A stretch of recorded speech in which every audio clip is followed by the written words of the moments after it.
بسم الله الرحمن الرحيم والصلاة والسلام على الحبيب محمد وعلى آله وصحبه أجمعين. Dr. Sari Hamdan, President of Al-Ahliya Amman University, Dr. Adil Abdurrahim, President of AARINENA, Dr. Atif Suwailem, Office of Innovation and Research, the Food and Agricultural Organization of the United Nations, Excellencies, members and partners of AARINENA, ladies and gentlemen, it's indeed such a great pleasure to convene today for the 15th General Conference of AARINENA. This conference this year comes readily following the COVID-19 pandemic, a challenge each of us faced, and alhamdulillah, today we see it behind. AARINENA conducts its strategy 2019 to 2030 and the plan of action 2019-2024 with the following objectives in mind. First, establish AARINENA as a global knowledge platform to facilitate, mobilize, and coordinate multilateral exchange and dissemination of specific, actionable, and transversal knowledge among stakeholders and South to South and South North levels. Second, support and enhance multi-stakeholders partnership over the collective dialogues and actions aiming at collectively building up open systems of agricultural research and innovation that are more effective in finding innovative and applicable solutions. Third, facilitate and coordinate education and capacity enhancement of various partners to enable them to communicate and interact effectively within agricultural research innovation open systems.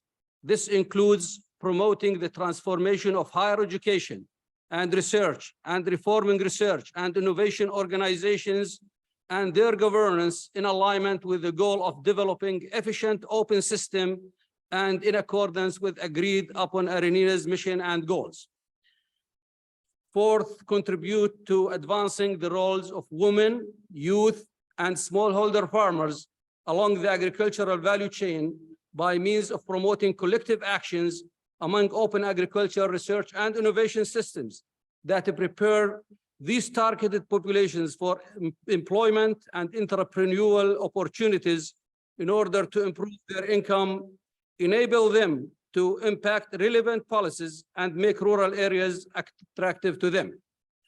Today, the analysis of the Near East and North Africa, NENA region, as reported by the Food and Agricultural Organization of the United Nations, shows the fragility of food systems in the region and the consequences of the Russian-Ukraine war on the accessibility and affordability of foods, as majority of food commodities are imported, especially cereals and oils. The situation of accessibility and affordability will be worsened. That's occurring within high unemployment, low income, and spiking food prices, the most vulnerable economies in the region. However, other countries in the region will be challenged with high trade import dependency, high food prices, low food reserves, high risk of food insecurity and undernourishment, and high food waste and loss. As our conference convenes, we hone in on hot topics to be addressed, as we recognize they are of vital importance to the NENA region. These include research and innovation, forgotten food and underutilized species, smart agriculture and climate change, and date palm. Distinguished speakers will address these subjects and will share various aspects that bring diverse views closer together. Today, we are honored to have this conference under the patronage of Dr. Sari Hamdan, the president of Al Ahliya University, who is putting every effort in establishing distinguished school of agricultural technology, focusing on genetic engineering, digital agriculture, hydroponics and aquaponics systems, leveraging novel technologies that maximize the productivity of water unit in agriculture. Transforming higher education in agriculture is top item on the agenda of this newly established School of Agricultural Technology, which, by the way, will be soon our newest member in AARINENA. Ladies and gentlemen, I would like to thank our executive committee for their guidance and wisdom that helped AARINENA to achieve its goals. I would like to extend our appreciations to the Food and Agricultural Organization, Office of Innovation and Research for supporting our date palm innovation platform, and to GFAR for their support for AARINENA's strategy and the digital agricultural project. A lot of thanks to AARINENA's former presidents and executive secretaries. Today, we are honored to have with us Dr. Ibrahim Hamdan and Dr. Muhammad Ajlouni, who served AARINENA for quite some time. Special thanks to ICARDA, where AARINENA is seated and gets financial management and support. Special thanks also to Dr. Nizar Haddad, the Director General of the National Agricultural Research Center in Jordan, where both AARINENA and ICARDA are seated and getting full support. A word of thanks to those behind the scene who helped us in preparations for our conference today. I wish you and all our conference participants every success and venues of prosperity. Thank you. And now I would call on Dr. Adil Abdul Rahim, the president of AARINENA, to speak to you.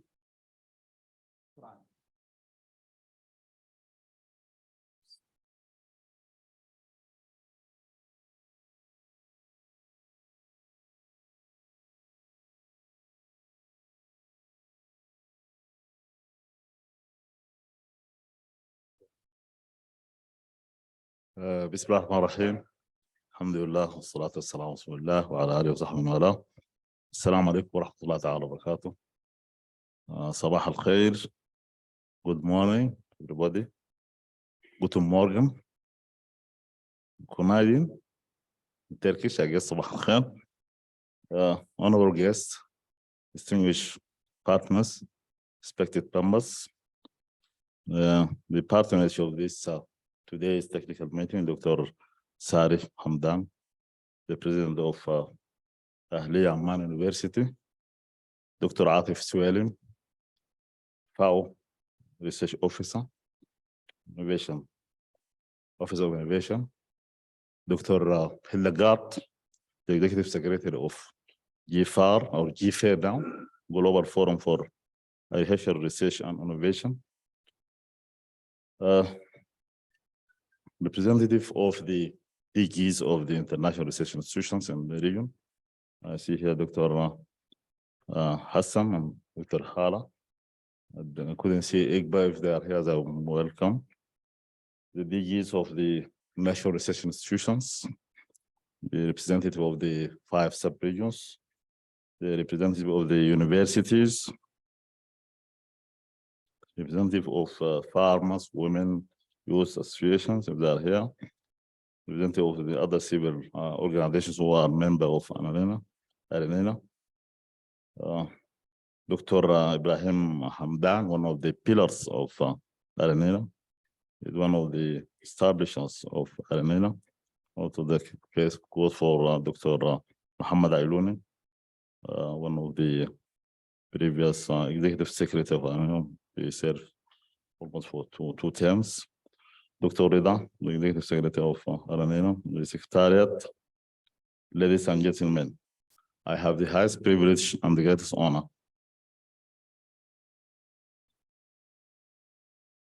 to address the opening ceremony of the 15th General Conference of AARINENA, which came at a period in which the world was and is still facing many challenges, including, of course, the pandemics and its aftermath, its consequences, food and nutrition insecurity, climate change, natural resources degradation, water scarcity, especially in our region, land degradation, and biodiversity loss, economic crisis, and now we have wars and conflicts of global nature, which will value chains for the food system. As we all know, the end of the year 2019 witnessed the start of COVID-19, which affected almost all human life activities and thus had a serious negative impact on the normal functioning and the activity of our associations.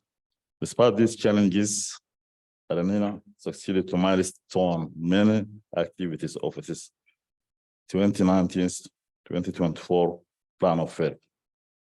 Maybe Dr. Rida maybe mentions some of them.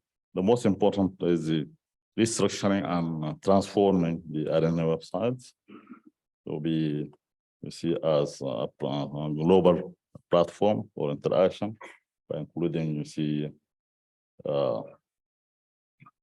Facebook, blogs, and success stories, you see. Also link it to an international database repository, the data of the TAP, the Topic Application Platform. The activation of the different AARINENA networks. Almost all AARINENA networks are now active, including the establishment of two new sub-networks and new networks, very important networks, which is forgotten foods, underutilized and neglected species network, which is in partnership with GFAIR and other regional partners, APARI and FARA. Strategic partnership, as I said, with the Global Forum for Access Research, together with APARI and FARA. We managed to develop regional and global manifestos on forgotten foods. And we are now developing a concept note, overarching or a reference concept note for forgotten foods, from which we can start to start our work on this need assessment with the help of GFAR. Also, AARINENA participated in the development of the Tropical Agriculture Platform, TAP, 2023 to 2027 plan of action.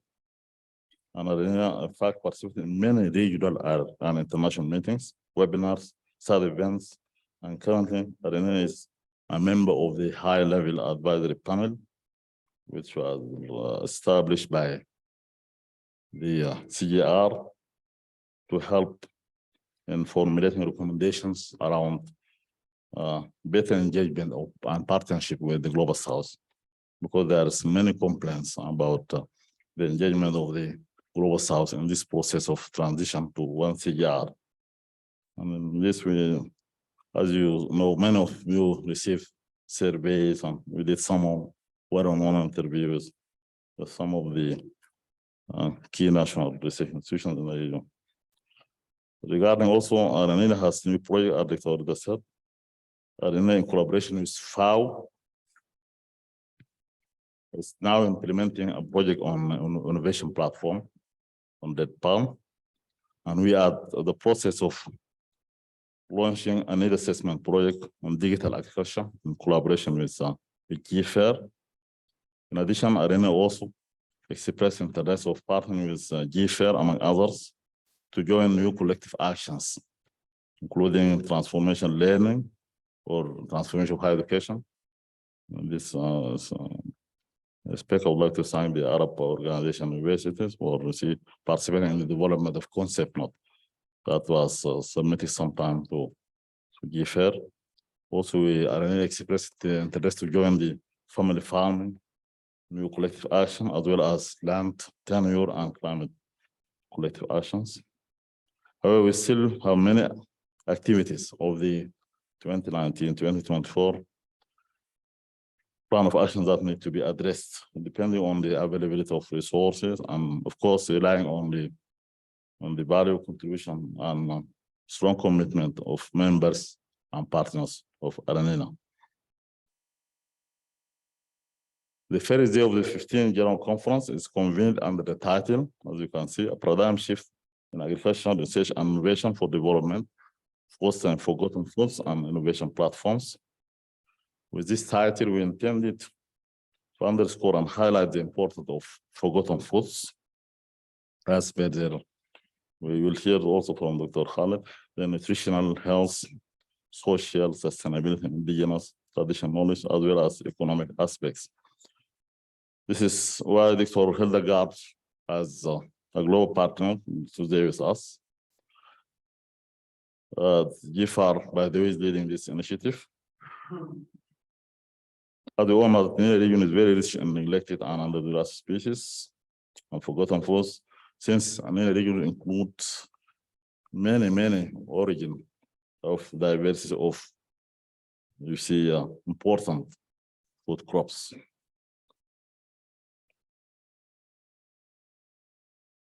For the second part of the title, the innovation platform, as you know, from the experience which started maybe last decade, innovation platform emerged as one of the powerful methodologies that can help in co-defining, co-designing, and co-planning of research and innovation for development and transfer of technology. In fact, in Sudan, you see, we tested and it was very successful. Knowledge, information, and sharing of experience in a sustainable and effective manner. Of course, that palm is one of the most important fruit trees in the region. This is why it was selected at the start for the application of the innovation platform in the region. Almost all the countries who that palms an important group are involved in this project. This is why also Dr. Atif Suelem from FAO, Dr. Mohammed Balkawi, and Engineer Anwar Haddad are with us today to tell us about this innovation platform on that part. As we all know that smart agriculture and climate change are among the main topics that need to be addressed urgently, taking into consideration the water scarce resources of the region in general. This is why the international water expert, Dr. Deep, I forgot to welcome him. Welcome, Dr. Deep West, and Dr. Bullion John Mess is not here today, but Dr. Fonda is going to replace him on Agriculture 4. Agriculture 4, this is new techniques and methodology that are emerging in agriculture. Before I would like to thank you all, members, partners, GFAR, FAO, CARDA, NCAR, Jordan, executive committee members, representative of the sub-regions, secretariat, and would like to wish you all a successful and fruitful technical meeting. Thank you very much again.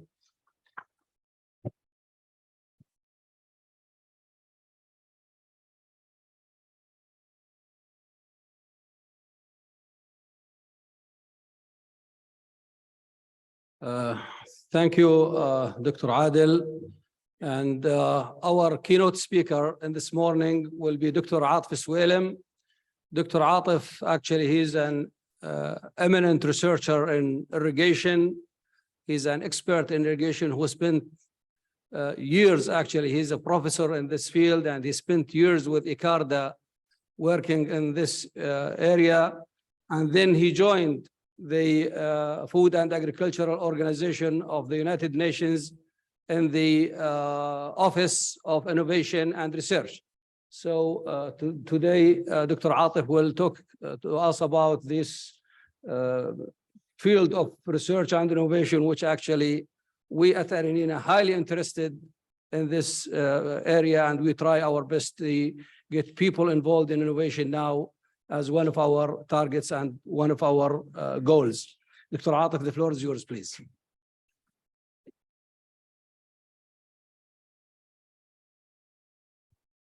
السلام عليكم ورحمة الله وبركاته. أسعد الله صباحكم بكل خير. Good morning, everyone in the room and online. Okay. Thank you very much, Dr. Rida, for the introduction, and dear Dr. Sari Hamadan, the president of Amman Al-Ahliya University, Dr. Adel Abdurrahim, the president of AARINENA, colleagues, and online and in the room. I'm very happy to be with you today, and always happy to be here in Jordan, my home. And thank you very much for AARINENA for inviting me to share with you some of our work in the very important topic in paradigm shift in agriculture, research and extension and innovation system in the region. So I work at FAO headquarters in Office of Innovations and Research and Extension Unit. And my talk will be about strengthening the national agriculture research and extension system in the region.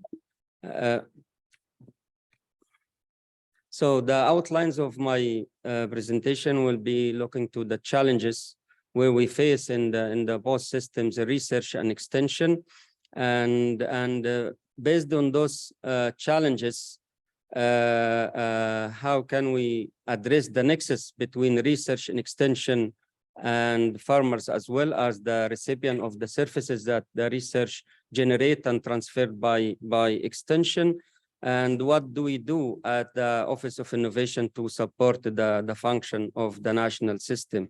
And then we talk about also knowledge sharing that Dr. Rida mentioned in the opening. So looking to the challenges, as you all know, that we, in most of the cases, in most of the agro ecosystems, we have a very diverse and intensification agro systems that they make the adoption of innovation is quite difficult, because you have to match with the systems that every crop or every irrigation method or every function of agriculture has its own context. So it makes the adoption quite difficult, and we have to customize the knowledge and science and innovation to match with this context. And also with the main problem is financial resource that allocated to research and extension. And those also makes the structure of the system is not fit for purpose, where we have like most of the personal system is in the pyramid. Most of the people, they are senior, about to retire or already retired, with no very strong recruitment system or replacement. So that's also associated with the financial system, and also in the functional capacity that we deliver at the national system. If we don't have a proper financial resource, we cannot do the planned or committed plan, research and extension plan. And also looking to the main producer of the food globally, the small scale producers, they produce about 75% of the food globally, and they are about 6 million farmers. However, they still lack the proper advisory services and the extension services, whereas from the private sector or from the public sector. And also that when we look to the extension systems in the region, we find it's not well equipped or outdated of the knowledge. So the transfer of the knowledge is not that efficient or effective to the beneficiaries. And also the low incentives in agriculture sector in general, and specifically in agriculture research for development, where it has a more impact on the ground when we talk about research for development. So all those challenges make the mechanism, the delivery mechanism, and also even before delivery mechanism, the production and co-creation of the knowledge and science make it difficult for to address the challenges that we have at the national level. So when we talk about the national system, we talk about all who are doing the agriculture research at national system, whether they are from public sector or private companies or private universities or public universities who are addressing the agriculture research at the national system, and also include the international organizations and donors and funding agencies who are supporting the function of the national system. When we talk about agriculture research for developments, we mainly addressing the three or four key pillars or key players here, who are the researchers who design the research, extensions who are, packaging the technologies that produced at the national research and transfer it to the recipient farmers. And of course, on the top of those, the policymakers who are, creating the enabling environment. So when we talk about the nexus, of course, it comes in the beginning, the research system. The research system who are deeply understand the context of the national research that we are working in.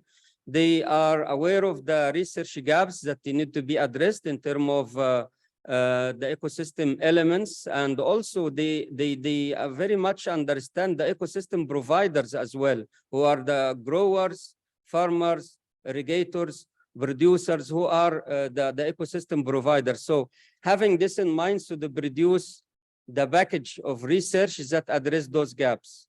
Then the extension system, taking this knowledge created at the research and the package them in the best modality for research based in the communities that are going to be addressed. So research modalities, research ways and tools, also customized based in the target groups. And of course, including the monitoring, evaluation, and learning system through all the process to get the feedback again to the research side. And then the recipients, who are the ecosystem providers, also those kind of packages that produced at research, transferred at extension, received by ecosystem providers. They are targeting improve the quantity and quality of the yields at farm level, as well as at the national level. And also those packages include marketing access, whether it's urban market or pre-urban market or in the local markets, and having those involved also from the beginning to feel the ownership of what we produce at the research side, that then the adoption of those packages will be easier. And in all those who are moving the gears of this machine is the policy makers, who are responsible for enabling environment and the policies that foster this function of research, extension, and the adoption of the farmers. Without enabling environment and policies, this process could not work. And if we work in harmony on all this, then we can deliver a sustainable agriculture research for development. And some key factors when we talk about agriculture research for developments, that there should be there a sustainability and exit strategy and sustainability plan beyond the closure of those programs. Then the recipient, they feel the benefits and the impact after the program concluded. And also we need to include that the agriculture research for developments are promoting technologies and innovation that targeting very specific challenges and problems at the farm level, that to improve the resilience and livelihoods. And also promoted technologies should be applicable, affordable, and also socially acceptable. So the perception of the recipients, they also there to make sure that what we produce is going to have a destination at the end. And also, of course, at the end, that all those programs should be aligned with the national target. With the national target of the country is the food security, and this addressed by the national research strategy. So any agriculture research for development should be aligned within the strategy, the national strategy, as well as with the national target at the end. So this is how it works. We need to shift from what farmer does at the farm, then to have the potential production. So, and in here, in the yellow bar, this is what the farmer produce at the farm level. They are experienced with their ecosystem, so they produce at that level. So research helps them to move to the best practice. And if we packaging them in a good way, that including socioeconomics, including environment, including policies, all this in packaging through the extension system and moving to the potential production within the proper implementation of the policies. And to have this, we have to fully understand the ecosystems that we are dealing with. Any intervention we do should be a very context sensitive.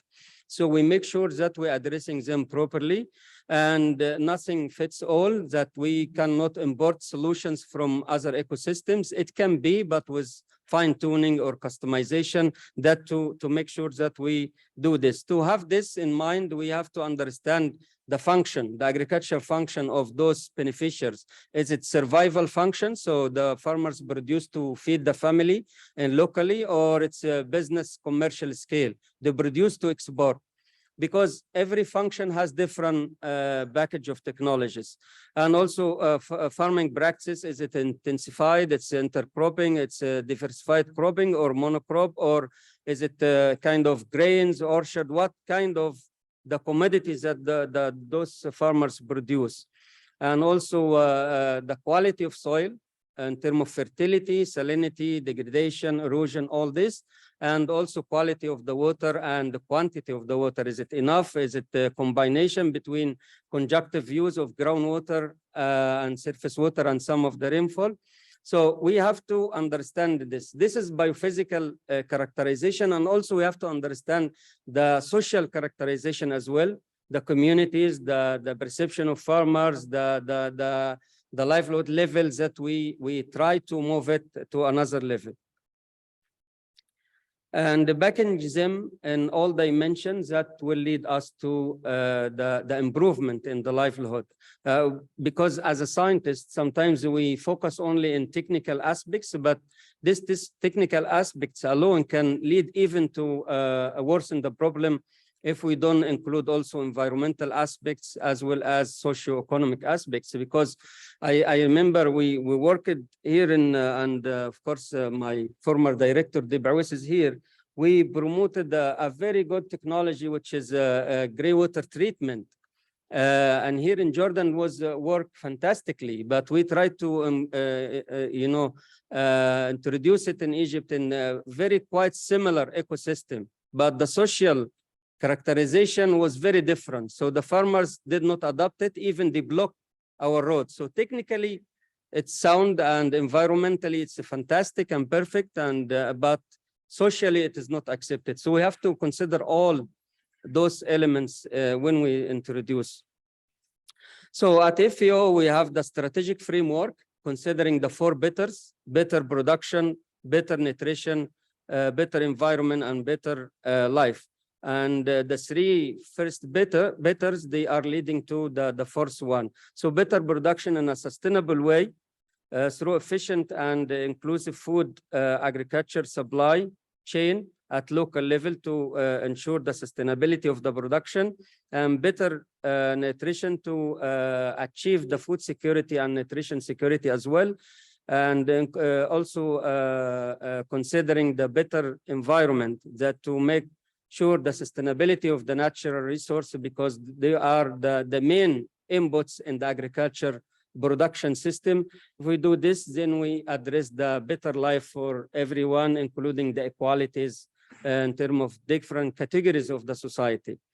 Within the framework, the science and innovation strategy of FAO for the first time ever in FAO developed under the chief scientist stream to help implementation of this strategic framework. And strategy built in 3 main pillars: strengthening the science innovation-based decision-making to enabling the decision and policy environment, and supporting innovation technology at regional, at country level. And the third one is serving members by reinforcing FAO's innovation capacity internally to make sure that we are, addressing the needs of the members.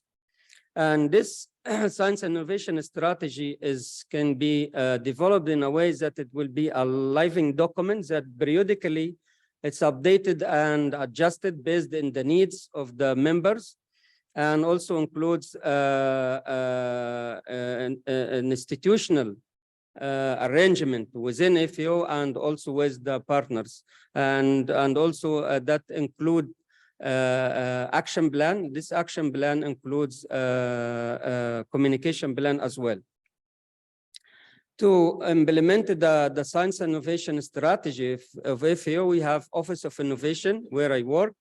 And this Office of Innovation has different functions at internal within FAO and external with different partners and also countries to improve the capacity within FAO to innovate, and also fostering advocacy for the knowledge sharing and the management and the disseminating to make the technologies quite accessible and increase the awareness, and fostering and developing the capacity at the field level for agri-food system transformation. And on top of this, as we mentioned earlier, the policies, because policies, strategies is the enabling environments very, very essential in here.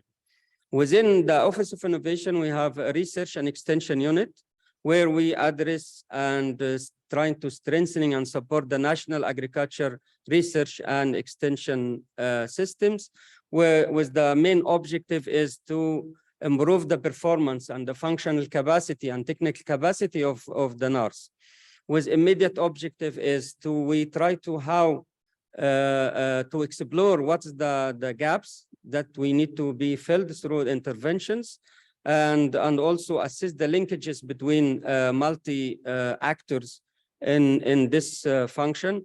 Then we do support to improve the delivery mechanism of the agriculture research for development.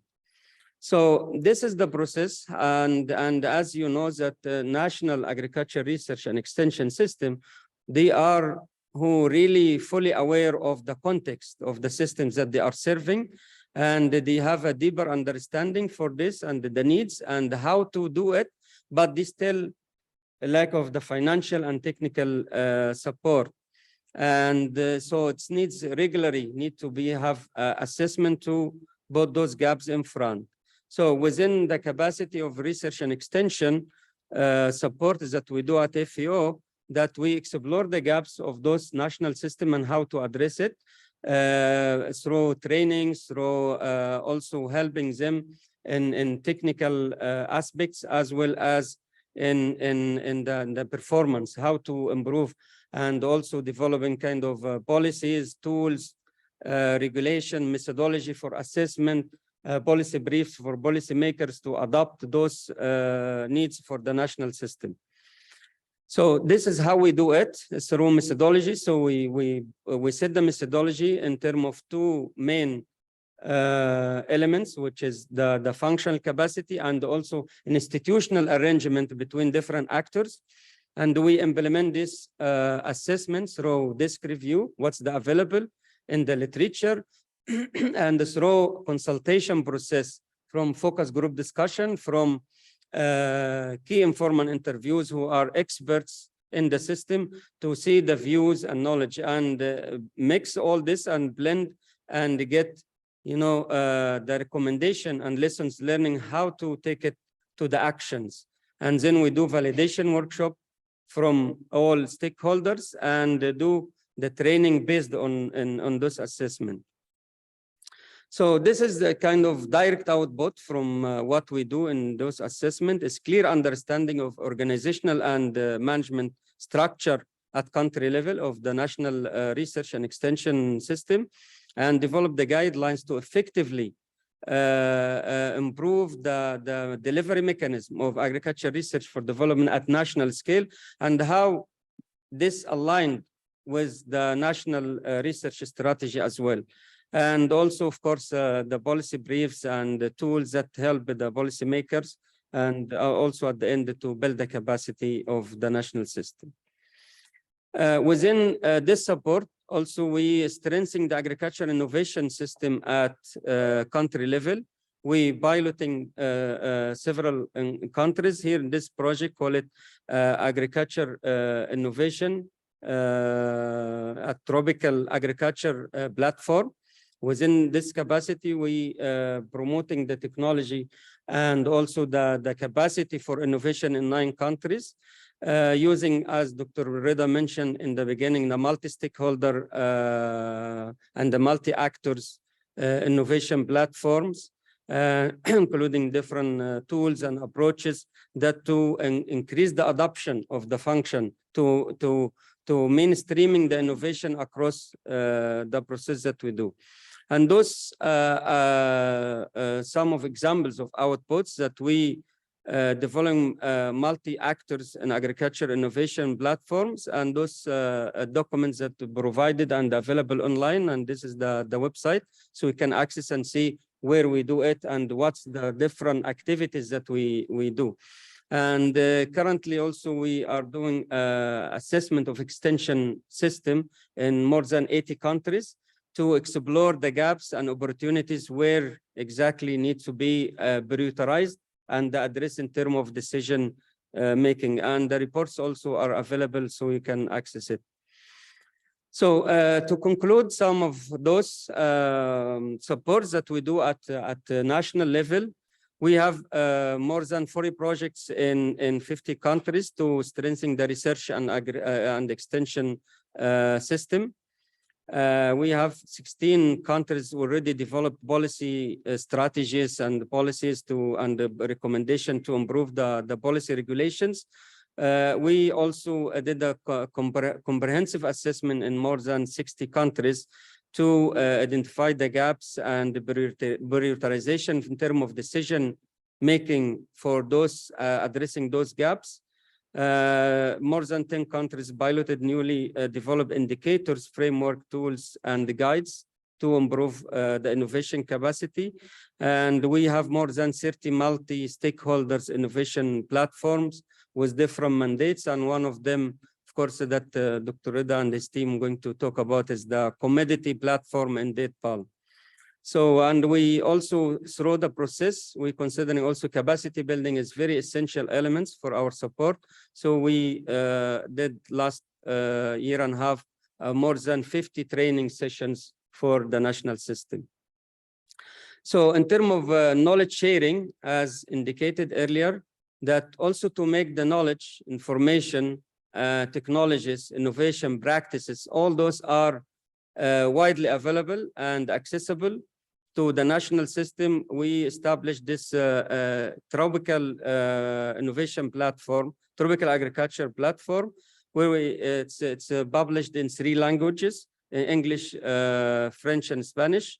And we have more than 3,500 resources of information taxonomy of 54 terms that used to research for and to include in the search engine. And those technologies are covering almost all over the world. There's 186 countries. And the partners in this platform is quite diverse. We include 74 organizations and also countries. So this is the examples of the publications that, sorry. How can I go back?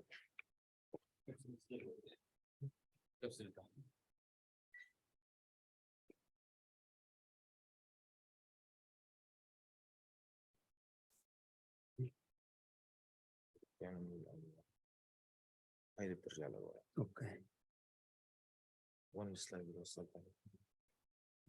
لحظة شوي.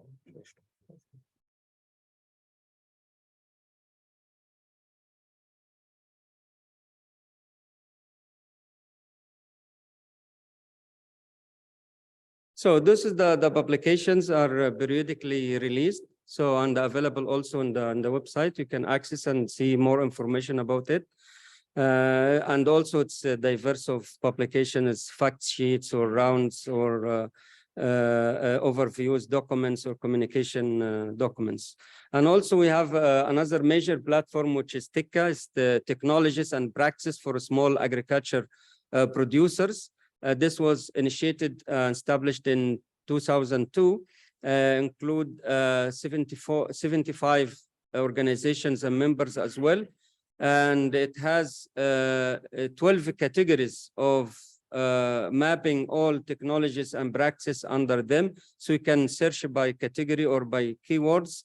And this platform is also making, the knowledge information technologies available. So what we do here, we open the call. So partners, they submit their technologies of practice, and we do a kind of a revision for this and get feedback from partners and authors.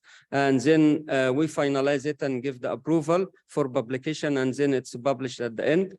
So, and we release quarterly news about the publications and the recently published technologies. So we also invite you all to join this platform. And if you have any technologies or innovation that you want to give it visibility, or technology that you want to have more awareness about farmers, that you can join and get TICA helps you. So those are the partners in TICA. They are very diverse in terms of international organizations or countries or funding agencies. So, and we have also one is commodity focused, the Date Palm Innovation Platform, which is how to make them as a hub to consolidate or available technologies in terms of integrated production system for date palm in the region. And details will be also shared by end of today about this. So behind this work is a very big team at the Research and Extension Unit in Office of Innovation. I would like to thank them and for this hard work that enabling to support the countries and also thank you very much for your attention. And this is the end of my talk. And thank you, Dr. Redan. Thank you.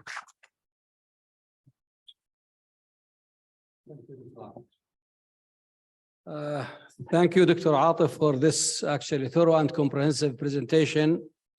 And actually, I would like to greet our colleagues who are joining us online. So, and also, I'm sorry because some of them, because of the time difference now, they started early, I think, in Morocco and Tunisia. By the time we started, it's still 8 a.m. in the morning. So we have colleagues who are joining us online. Okay. So hello to everybody. Also, I would like to mention one thing here, that I think today we are all working in research, we are all involved with innovation, but the question now is, what is the quality research? How we know that we are doing the quality of research? And it happens 2 years ago, I was involved to be an external reviewer under a program with the IDRC. They call it Research Quality Plus. And I would advise everybody to go and look really at the Research Quality Plus, where the IDRC now working on, because is the quality research to publish a good paper in a high ranking journal or in a higher caliber journal, Q1, Q2, or the impact of the journal, or to which extent you are building capacity, or so. There are a lot of questions now about the quality of research. I have two announcements before we go to the coffee break. The first one, in your folder, there are two invitations. Actually, we got our activities in the vicinity of the hotel, because the weather now, you know, it's rainy and it's hard to be far from the hotel. So the first invitation is for lunch this day, and it's by Dr. Sari Hamdan, the president of Al-Ahliya Amman University, and the lunch will be here in the hotel. Another invitation is by Dr. Nizar Haddad, the Director General of the National Agriculture Research Center in Jordan, and it will be in a restaurant close to us here for dinner at 7 o'clock. They call Trim El Bawadi, and we will convene in the front of the hotel around 6:30, 15 minutes to 7. And Al-Ahliya Amman University are sending us a bus because of the rain, and we will get in the bus to go there. For those who could come in their own cars to the restaurant, you are welcome too. The last thing I would like to say here, that we need to get together here to get a photo, and we will get our colleagues who are online with us in the photo. So please, for those who are joining online, please, if you can open your camera, we would like to get also you with us in the picture. So please, if everybody would join us here to get a photo to the whole group. نعم. Okay.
Okay, senior.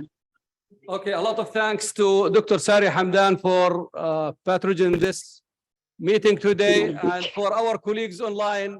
We will break for about 20 minutes and we will be back together. Thank you so much. Thank you.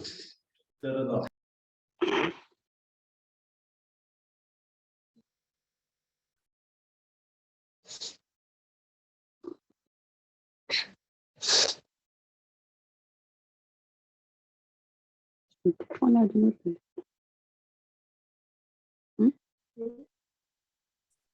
كان مين اللي قال لك؟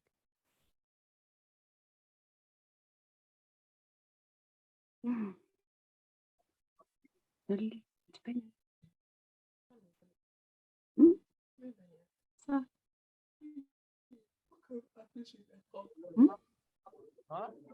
حلو يلا.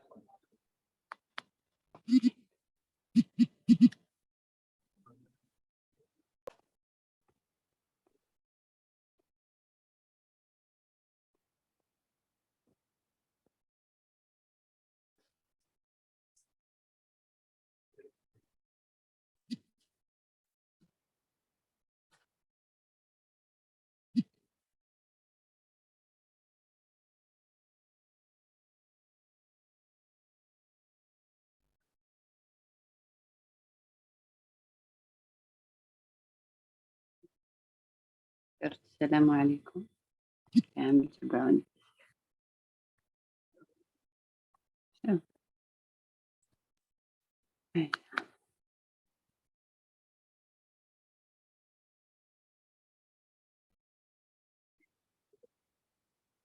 واللي يبان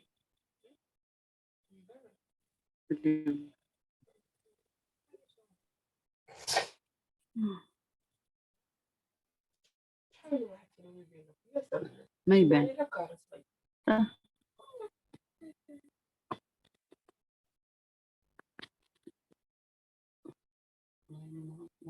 يعني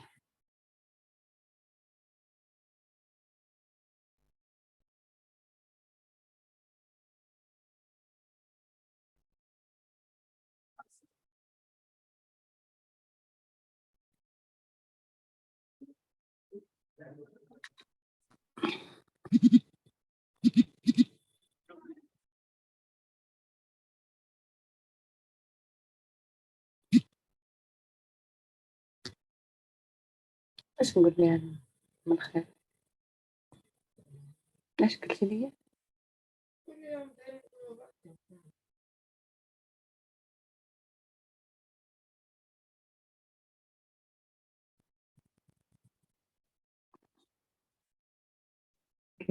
قلت لك فردوس قالت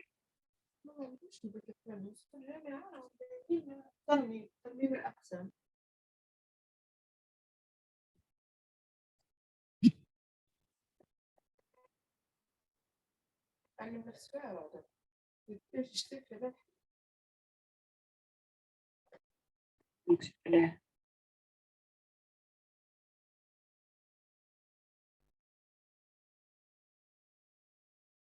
ليش شفت لي بنتي مطمرة راسها.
شفت لي زعقت سميت.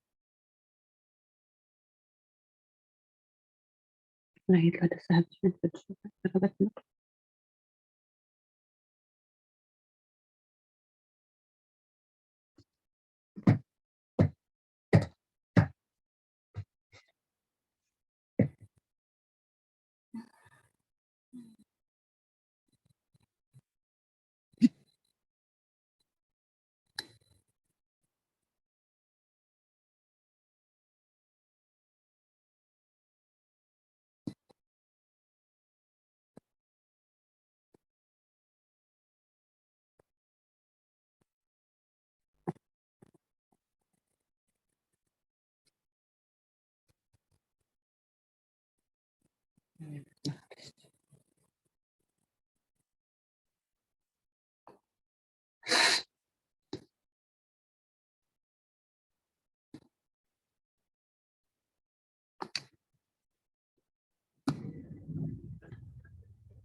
بس ما تبان، ما يبان بالأبيض. طلع خلاص.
نجرب بس من البرزنتيشن بتاعتي دي باويس مش بالسيشن هذا اللي بعده.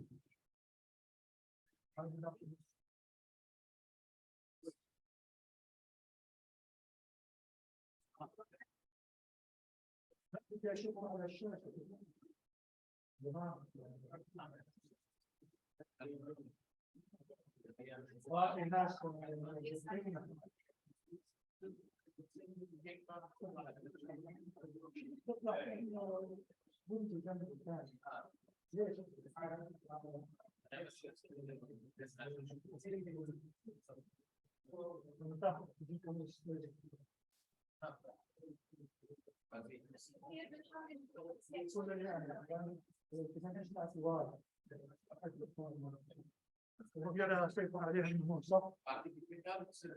بالبتاع خلص معناته على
Please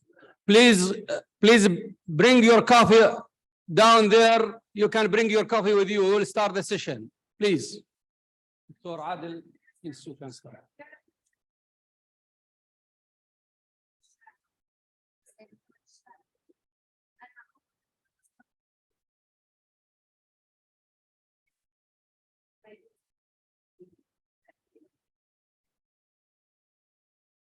Please, let us convene.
Okay. Let us start our technical meeting with the forgotten foods session, neglected and underutilized species. Before we start, I would like to most welcome the participants to the webinar. You can see many, but I can mention except AARI, I guess Lebanon, many other partners and members. Most welcome to the technical meeting. So in this session, we will going to have two presenters,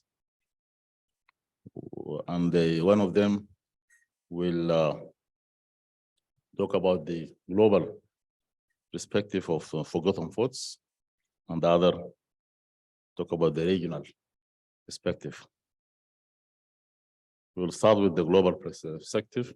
Dr. Hedda, the Executive Secretary of GFAIR, is the now is doing her best, and he is already started to revitalize GFAR, and he's doing many things, you see, to make this happen through this interregional exchange, regular interactions, regular meetings, and as well as this the initiation of this high-level advisory panel, which came as a recommendation from GFAR to the CER. And then CER, we see, endorse this recommendation and from the high-level advisory panel, you see, to reconnect and, you see, engage and partners the different stakeholders from the Global South. So Dr. Hedegaard will speak about developing a co-design process to implement the Forgotten Foods Global Manifesto, mainstreaming farmers at the center. Dr. Hedegaard, the floor is yours.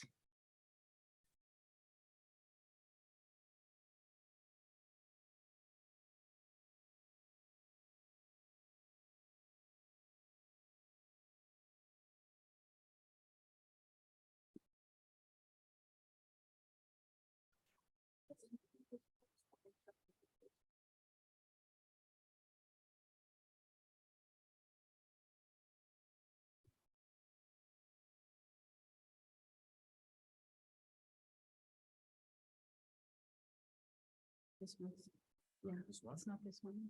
It should be, it looks like.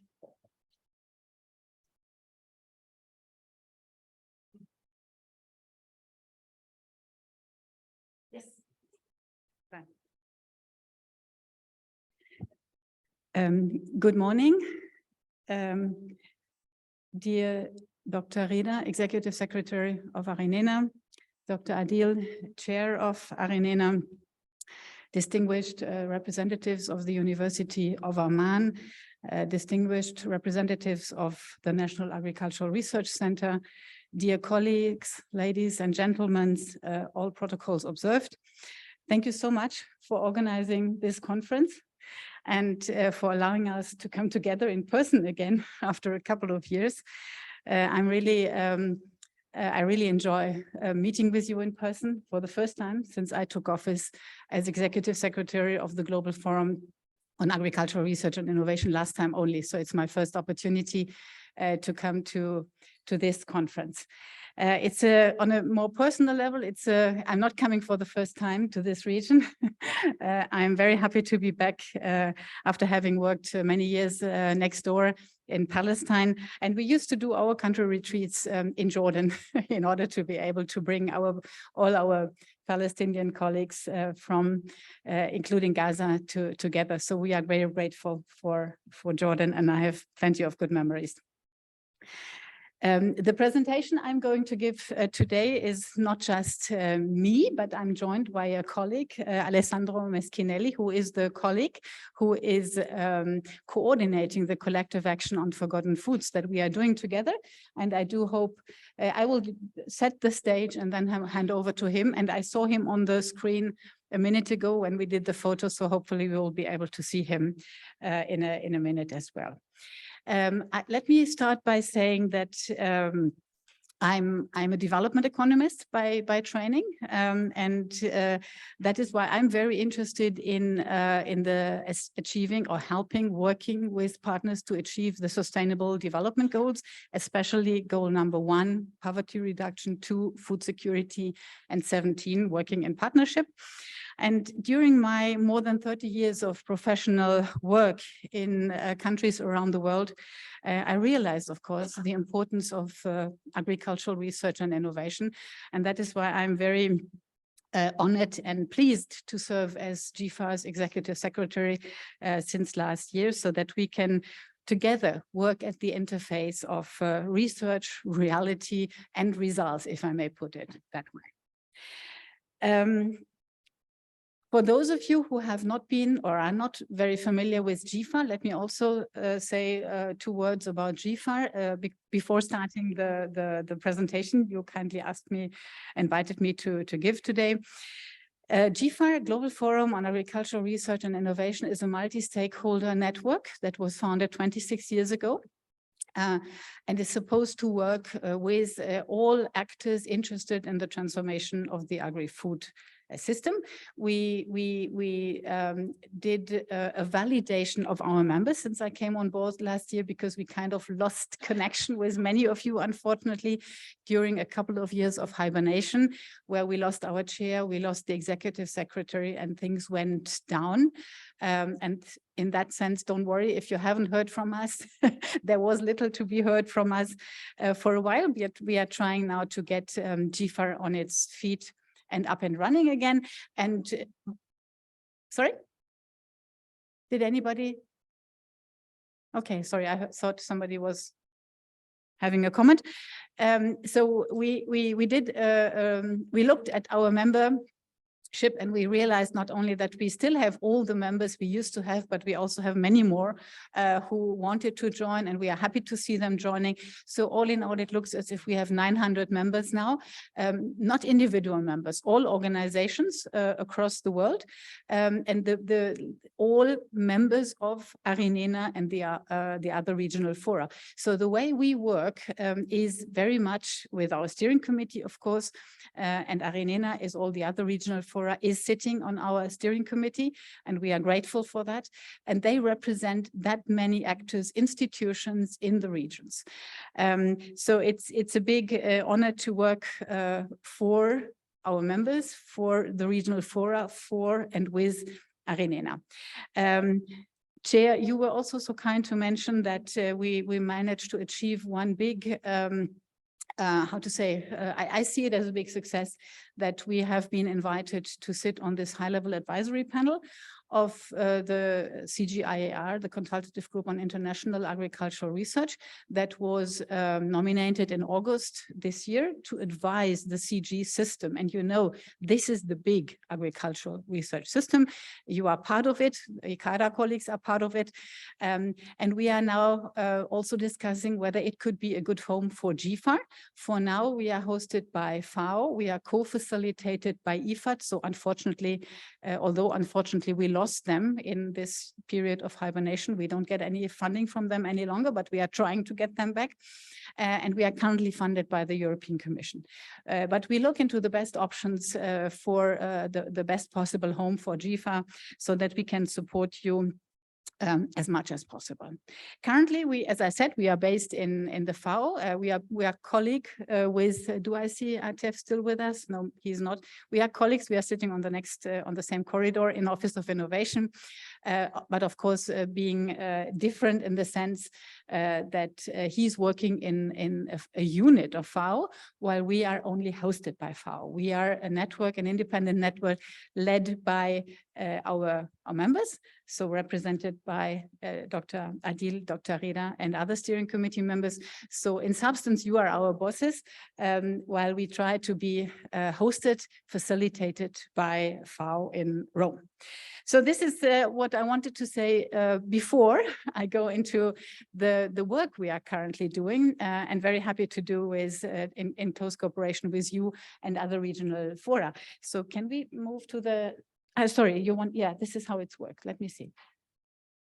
Yes, here we go. So this is the structure, and here my colleague is back. I was just saying we are sitting together in the Office of Innovation in FAO. What I would like to speak about today, together with Alessandro Meschinelli, is about the forgotten, mainly about the collective actions we are doing. That's how we call work we are doing together with our members. With a specific focus on the collective action on forgotten food that many of you may already be familiar with because you are doing it in the end. We are only supporting and facilitating it. But I wanted to give you a bit of a background during the first 4 points, and then I'll hand over to Alessandro to go into the details of what we are doing.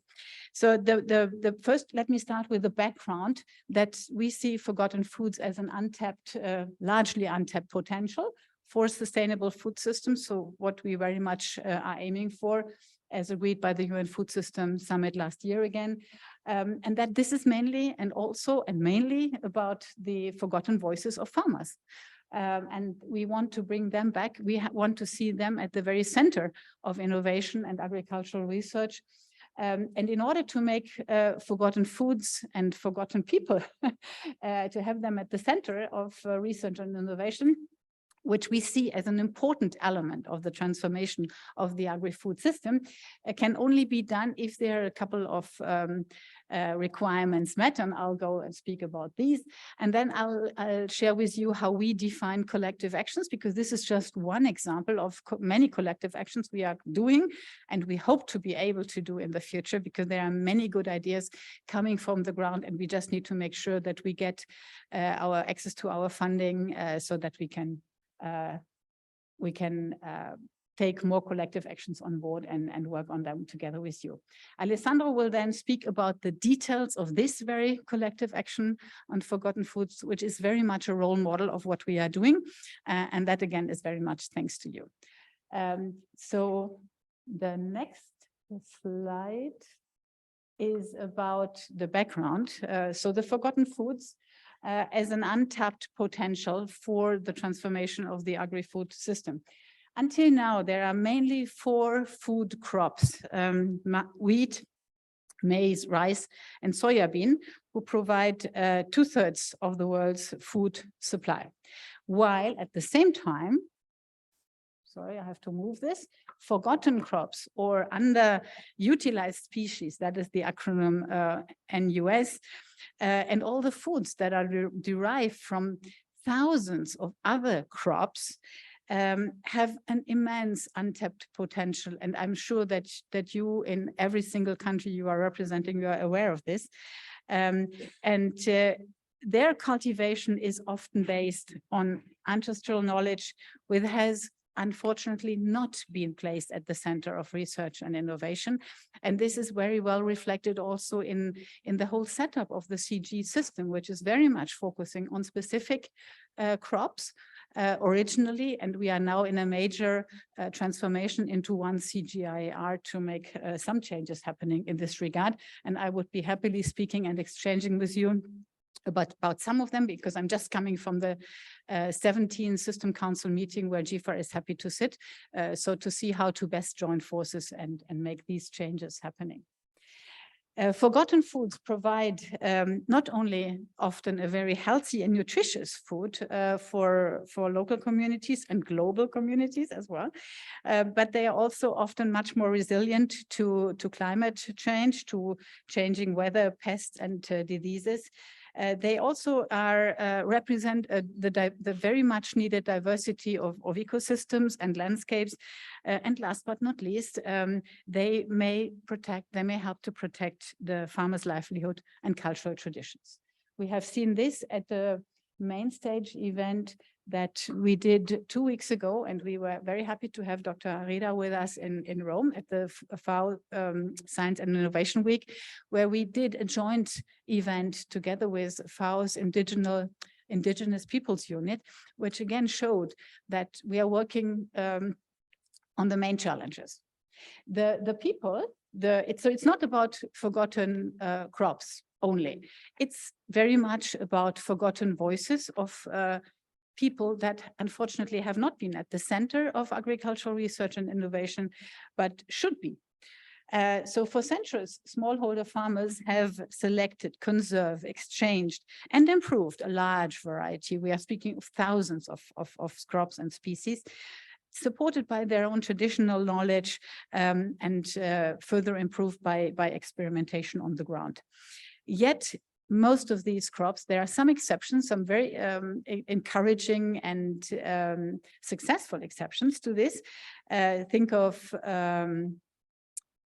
oh my goodness, it'll come back to me. There are a whole range of things that I have seen in different parts of the world, and Alessandro can give you more details on this. But there are some success stories that we can look at. But the majority of these crops are neglected, under-resourced, under-researched, underutilized in the global food system.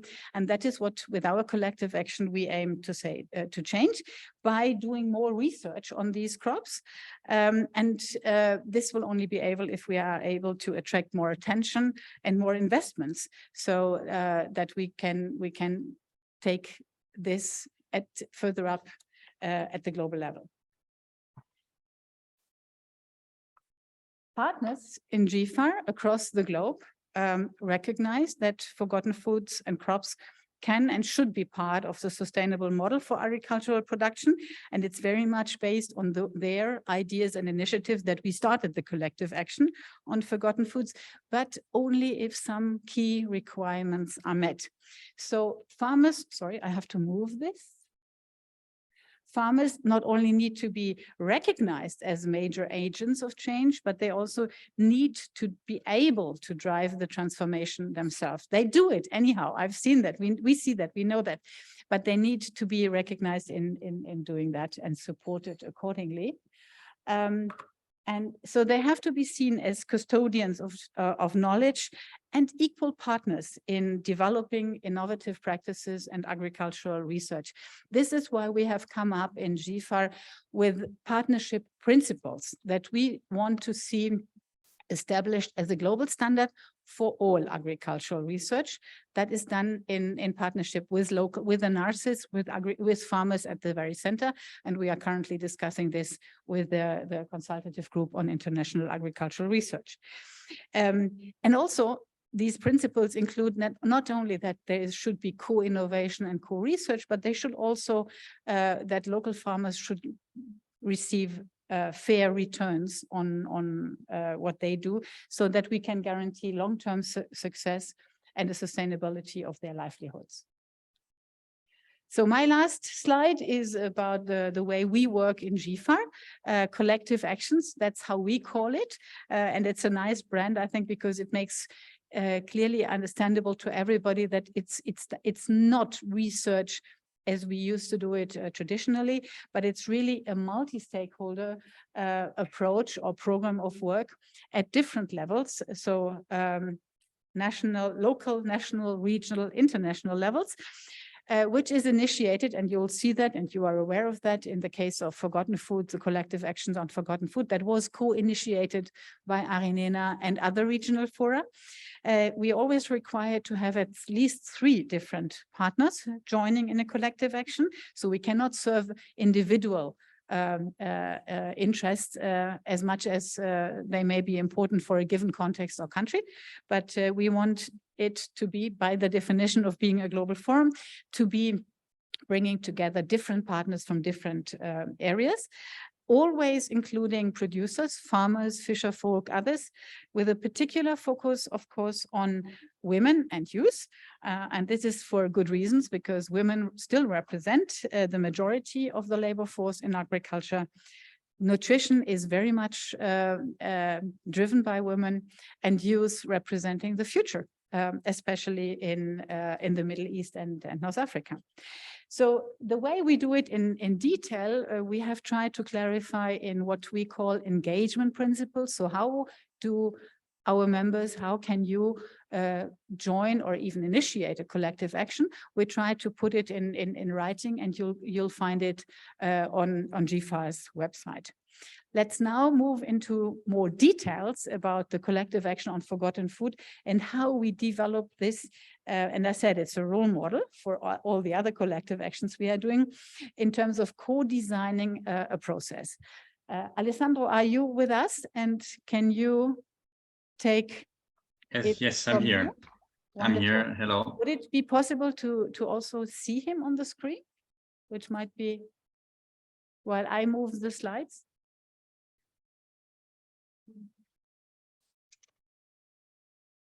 Yes, it's him. Yes. Okay, Alessandro, we can see you. I can move the slides if you tell me. Fine, thanks. Thank you very much. And good morning to everybody from Rome. Thank you a lot, Hildegard, for introducing. And thank you, Dr. Rita and AARINENA, for inviting us and also me to this meeting. I'll start by explaining the ultimate purpose of this collective action, which goes beyond the promotion of forgotten foods, which of course is very important, as Hildegard mentioned.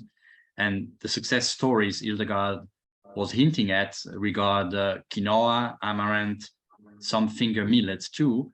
But I will try to explain why we go beyond the promotion of forgotten foods per se, and we talk about promotion of forgotten people, and above all, forgotten knowledge, which is very much in line with the paradigm shift purpose, announced purpose of the AARINENA's 15th General Conference.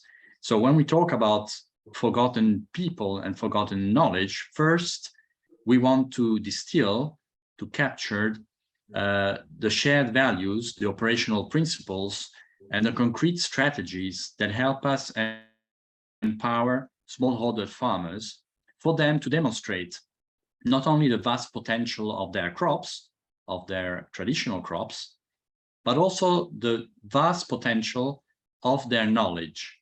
And this is not only to demonstrate it to the scientific community and to the other actors of innovation, but to demonstrate it also to themselves, because we come to understand that farmers have lost confidence in their own capacities, in their own crops, in their own coping strategies. And we think it's extremely important that they gain new understanding and new confidence with their own capacities. So that's the first extremely important element of the empowerment of smallholder farmers.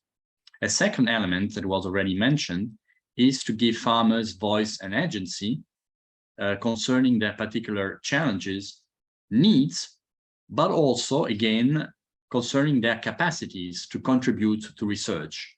So with this collective action, we always have in mind two aspects: the voice of farmers to express their needs, of course, but also the voice of farmers to express, as I mentioned before, their capacities, their contribution potential to research and to innovation. And third, and this is our ultimate aim, the purpose of the collective action, the ultimate aim, is to transform research and innovation systems in favor of forgotten food crops and of farmers' traditional knowledge systems and governance, which means giving an opportunity through forgotten foods, because farmers' knowledge is so important in forgotten foods, to participate in decision-making processes of research and innovation, including, of course, allocation of funding, priority setting, etc., as protagonists, as main actors, not just as consulted parties. So we can move to the next slide. So this is, thank you. This is the road map, if you like, of how we proceeded with all the partners that you see mentioned with their logos at the bottom. So we started with 3 regional networks, including, of course, AARINENA, a process of negotiation, consultation, involving all the different stakeholders and knowledge systems that participate into forgotten foods. These consultations led to the creation of a regional manifesto. I will explain later the content of the manifesto. The regional manifestos in these 3 areas, Africa, Northeast and North Africa, and Asia Pacific, were then consolidated with the help of 2 international centers, such as Biodiversity, SIAT, and Crops for the Future, into a global manifesto. The global manifesto and its content was presented to the FAO Science Days in 2021.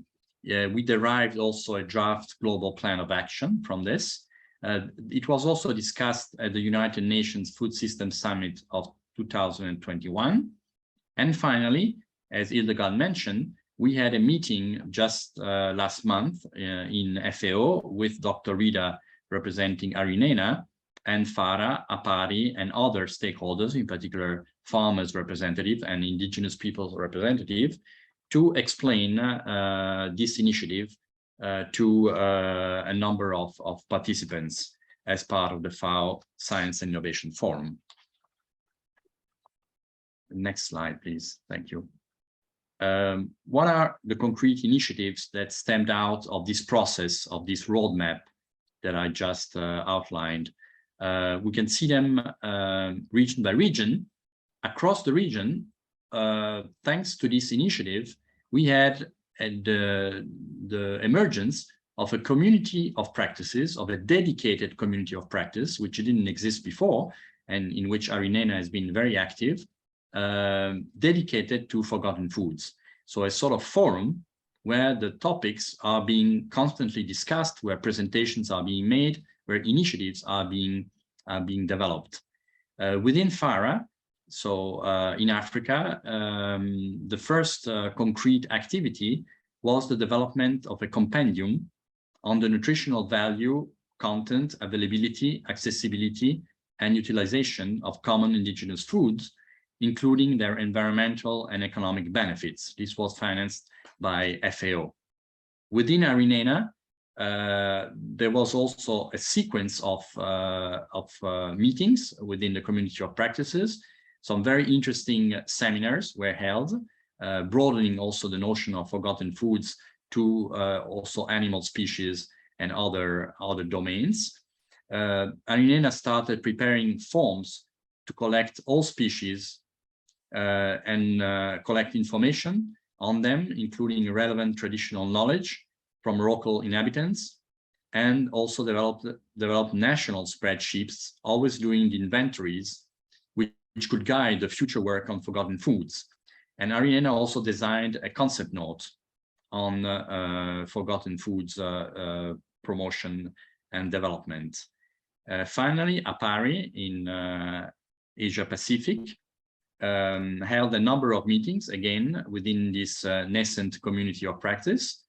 And they came up with a concept note, which is federating a number of proposals that came from different actors, including a very important farmer organization called AFA, Asian Farmer Organization. And this proposal is being rooted now in India to start with, to have a national initiative, and will start implementing the work, applying the principles of the manifesto in 4 districts in India under the leadership of a farmer organization in collaboration with APARI. Next slide, please.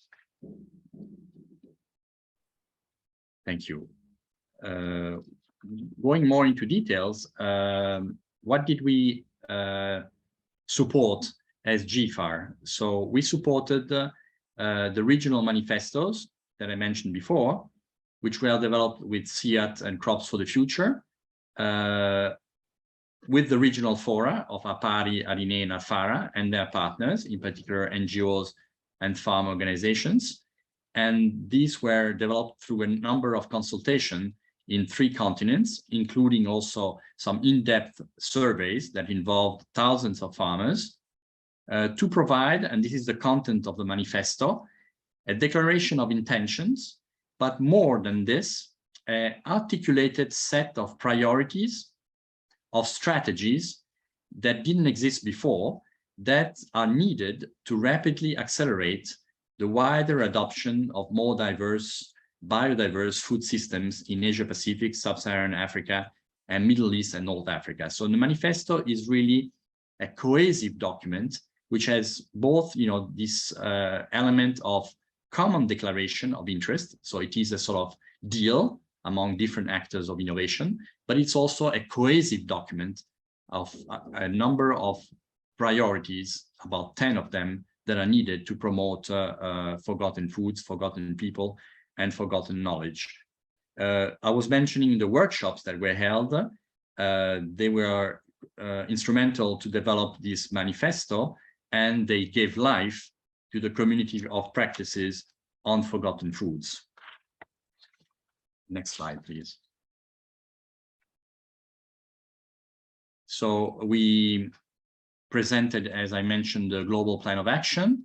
The COPs, which are very much alive, initiated a global engagement with stakeholders, and which is going on, and potential sponsors, to design an innovative project on forgotten foods. And in India, this is coming to maturity. And we will have local consultations starting soon in 4 districts, and we will have an international workshop that will be held in February 2023, involving also AARINENA and the other regional networks. And this workshop will be followed by a fundraising initiative where we hope that we will be able to give life to this first ever initiative led by a farmer organization, where it will be farmers talking about farmers' knowledge, about farmers' crops. And so this will be hopefully a model, in any case, a reference that we can deliver in order to repeat the same initiative elsewhere. Thank you very much for your attention. Shukran. Thanks for your attention. I think Alessandro is available to stay with us until we have a discussion, unless there is any immediate question for clarifications. I think we then move on to another presentation, and we are here to be with you in case we can further discuss later on. Shukran.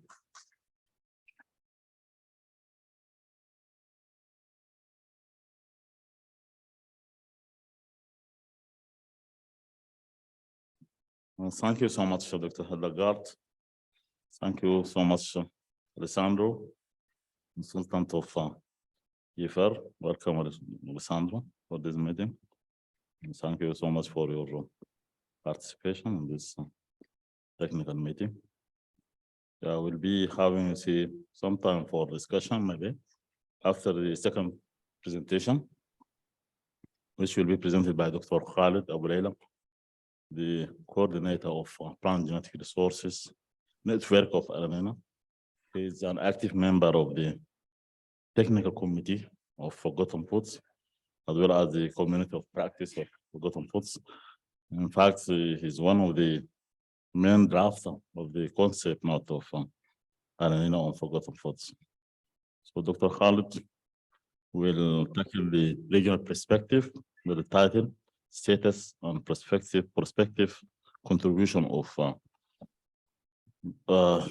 Neglected and Underutilized Species in Food Security of MENA region. Dr. Khalid, the floor is yours.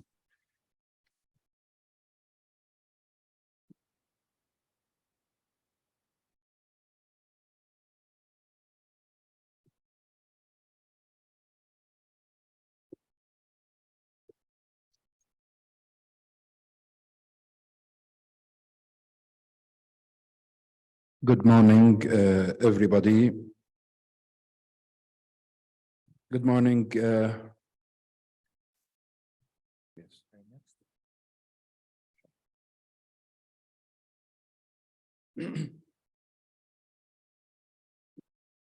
Assalamu alaikum wa rahmatullahi wa barakatuh. Good morning, distinguished guests. It's my great pleasure to be amongst you today. First and foremost, allow me to speak on behalf of Dr. Nizar, the Director General of the National Agricultural Research Center, the institute to which I belong, who I'm representing him today because he got that prohibited him attending this distinguished meeting. So he sends you all of his good wishes and wishing you a joyful stay in Jordan, in Amman. And of course, as Dr. Rida preceded me, inviting you to the dinner tonight at a very special place in Rim al-Bawadi in Amman, where he wishes you a nice evening. And on behalf of me, I am Khalid Abu Layla. I'm directing the Biodiversity Research Directorate at the National Agricultural Research Center, where we take care of what we call the national heritage of Jordan and sometimes of the region, as per conservation and sustainable utilization. And of course, our department is engaged with very up-to-date conventions and treaties with the spirit of implementing their contents and provisions. For my presentation, it will be more or less relevant to what Alessandro has ended with to the manifesto, but I will start introducing some issues and that are very special to our region. Sorry.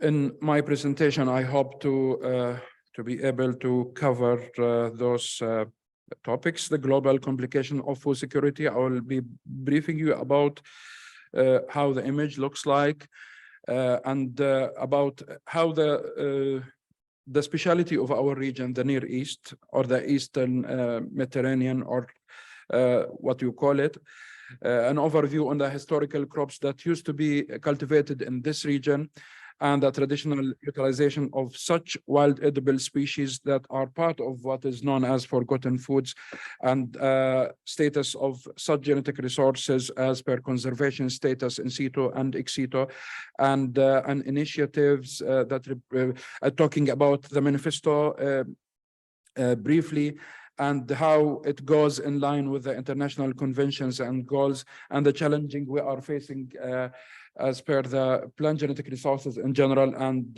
per the issue of the forgotten foods.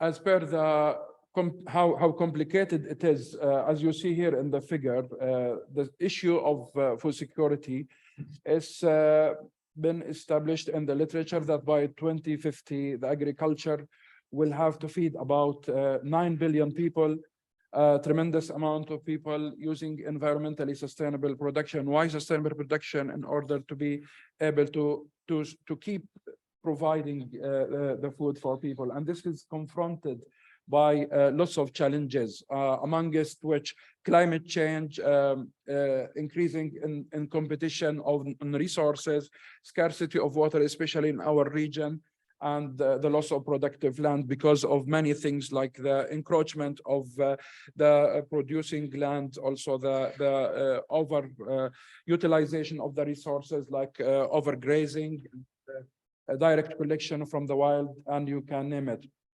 And this comes with provisions that agriculture is practiced primarily by the smallholder farmers, and they are really the key players in supporting the food security for the whole world.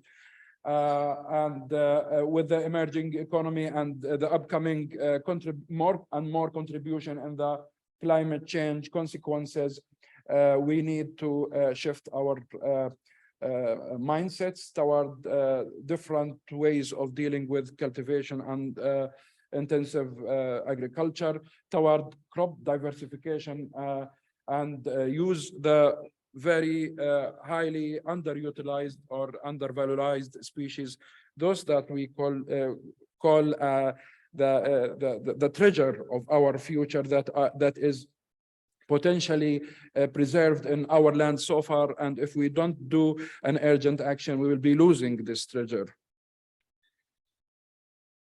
To talk about our region, the Near East, or the Eastern Mediterranean part of the Near East, used to be known as the Fertile Crescent, and this area is very special because it hosts two centers of origin of Vavilov, centers of diversity and origin of food crops that not important only to our region, but important to the whole globe. It hosts the crop wild relatives of wheat, barley, peas, chickpeas, you name it, and it hosts many gene pools. ما بيشاور هذا ما في point.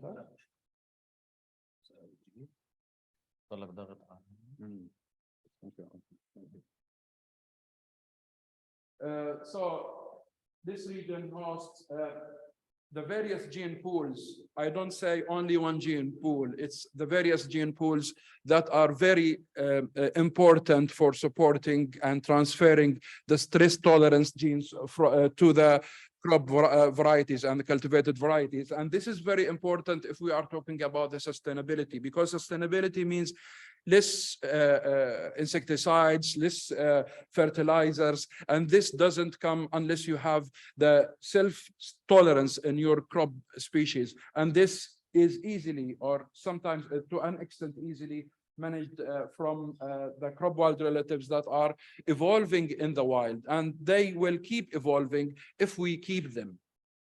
The other part is the wild edible species that are very valuable resource for the local communities that who harvest them directly from the wild, and they overlap with crop wild relatives as well.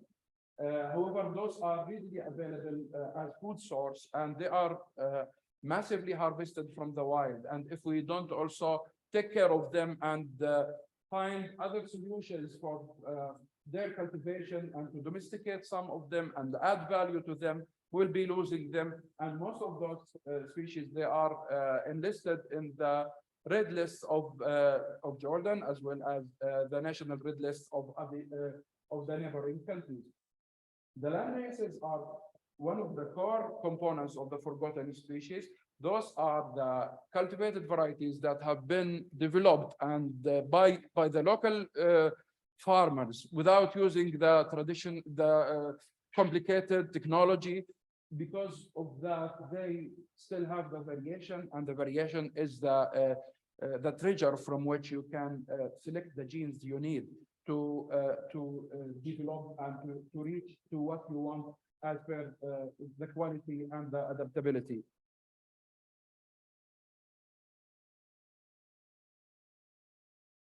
The region is known in the literature as the cradle of civilization. The first agricultural evidence comes from the Levant, from where it spread to the Mesopotamia area, enabling the rise of the large-scale cities and empires in the region. I mention here some figures about how all the cultivated varieties, I'm not talking about now the wild, but the cultivated, the fig, for example, fig trees were cultivated in modern day Jordan by about 11,000 years. Wheat and goats were domesticated in the Levant by 9,000. Peas and lentils in the Fertile Crescent and northern Egypt by 8,000 years, and olive in the Eastern Mediterranean by 5,000 years. And most of those species that we use now, they used to be cultivated, domesticated and cultivated since this era. Also mentioning this particular example is to show how the neglectance and being forgotten doesn't only mean the species cultivation itself or the crops cultivation itself, but sometimes the use is neglected.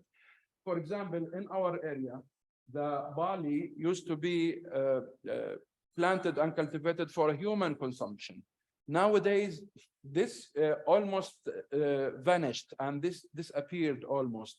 Sometimes for delicacy, they are using this, sometimes for certain recipes, but normally it has been degraded. And this kind of, when we talk about an endeavor toward revitalizing the neglectance, we also revitalize, we would like to revitalize not only the cultivation, but also the utilization approach, the utilization fashion. And here I show the story of wheat. As I said in the beginning, our area is the cradle of cultivation of wheat. And what is very exotic is that those very important wheat cultivated varieties that used to be planted in the old era, on top of which incorn wheat and emmer wheat, whose properties and nutritional value cannot be compared to what we eat now. You know how the bad reputation of wheat now is, and everybody who is taking care of himself regarding his diet, he goes away from wheat because of the high gluten and the high calories and the high glycemic index of the currently cultivated wheat. But the old ones, they used not to have that. But on contrary, they used to have high carotenoids, high antioxidants, and very nutritious profile. I mentioned here the acorn wheat, which is the Triticum monococcum. They call it sometimes the mother wheat, because it is the mother wheat of the first domesticated wheat ever. And this Triticum monococcum has gone into hybridization by natural methods into the emmer wheat, the second very important old cultivated variety that used to be domesticated and planted in the wild in the old era. The Triticum aestivum, the typical bread wheat that we eat now and consume, has never been seen in the wild, but it is assumed, or the literature says, that it has been initiated by transferring the Triticum dicoccum, which is the cultivated dicocoides, to the places of origin of the Aegilops tuskii, where the hybridization has taken place, and from which they started cultivating the Triticum aestivum. And sadly, those old varieties, they are not in our region anymore. They are planted, as you see here in this factory. This is Italy, and this is a product of Italy, and they are planted there, although they were initiated or started from our region. And our gene banks, not only our gene banks and the regional gene banks, this is absent. These species, they are absent as cultivated varieties. There might be some accession from the wild virgin, but the cultivated, they are not there. And if you look at how the profile is very rich, it has antioxidant, it has lots of enzymes, it has a very nutritional value superior to other wheat varieties and kinds that are being planted nowadays. Also talking about the emmer wheat, you see, and this is also not a product of ours, it's from India. And the emmer wheat has taken from the northern parts of Jordan and Palestine.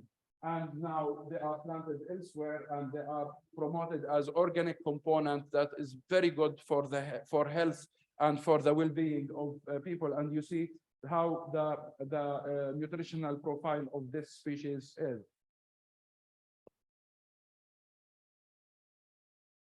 It's not only wheat and barley. There are tremendous amount of cultivated varieties that we used to listen about their cultivation from our grandparents. This area used to be planted with sorghum bicolor, used to be planted by sesame on a massive fashion, and used to be planted with flax and others and others. And during our attendance to the ninth governing body of the international treaty, I was surprised when the government of India has advertised their celebration of the millets. And when we talk about millets, we don't speak about one species, but rather 10 species of, that are called millets, on top of which is the sorghum bicolor.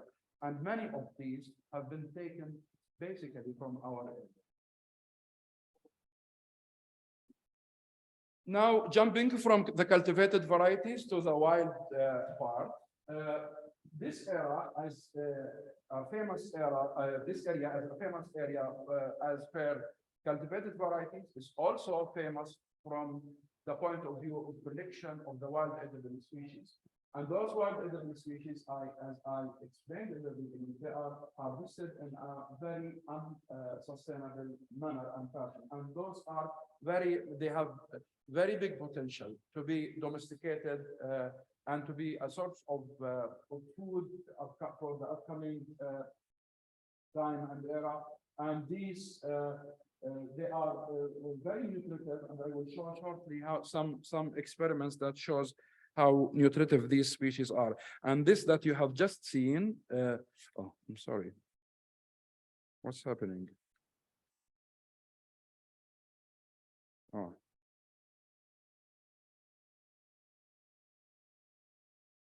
Yes, So this is this species is Akub, and I'm sure most of colleagues from Lebanon, Palestine, Syria, and Jordan, of course, they are the most familiar people with this kind of very high delicacy species.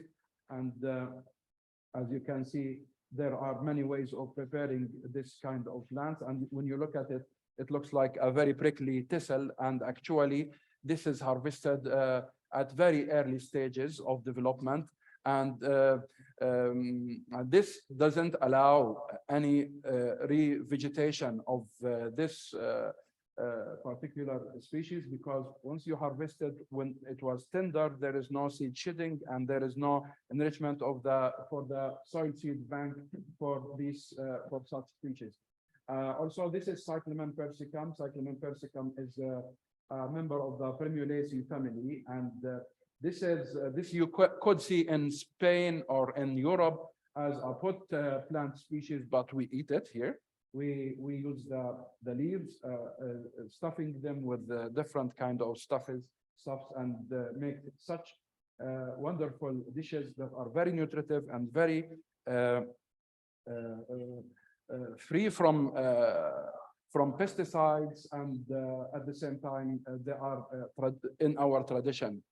The third plant that you can see here is Butis andrachme. This is a tree from the Mediterranean area of Jordan, from which the fruits are harvested directly from the wild, and they are very sweet. We call it a strawberry tree, and those fruits, they develop different kinds of recipes for sweets. And this is not only important as a source of food, but also the Butis andrachme as part of the Ericaceae family. It hosts the ectomycorrhizae.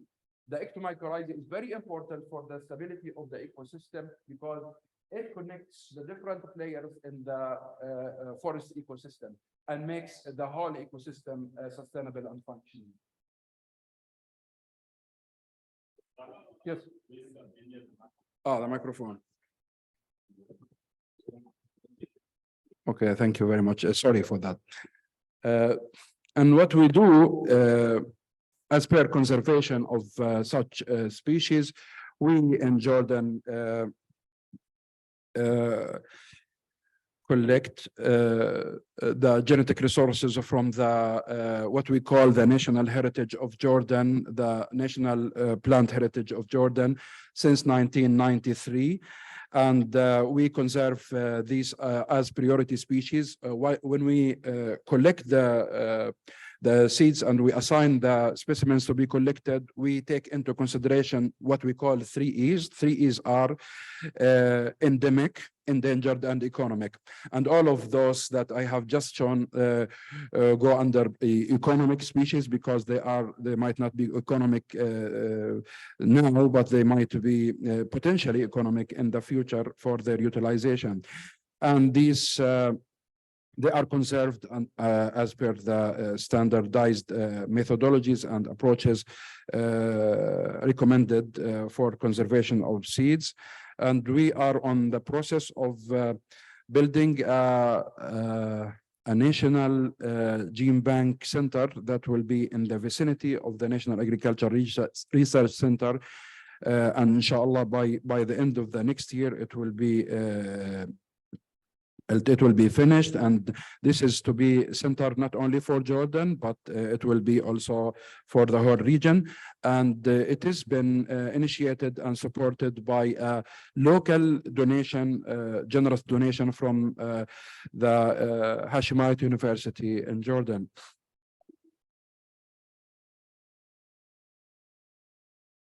As per what we do also, we conserve, assign first the geographical areas of those important species.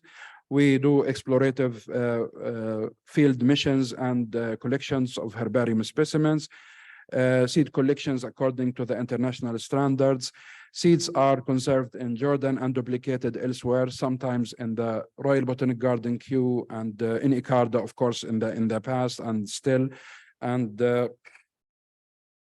Recently, we started duplicating also in Svalbard and the IPK in Germany. We recently we had a pilot project with the Royal Botanic Garden at Kew, where we collected some of those wild edible species and propagated their seeds in our stations to establish mother stock. And for the sake of participatory cultivation and breeding toward the characters or the traits that are needed in the national context, reaching homogeneity to relieve also wild on the pressure on the wild, and to hopefully in the future to create land races out of those. Our target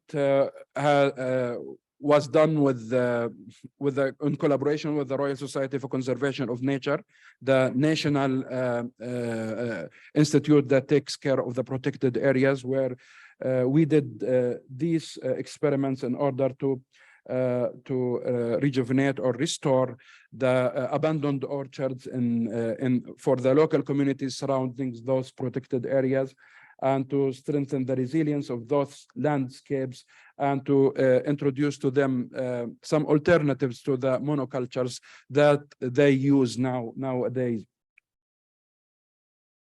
And this is a picture of collaboration in this project between us and Lebanon. And as you see here, colleagues of us here and colleague from Lebanon, from El Shouf Reserve, where we collected specimens for Gondelia tournefortii, El Akkub, in both countries. And we tried and we reached a compilation of a big list of information about the species to be targeted, and the associated information about their utilization. And research has been done on different aspects, including seed germination, as to help us to restore and to recognize the way the seed ecology, the germination ecology of these species, to restore them in the wild.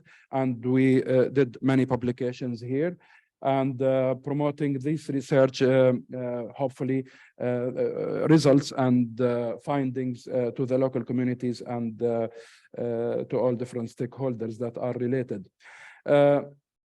Here, I would like to reiterate again what Alessandro was talking about regarding the manifesto and its alignment to what is being done and what is really needed in our context. And as definition of the forgotten foods could include the cultivated varieties, the domesticated and semi-domesticated species, and whatever it is, but the main point is to be undervalorized species and neglected, and neglectance, as I said before, doesn't need necessarily in the farmer's context, but sometimes for the researcher and the policymakers. So this manifesto is a call for collective action from the point of view, those point of views. It's a transformative action to turn forgotten foods into respected, valued, supported ingredients. Smallholder farmers and their communities be recognized, respected, and supported. Major development and research investment in forgotten foods that are resilient and well adapted to a wider range of environments and cropping systems. And gender transformative approaches for equity and transformation of power, and a portfolio of targeted interventions is needed to bring farmer communities at the center stage of development, research, and innovation as co-producer, not only custodians. And here I see how this manifesto is in alignment with all of those I mentioned the IC targets of biodiversity and the international treaty articles and the sustainable development goals. Done so far as per AARINENA, we compiled this nice form, and this has been done by many meetings with the colleagues from the region until we developed very special collection form that has prioritized our needs. In order to reach a database that is holistic and comprehensive, from which we can prioritize the plan of action. And the challenge is the erosion. We nowadays, when we go to collect land races from the north of Jordan, for example, we end up with Dutch varieties. We don't see the local land races anymore. Rarely you see, and this is because the farmers, they want to plant something to be readily producible and readily good, and they sell it. Of course, they make use of their presence in the remote areas, and the people of them from the cities, they go there to buy land races. But actually nowadays they are converted into lots of commercial varieties that are important from elsewhere. And we hope this stops, and we hope to revitalize again what used to be planted. Many land races have been collected some decades ago, but passport data information is generally poor. More interest from the scientific community is required for collection, conservation, and evaluation of targeted genetic resources, and to carry out studies on genetic resources on the genetic level, including evaluation and exploitation and collection of core collections. This is very important. That will facilitate evaluation and important agricultural, agronomical, and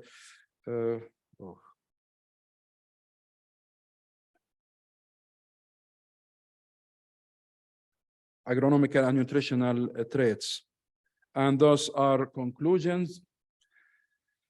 New development on minor crops due to the nutritional value should be exerted. The valorization of such crops products of nutrition, taste has permitted to maintain and develop their cultivation in some elsewhere, those cultivars that used to be ours. Resistant crops to agronomic aspects, tolerance to abiotic stresses, suitability to marginal lands with traditional agriculture should be promoted.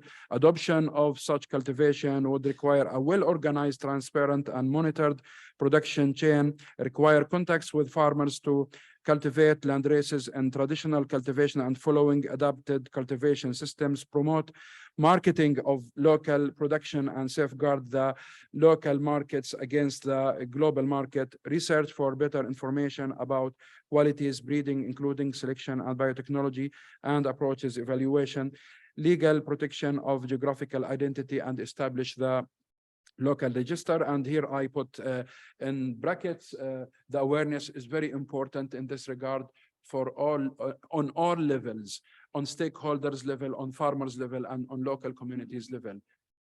And I quote this statement that I believe in: agricultural development and biodiversity conservation are sometimes perceived as opposing interests, but in many cases, such conflicts do not exist, and they are certainly not inevitable.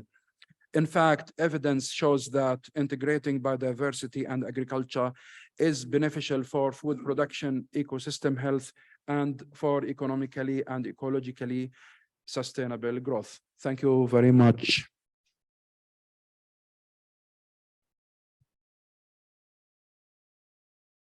And sorry for being long.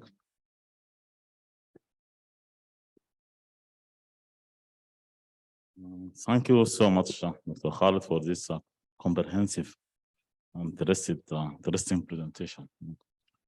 We would like to give you some more time, but because of I've already started late because maybe of the rain, some of us come late. That's why we are in a hurry of time. We are almost 10 minutes behind schedule.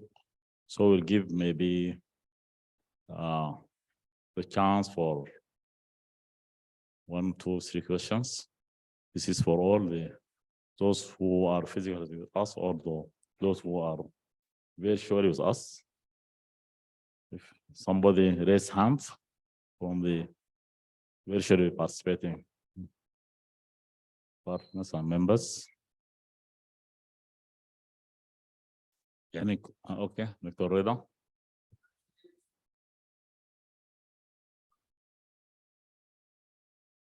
Put in the collective actions. I would like to thank GFAR actually for the efforts they have put in the collective actions and for the getting this topic back on the ground where it's really very, very important. And I think the way ahead, we should work together. And that's why we need collective actions. We need working together. And we would like every nurse, every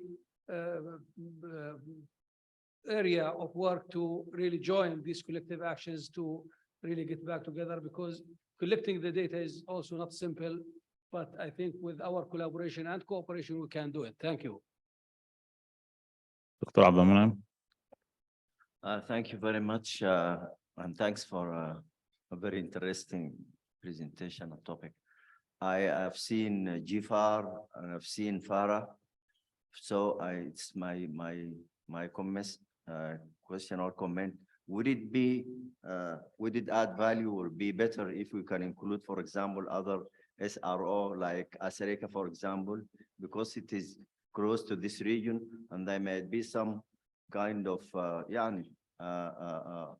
local lines or varieties or something of those forgotten crops or commodities might be shared. Would it be? Would this can add value, for example, to improve our results of this study? Maybe. Thank you.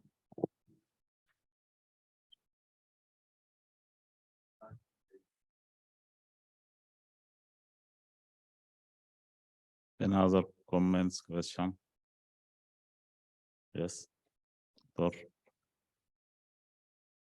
Well, thank you very much, all the presenters. Thank you for AARINENA inviting us for this meeting or conference.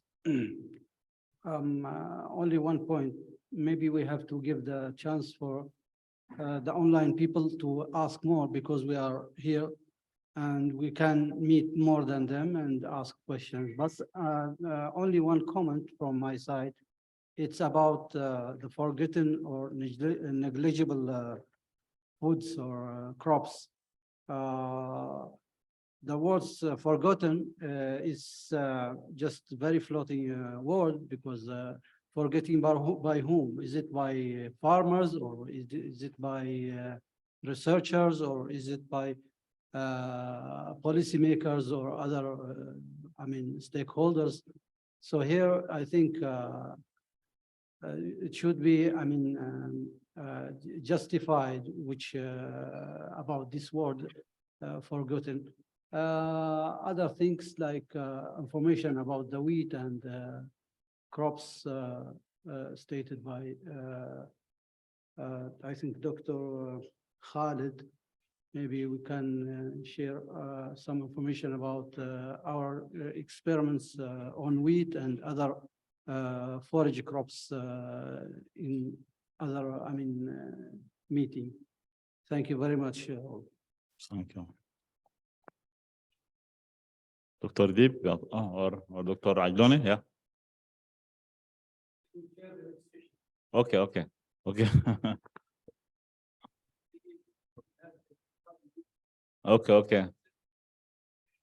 Yeah, he can prepare it. Last chance for Dr. Fadila. Thank you for the presentation, which is very informative. I have just one question. My question for Dr. Khalid about his presentation. Is it just for this? He is presenting the region, while what is he's covering is just from Jordan. Maybe this is because we don't have information from other countries, and this is maybe the other member fault. Maybe they didn't give him the the information. This is one. And, you know, I hope that in the future he can cover Yeah. all Of course, the of regions. course. There's a question that, you know, we are considering this as forgotten food. Maybe this statement, what I want to say that maybe not accepted, but our food is not just the crops. So in this case, either we are changing the name to say forgotten food between forgotten crops, then between brackets food, or we can include other foods which is forgotten, like fungus and animal. I'm saying that because Kuwait now, we have just native plant and some plant that can be used for medicine. We don't have crops, which is, we can say it's forgotten crops. Now, as we are part of the region and we are part of the concept node, I think we should add that we have some fungus we are using, and it is forgotten, like truffles. And also we have fish, which now it is forgotten, nobody eat it, and we can return back to this fish and we can use it. So my questions are either to change the name of this to be forgotten food between brackets crops. I know I can understand that for other countries, which is more Jafar and other countries, they are depending on the crops. But according to the changing in, I mean, climate change in the future, even these forgotten food, if we don't have water, if we high salinity, high temperature, we cannot also grow them. So to include with our food other things that I just included, it is better to be looked at it, I mean, in the future on the, especially in AARINENA concept note. Thank you very much, and I hope that my question is not. Thank you, Damato, because you are behind schedule, maybe more than 15 minutes. Thank you, Doctor, for that. As you know, the region of beneficiary include all these. You see what you mentioned. You see, talking about domesticated, semi-domesticated, both animals and plants, even algae is part of that. You see, and maybe for including Asarica, I think Far is representing. You see, even Asarica, the illustration of West Africa, South Africa, all these are represented by Far. So, Dr. Hildegard, if you have something on Dr. Khalid, and maybe 1 minute, 1 minute, if you have. Otherwise. May I? Thank you. Yeah. Thank you so much. I'm aware of the fact that we are running out of time. I think this is a conversation to be definitely continued based on the many good points that you raised. So thanks for that. I took good note, and we will continue working on this and with you. And I look forward to have many more presentations like the brilliant one that you did on the forgotten foods, or whatever we call it, in Jordan. And I hope that we can see this happening in all countries in the region and beyond globally. And I just wanted to acknowledge that we also at least used to have, I'm not aware whether the executive secretary of AARI, so our brother or sister organization in Asia and Pacific, used to be with us. I think he had to move on for other meetings now, but this is exactly, we share the concern and the willingness to invest into forgotten foods across the globe. Although the species, the crops, the fruits, the whatever, may be different in all regions, and it's fascinating to see that we are starting this conversation together with you, and you pointed this out very nicely, that this is the cradle of agriculture. This is where, this is the cradle of human civilization. This has been fascinating me since the very beginning I came here, and there is so much more we can do and we should do together. And big thanks to Dr. Rida again for saying so, that yes, indeed, together we are better, right? And this is, this came nicely across, I think, with the two presentations we had today. So let me just say big thanks and good luck to all of us to taking this further. Khalid, yeah. Thank you very much. To answer maybe my colleague from Oman regarding the name of forgotten foods. Actually, it is, if you read the manifesto, it is described how being forgotten doesn't mean not planted. Sometimes, or in most of the times, it is still there in the farmer's field, but forgotten as per research, as per policy, as per marketing and guidance. This is to respond to your question and the comment of Dr. Fadila regarding the less coverage of the rest of the region. Yeah, I admit this is not covering the whole region, the whole Near East, but this is because of the literature actually on one point, and on the other point, I wanted to show some experiments and some experiences to transfer to others that I'm really familiar with. Thank you, Dr. Khalid. Thank you very much. Yeah, before I leave, I have to give to Dr. Ahmed Amri. Please, 1 minute, Dr. Ahmed Amri. Thank you very much. Thank you. Thank you very much. I think very quickly, I think you all know that, I mean, there are almost 7,000 species that are used throughout history as food. I think we need to think about prioritizing which species, I mean, are really to be classified as forgotten, and which have based on criteria of resilience to climate change, diversification of our food in terms of nutritional value, as well as, I mean, diversification of income of farmers. So I think that, you know, to my surprise, I mean, for example, within the international community, barley, lentil, faba bean, many are forgotten in terms of international funding, international support. The same thing goes with within our regions. We have a lot of dryland fruit trees which really deserve to be tackled through research at the national and regional level. Thank you very much. Thank you so much, Dr. Ahmed Amri from Icarla. Before I leave, I would like to thank the presenters, Dr. Hedagar, Mr. Alessandro, Dr. Khalid Abulela, for their very constructive, comprehensive, and interesting presentation. I think Dr. This presentation will be available for all, I think, yeah, because they are very interesting presentation. And thank you all for your, interesting listening and participation in this very interesting session of Forgotten Foods. Thank you very much.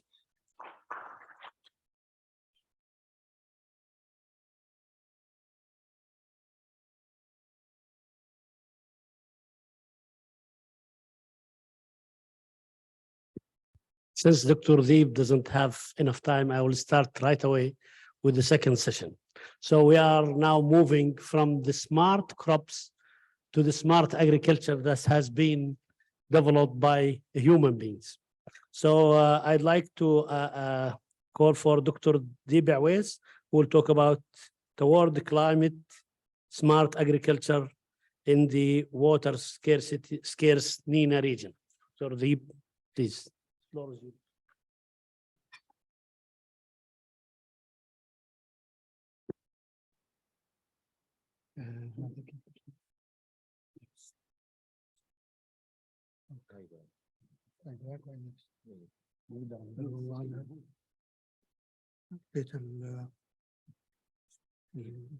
Big picture.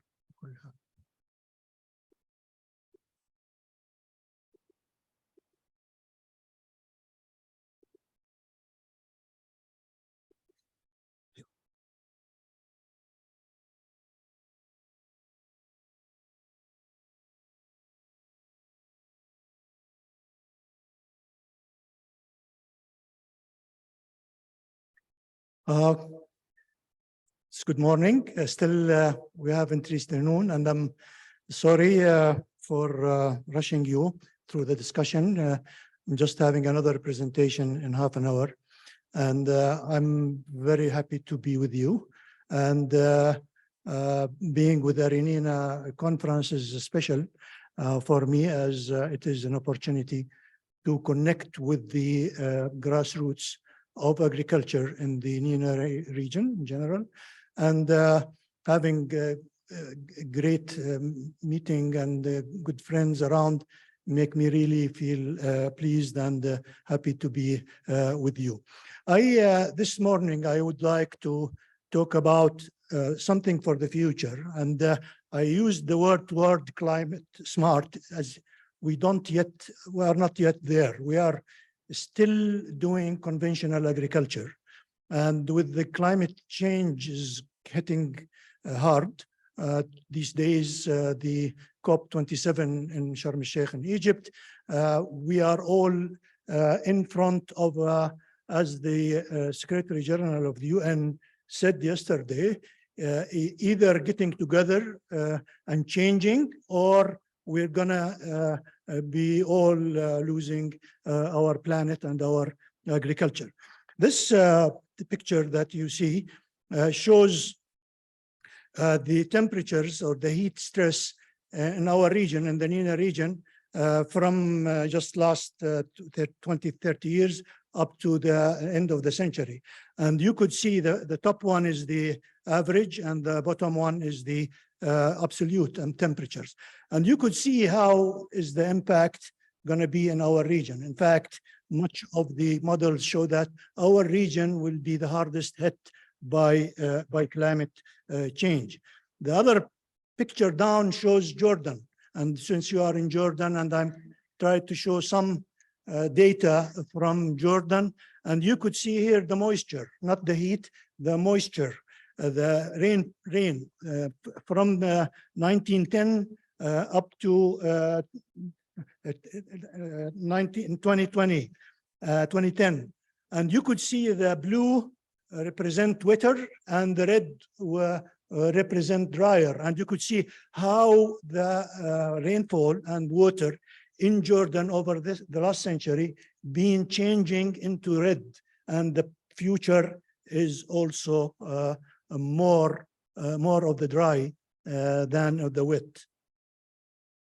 The climate change, we know all the causes. It's emissions, gas emissions. And as you could see, China and the United States and Europe provided most of the emissions and caused most of the climate change, which the other countries and regions are the minority compared to those countries which are industrial. And as to the type of gases that are causing the climate change, mostly carbon dioxide, but you could see that methane, which is very much associated with agriculture, is also contributing about 20% of the gases. And then talking about sectors, we could see that industry, electricity, and agriculture are the major sectors that contribute to climate change. Now, for agriculture, it is known that we have two main types of pollution from agriculture that we are concerned with. When we talk about climate smart agriculture, one of the objectives is to reduce this in agriculture. One is the methane, which is coming from livestock, basically, mainly from livestock, especially cows. Cows are producers of methane, and we have a big problem with cows and introducing beef and others. And then the nitrox, which is mostly associated with using fertilizers and other things on the farm. So we need to address these things when we talk about agriculture, if we talk about mitigating climate change. Now, the impact on agriculture, impact of climate change in agriculture represents 3 or 4 major things. The first is the temperature and CO2 levels. And this impacts differ from the dry the dry environment agroecosystems to the cool agroecosystems. If you talk about dry and warm agroecosystem, which is our region in general, there will be an increase of evapotranspiration. As you see, the temperature is higher, radiation is higher, reduced soil water. Actually, there is one point is that increasing soil moisture with climate change probably reducing radiation. Some models show that they level off the effect of radiation with the effect of the temperature. So there is here some trade-offs. Soil water will be reduced because less precipitation and more evaporation. So we will lose on soil water. More stress on plants, which is obvious. Shorter growing periods in our region, which is all the models almost show that we will have shorter growing periods, and shorter growing period doesn't have to be positive all the time. Sometimes it is negative. And in general, there are reduced yields. I say in general because there are exceptions where yield could increase with increasing levels of CO2 when you have irrigation and you have water soil. In wet and cool agroecosystems, there will be probably more positive, which is not very much in our region. There will be longer periods of growth, which produces more yields and dry matter, and there will be generally an increase in yield. So the northern hemisphere, like Russia, Canada, Europe, wheat and other things, probably yield increase is expected in these places. Now, in terms of rainfall patterns, it's very highly uncertain.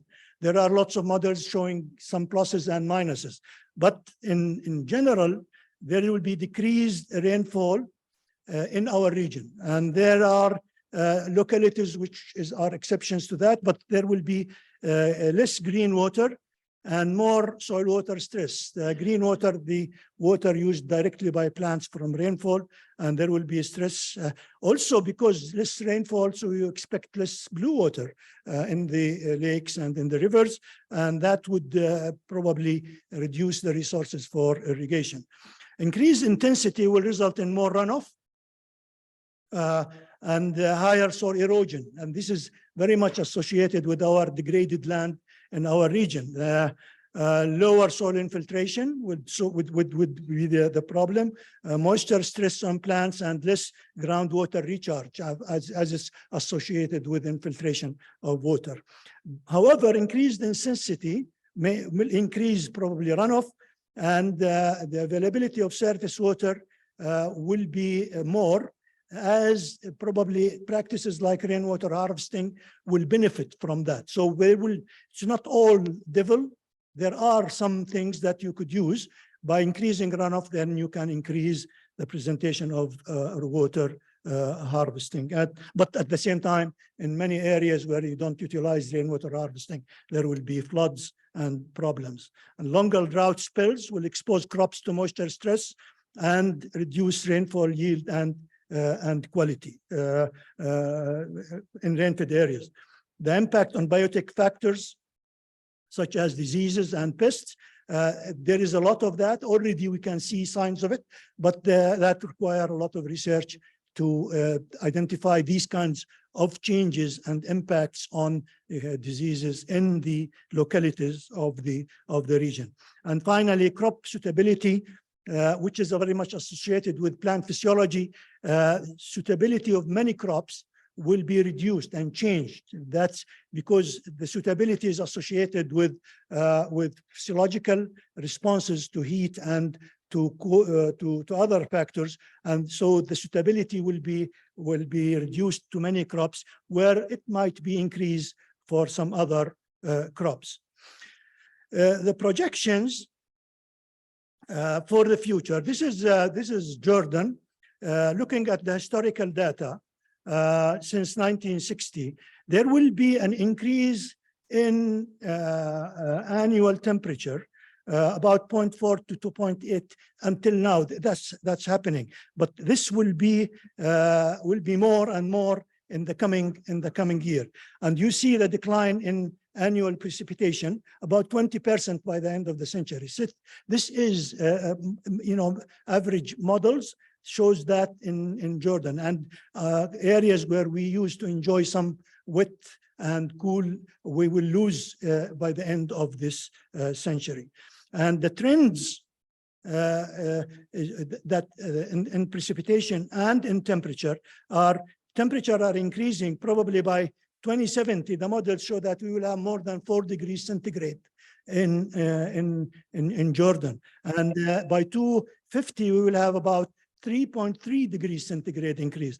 Where the rainfall will be declining, in 2050 we will have about 11% or 12% reduction in rainfall, and about 20% or 19% reduction in by the end of the century. Now, one of the major impacts on our crops will be heat stress. And this is modeling the impact on tomatoes in the Jordan Valley. And you could see until the year 2020, things are more or less similar, the same stress. But since 2016 or 2010, the stress is increased. And you could see the thickness of this graph is widening, which reflects the number of days with the temperature above 27 degrees centigrade. This is the temperature that tomatoes can tolerate. Above that, there will be a stress. So see the number of days where we have more temperature on tomatoes is going to be much more, which will affect the tomatoes production. And the second one is the potatoes. Potatoes in the Jordan Valley will be severely affected by heat stress. And you could see the number of days above 17. Potatoes above 17 degrees centigrade, there will be a stress on potatoes. And you could see the stress on potatoes increasing substantially, which indicate that probably Jordan Valley suitability for potatoes in the future will not be good. Now, the moisture and heat stresses, you could see this, the comparison between historical and future changes. This is moisture stress in Jordan, how it was. The blue and yellow is moderate and good. And then you go down to red and purple, which means there is huge changes in the number of days of soil moisture stress on crops in Jordan.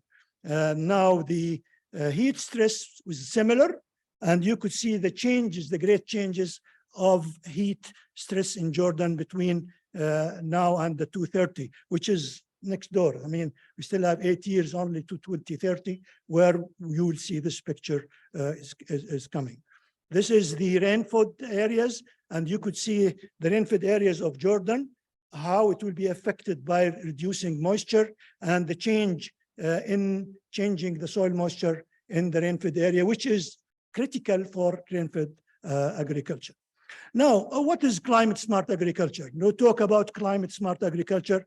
We know it's good agriculture that is friendly to climate, but actually the first and most important is maintaining productivity. The productivity, increasing the productivity and agricultural incomes is the major pillar of climate smart agriculture. Even if you stop mitigation, stop emissions and other things, unless you maintain and increase productivity, you will not have climate smart agriculture. The second pillar is adaptation. Adaptation, enhancing the resilience to climate change impacts. Now we will have impacts, as I indicated, to many crops. How do we enhance the resilience so we don't lose the yields and we don't lose the production, is another pillar for climate smart agriculture. And the last, which is most very important too, is the mitigation. Mitigation, reduction or removal, where possible, of greenhouse gases emissions from agricultural products, like dealing with cows, methane, dealing with fossil fuels used in irrigation and in other things. Now, when you talk about climate smart agriculture, we cannot but put water in the forefront in our region. Our region, water is the most limiting resource for agriculture. Now, water scarcity is increasing per capita, and stress is increasing. This is some of the Arab countries, and you could see that most of these countries have already been below the chronic stress And in fact, by the year 2050, all of Arab countries will be under absolute stress, less than 500 cubic meters per capita per year. Jordan, of course, is the unfortunate exception, which is now it's less probably than 150 cubic meters per capita per year. This is the major contribution, a major factor in climate smart agriculture of the region. Now, it's not that only. Agriculture is losing irrigation water now. Now you could see these countries since 1990 to now.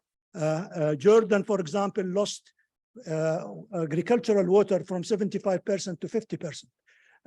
Bahrain, Lebanon, many countries are losing the water that was already allocated to agriculture. So agriculture is losing its irrigation water. So what do you do in this case when you talk about increasing production? So the problem that, of course, climate change adds to the misery, and there will be less water in general, so less water for agriculture, and there will be consequences on economic and social and environmental aspects. The farmers will be shouting, we need water, and that's a problem that's coming everywhere in the region. What do we do? The increasing yield strategy, which is a common strategy for everyone. Every one of you want to increase yield. That's strategy that's been there for hundreds of years. But this strategy may not be working in the future. This is the relationship between yield and water. When you want to increase yield, you need more water. You cannot increase yield per land without having more water. This is a scientific relationship. So increasing yield in this region is a problem because we don't have water to increase the yield. So what should we do? Now, the focus now for climate smart agriculture in the region here is shifting from land productivity to water productivity, from yield to water productivity, which is now a super indicator for climate smart agriculture. What is water productivity? It's the return per unit of water consumed instead of the return per hectare or per dönum or per acre. And the return here, we don't mean only biophysical. We don't mean here grain and meat and milk and biomass only. We mean also income. How many dinars or dollars per cubic meter of water? How many environmental benefits? How much carbon sequestration per cubic meter of water? How much social benefits per cubic meter of water, like employment? How much energy, how many calories you produce from a cubic meter of water? And how much nutrition you can get from a cubic meter of water, like protein, carbohydrates, and others. So the critical indicator here is water. And we need to measure production by unit of water instead by unit of land. The land is not anymore the critical factor, more the water. And here water, we talk about water quality and location and availability, but also this concept define the denominator by consumed water, which means water depleted, not used again, like evaporation, transpiration, and quality deterioration. But the water that is recycled is not considered consumed. So we need to talk about evapotranspiration in general. And I show you here a few values of water productivity for some crops. Here we talk about beef, lentils, wheat, potatoes, olive, and dates. And you could see two columns. One is dark and one is light. The dark shows good management, and the light is traditional or conventional management. So we here see how the crops are producing biophysical kilograms per cubic meter. And here you could see potatoes is producing 7 kilograms compared to beef, which is producing 100 grams only per cubic meter of water. This doesn't mean this is better than the other. This means that we need to increase this to be like the dark column and the bar, and try to improve the things, but this is not enough. The economic water productivity, which translating this into money, according to the market and according to the others. Here you talk about different columns, different levels. You see that olives here showing the highest economic return among these crops, where the beef is still the least. I'm talking here about the beef because cows are polluters, methane producers in climate change. And as we eat more beef, we pollute more the climate. And that's good. So beef consumption is bad both for climate and for health. So there is a calls internationally now to reduce the consumption of beef so we can reduce the cows and try to use alternative sources of protein so we reduce the climate harm. Nutrition, protein, look at that. Protein, how many grams per cubic meter of water.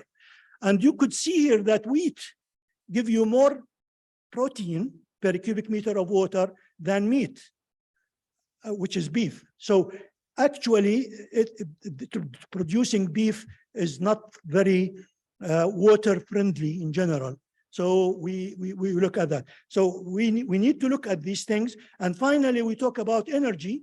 How many calories you need, like 2,000, 2,500 calories per day.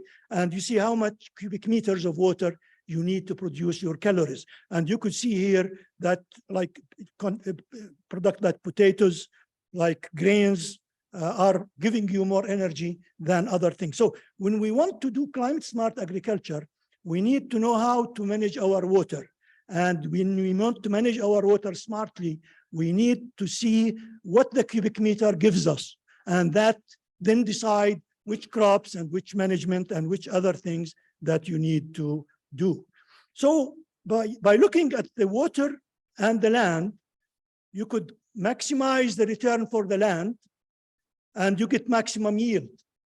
But that's not the best strategy for the return for water. So you could reduce the yield, but increase the water use efficiency, and then you can get more by using the water to irrigate larger lands. So here you talk about the deficit irrigation, for example, and you could see that maximizing water productivity should be adopted as climate smart agriculture when water is more limiting, and land productivity can be used when land is more limiting. So both have the thing, so need to see the trade-offs in different location.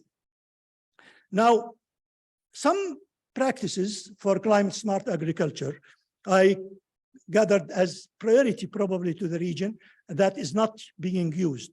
The first in irrigated agriculture is shifting the focus to water productivity options like crops, selection of crops.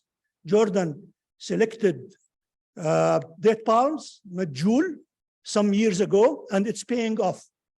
The medjool, the pear, it's the highest economic water productivity. The cubic meters bring the highest return in the medjool date palm. So selection of the crop is very important. The technologies.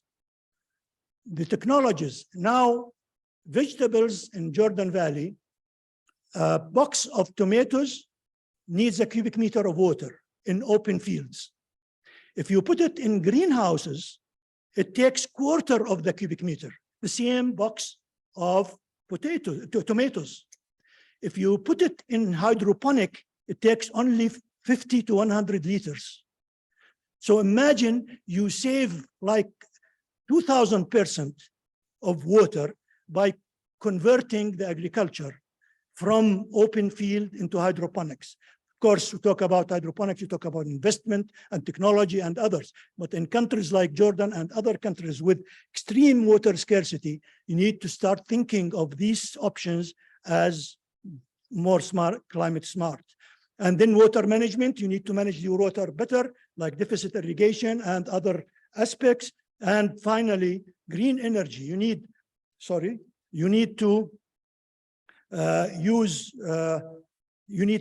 green energy when you go talk about pumping, when you talk about processing foods and all kinds of things, you need to use green energy to reduce the emissions associated with that. And rain-fed agriculture, which is very important in many countries, in Morocco, in Tunisia, Algeria, Jordan, Syria, it's big thing, the rain-fed agriculture. So supplemental irrigation is applying very limited amount of water to rain-fed agriculture in proper times, which increases water use efficiency extremely and yields. Rainwater harvesting. Rainwater harvesting is a must now in rain-fed agriculture since rainfall is getting reduced. So concentration of water for trees and for crops and for other things is a must. And finally, the conservation agriculture. Conservation agriculture is adopted more and more, and it is a very important climate smart option.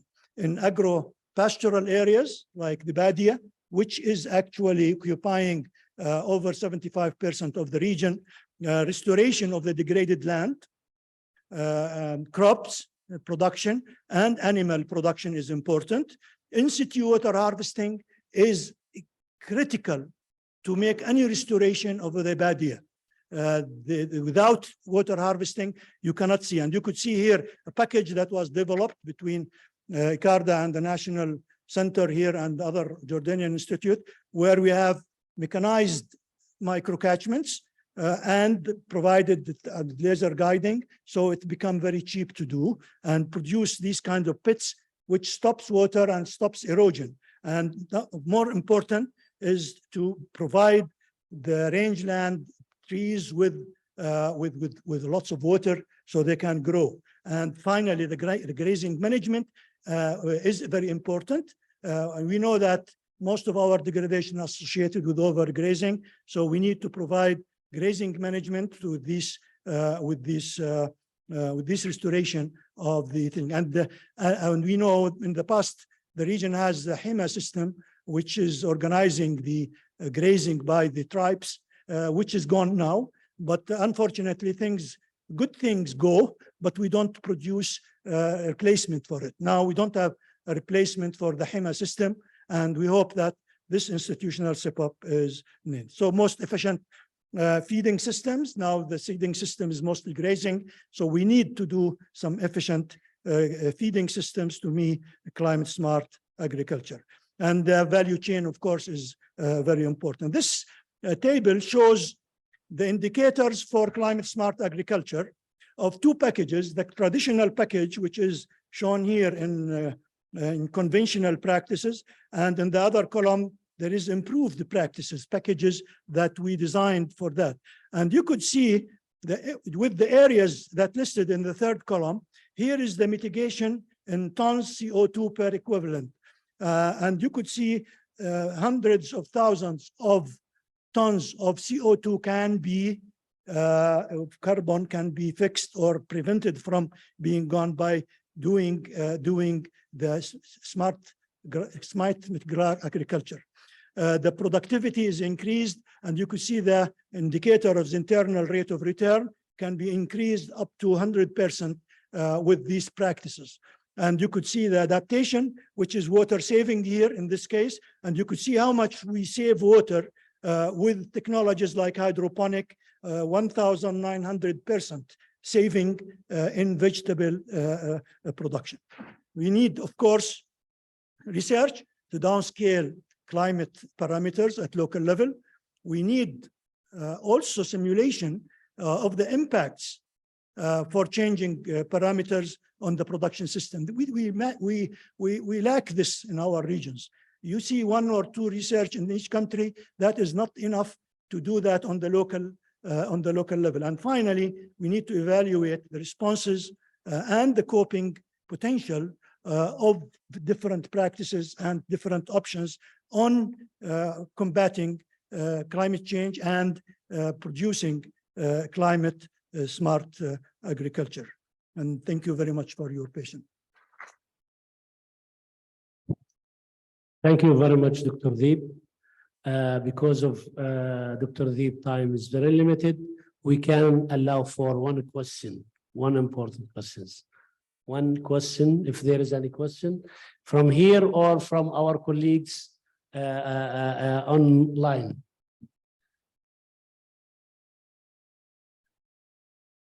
Yeah, I will. Okay, if there is any question, please. So everybody like to save your time, Dr. Deep. Thank you very much. Thank you very much for your time.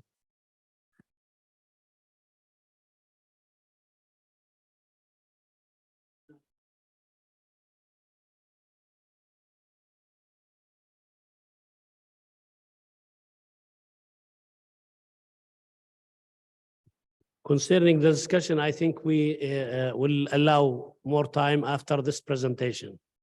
So the second presentation عملنا الضوء علينا الضوء خلينا نشوف is digital technology in agriculture and food chain. We were expecting, of course, you are welcome, Fonda. And Fonda is going presenting this presentation. Please, the floor is yours. Please.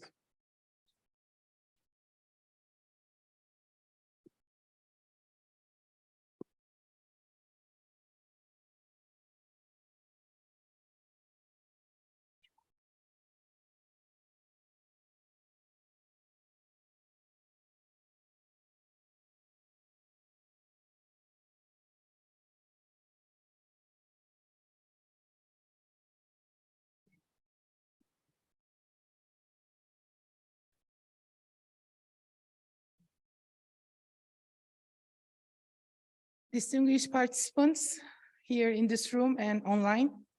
My name is Funda Kıdoğlu, and I am working in the International Agricultural Research and Training Center in Izmir, the third largest city of Turkey. And I am here on the behalf of Dr. Bülent Sönmez, the Deputy Director General of TAGEM. He couldn't be here with us, but he sent his best regards and success wishes for the meeting. Today I'm going to talk about the digital technologies in agriculture and agriculture 4.0 in the agri-food chain. So I gone too far, sorry. I was very quick. Okay, thank you. So this is my presentation plan. I'm going to talk about the General Directorate research system, and I will give you some data. And then I'm going to talk about agriculture 4.0 studies of our General Directorate, and then 4.0 agri-food industry.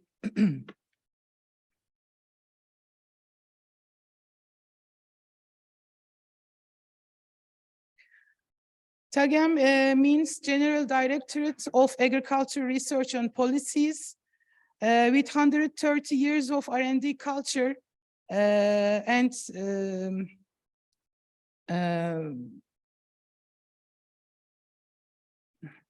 this is one of the general directorates in our Ministry of Food and Forestry. It has 49 research institutes, 24 R&D authorized institutions, 28 advanced R&D centers, 9 training centers, 7,000 of employees, 20,000 of hectares on land, 32 gene banks with 312,000 million species, and 1 botanical garden and 24 scientific journals.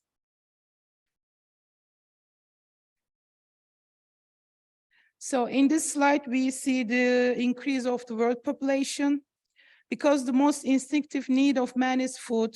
For more than 7 billion people today, ensuring food safety is not easy.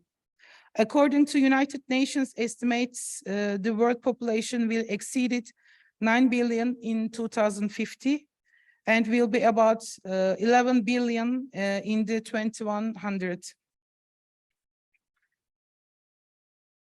Now we see the increase of the population of AARINENA region in particular.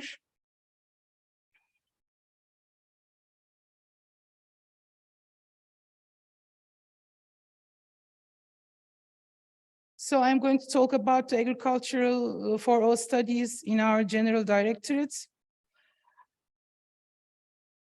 In the role of the digital technologies, it is a necessity to obtain high efficiency from the unit area by using many analytical tools to improve the efficiency of agricultural processes.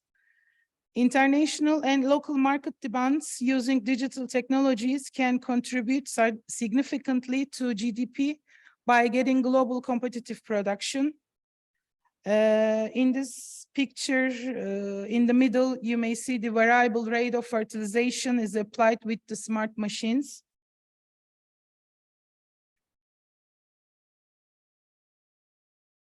When we talk about the advanced IT usage in agriculture, we think about the precision farming. And precision farming is based on area-specific applications. And with this farming system, we have better quality and high yield, and it leads to us more earnings. At last but not least, we have less environmental pollution with this farming system. Digital farming based on big data and the smart farming on smart applications. For this system, we need experience, especially place experience and knowledge. And community is very important because its place to individual is very important in the systems. And with this digital farming and smart farming, similarities give way to difference.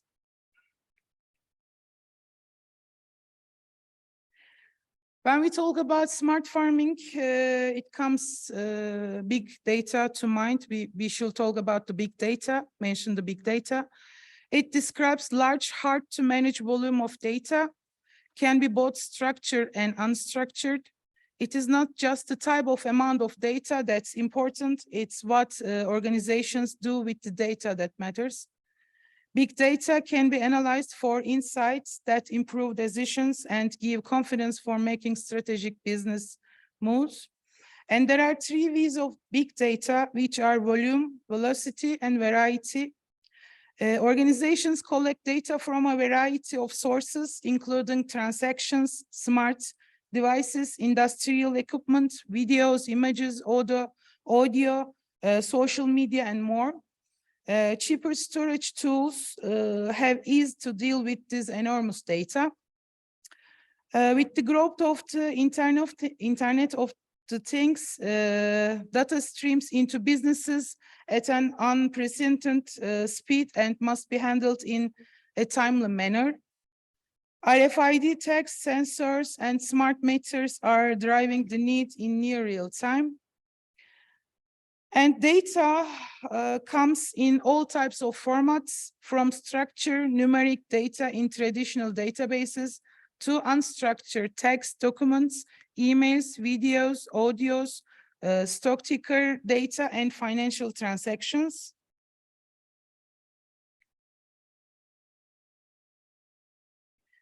And here are some studies on smart agriculture technologies carried by TAGEM, research institutes and programs, which started with Aselsan and universities. Aselsan is the largest defense electronics company of Turkey, whose portfolio includes communication and information technologies.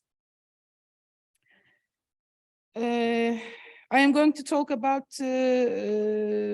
examples of our R&D projects later on, but at the end, National E-Agricultural Strategic Plan has been prepared in the context of 4O agriculture.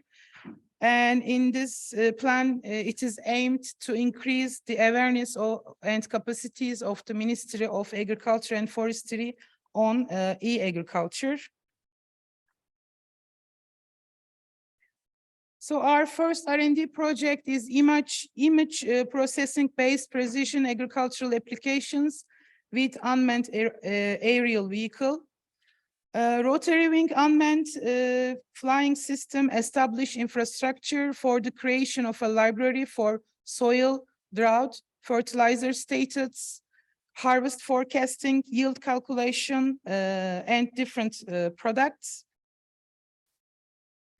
Once the infrastructure is established, there will be opportunities for use in damage assessment studies for agricultural insurances. You may see the wheat field, the image of wheat field taken with multispectral cameras. This is a project of TAGAM collaborated with Aselsan.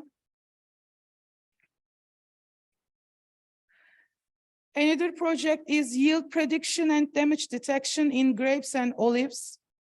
Prediction and early warning models are a system developed in order to decide whether spraying is necessary in the fight against disease and pests in agricultural production, to determine the optimal spraying time to warn the producers and thus to save them from the loss of money, energy, and time in the fight against these pests. And finally, to minimize the damage that chemicals cause to the environment. With the help of remote sensing technologies, yield estimates and damage and disease detection were made in grape and olive production in Manisa, Izmir, and Aydın region, the west part of my country.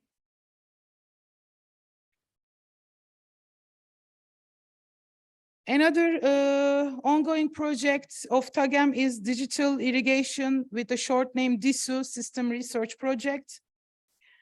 This is a ongoing project with the collaboration of universities, implementation units, and TAGAM agricultural enterprises. The crops of the project are wheat, sunflower, alfalfa, soybean, cotton, sugar beets, and citrus trees. Sorry. Reliable data will be obtained by unmanned aerial vehicle drones for different crops and regions. Obtained data will be modeled with artificial intelligence and machine learning. Models which will be created by location data and drone images will be transferred to the satellite system for irrigation management, drought monitoring, and yields predictions.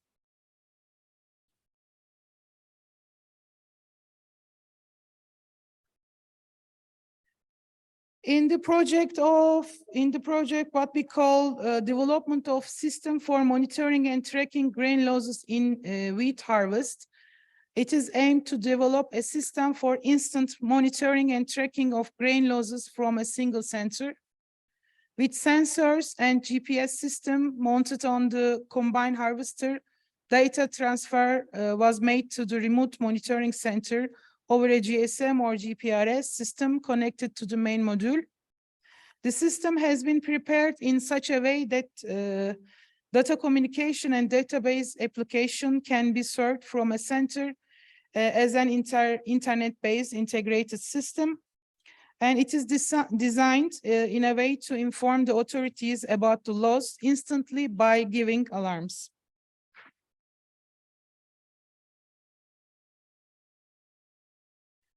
With the animal tracking system, information such as whether the animals are alive and in which coordinates will be taken instantly. In addition, a decision support system has been established with the data obtained from the animal tracking device of certain animal behaviors, such as estrus, rumination characteristics, change value of inner surface temperature. And system monitors approximately 20,000 cattle in the project, and the collected data will be created by machine learning.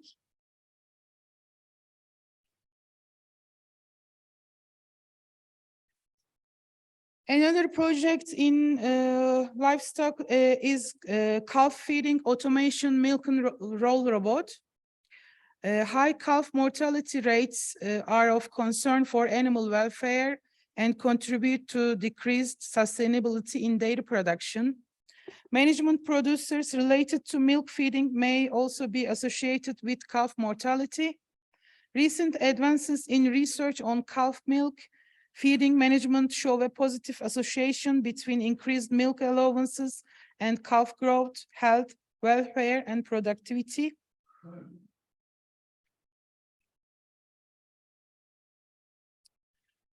We have another project called self-propelled sprayer for greenhouse vegetable production. Sorry. Within the scope of this project, a self-propelled sprayer that can be remotely controlled to be used in greenhouse agriculture was designed and manufactured in order to avoid and control excess of pesticide application. This system is established in one of our research institution in Izmir.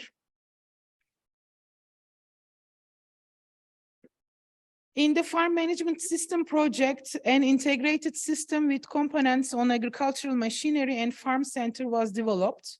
The system allowed users to collect information through the ISOBUS system and view it all at farm center using wireless communications, processing the data, processing the collected data on the map. It allows for historical viewing and analysis.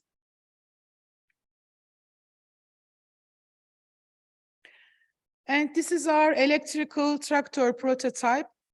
This 65 HP garden class electrical tractor has four-wheel drive maneuvering and steering capability and collects and stores data when working with batteries and electricity, capable of learning land, and tractor is aimed to be used as an energy resource.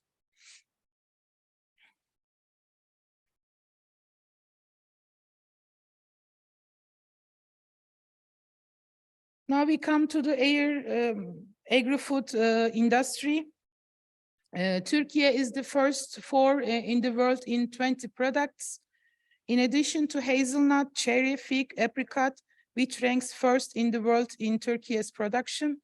It is second in quince, poppy seed, melon, and watermelon. Third in lentils, pistachios, chestnuts, sour cherries, and cucumbers. Walnuts, olives, apples, tomatoes, eggplant, spinach, and peppers are in the fourth place.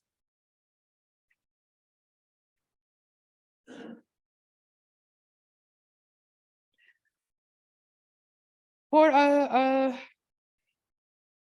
agri-food industry, we have a project of controlled atmosphere box tracking and information system for agricultural products.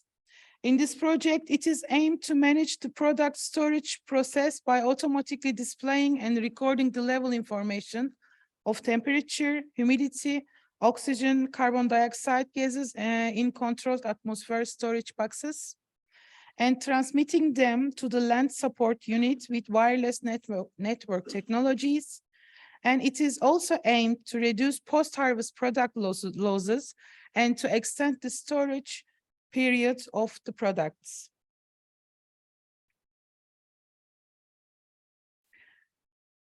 When we talk about food industry, agriculture for the food industry,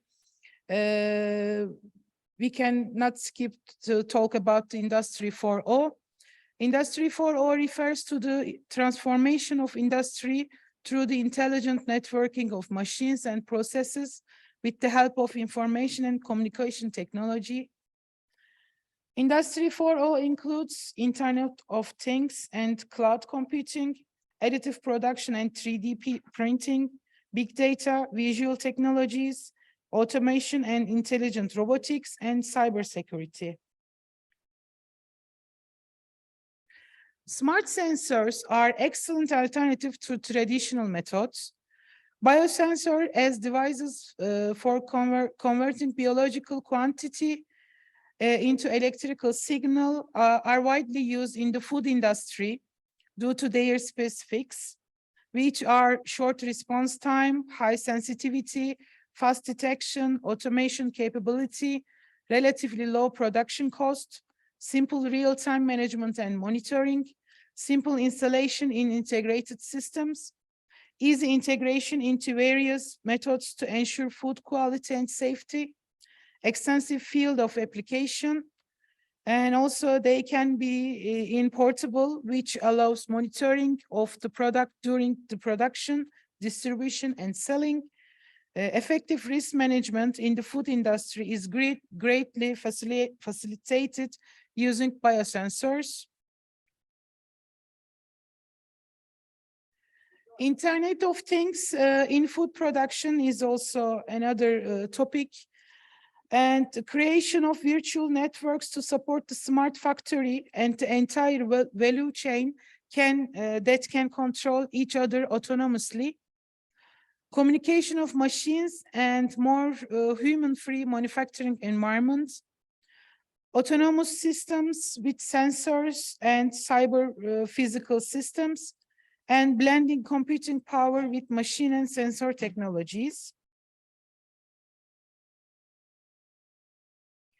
And with IoT in food production, we gain enhanced surveillance of food manufacturing ecosystem, better control over complex supply chains, reduction in food waste, increased process productivity, and also enhanced food quality. The artificial intelligence uses computers and machines to mimic the problem-solving and decision-making capabilities of human mind, combines computer science and robust data sets to enable problem-solving, encompasses subfields of machine learning and deep learning, which are frequently mentioned in conjunction with artificial intelligence. And these are a set of AI algorithms which seek to create expert systems which make predictions or classification based on input data.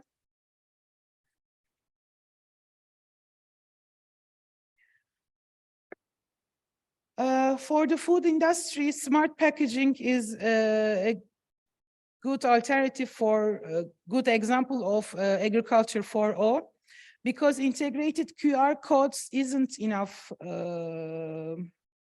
and food sensors embedded in smart packaging can provide a quality indicator to both retailers and customers.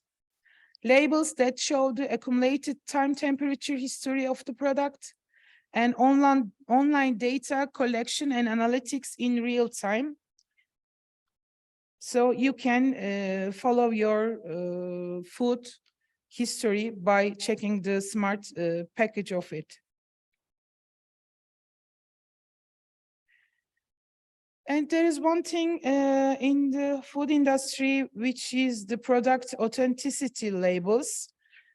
Internet-enabled microchips can be embedded in food packaging that will expose the originality of the product once scanned.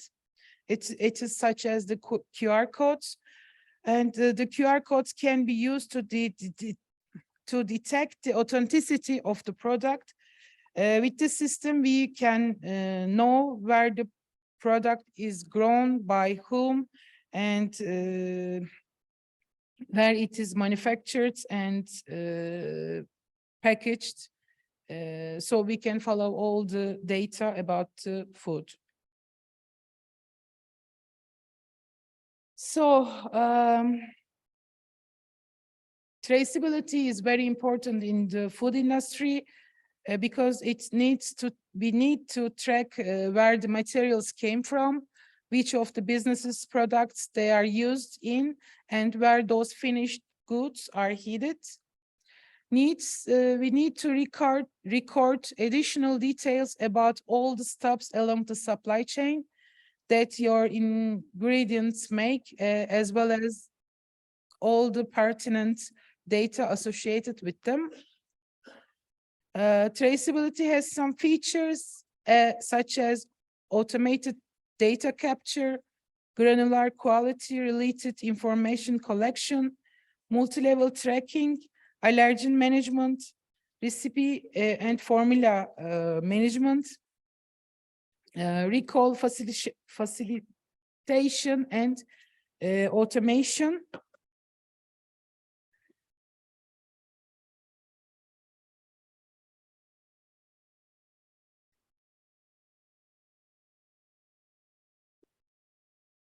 So it's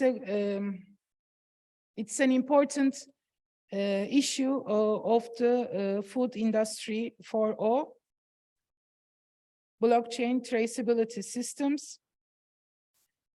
So we can trace the food, the information about farmer, the producer, distributor, and finally the retailer.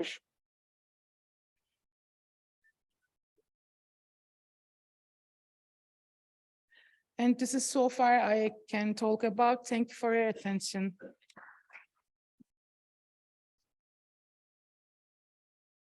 Thank you, Dr. Fonda. I think we have some time for discussion. And I think today AARINENA was very smart in connecting the smart plants that has combating all the pressure from climate change, from humans in reality, because most of these crops are subjected to the stress and pressure of humans more than the climate change. But they are still alive in nature, in the farmers' fields, in the, let us say, community areas, and still keeping alive. Then we go to the second session, which was really very interested, especially the how we increase the productivity of water in very important way. In the second session, we are learning a lot about how human mind are very smart in creating all of these technologies that helping us in managing our food to improve the adding value and the food security from quantity, quality, and from health point of view. So I'd like to thank all the presenters, all the people who participating, even here or online. So now I will open the floor for any question about the different presentations. Anybody from the our colleagues in the online? We will give the priority for the people online. Okay. Anybody? Okay. Now, if there is any question from the hall here, تفضل دكتور محمد.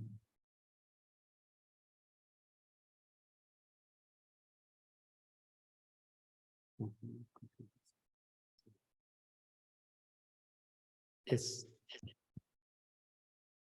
Okay, thanks for giving me this opportunity, and I really would like to make this question for our doctor from Turkey. Could you please introduce yourself? Okay, my name is Mohammed Malkawi, professor of computer science at Jordan University of Science and Technology. So I'm here to especially to listen to this type of talk that has just been given about the all types of IT technologies deployed in the farming industry, especially about traceability, authenticity, and verification. First question, are these technologies which you presented, are they current projects, or are they in reality? Today we have We have the supply chain traceability, blockchain, the QR codes to be able to do the authenticity and verification of products. Are they in practice or they are ongoing projects? That's my first question. I'll clarify the question. Is it now on the basic study or research, or it is mature technology that applied in the real life? Thank you. I'm not an expert on this, but we have the QR codes and we trace our products in real time. So it is not just an idea, we are using it in our country already. So traceability, especially we have labels regarding to the location of the product, because in some places, some products are very important and specific to this region or place. So they are labeled, and with QR codes, we can trace our products, our food products already in our country. Okay, thanks. Maybe I will have a talk on the side so I can get some context on this issue. Okay. Thank you. Thank you. تفضل دكتور شبلي. Thank you. Actually, I would like to thank Dr. Foda for this presentation. But last year, we had a workshop on smart agriculture with Turkey. And a group of people and experts, they joined us and they talked in the workshop. It was online, actually, because at that time still we could not make it physically. So actually, I really learned a lot from the progress and the advancement happened in Turkey in smart agriculture, where you can see tractors moving from the hangar to the field. They do the plowing without having a driver. At the same time, drones that are really in use, and the workshop was a practical way of what is going on the ground. So actually, really, it is a good experience we gained from the people who presented last year, and I think the program is going very well. So hopefully, Dr. Foda and Dr. Sulemez will get his health, and I think we pray for him to get his health back, because I think these days he's not good, to really work together. We can organize a workshop physically together where we can get people to get together, and then they can also visit the places where this kind of work is going on. Thank you so much. Any other question, please? No. Suggestion. It was a suggestion, I guess, not suggestion. So I am Just a suggestions. I will contact you so we can. Yeah, I am going to tell Dr. Sönmez. Yes. Suggestion. Yes. And I hope we can manage a training workshop, let's say, for our Yes. New technologies in our country, for our NENA countries. You know, today, as of today in Jordan here, a drop of water means a lot. Yeah. So we should go for smart irrigation. Fertilizers, today, the ton of urea went up from $300 in Jordan to about $1,400 after the Russia-Ukraine war. At the same time, the compound fertilizers, they went up from about $500 to almost close to $2,000 a ton. Yeah, So unless we go to smart uses of those different things in agriculture, actually, we could not make it. And by the end, it's going to be a loss, and there will be no economic way or value added of our work. So I think we will communicate, and then hope we will get people from the region together in that essence. Thank you. Any other question?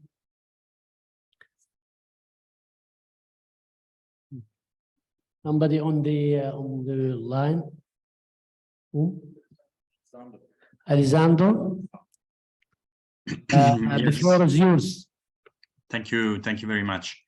I just had two comments on both presentation.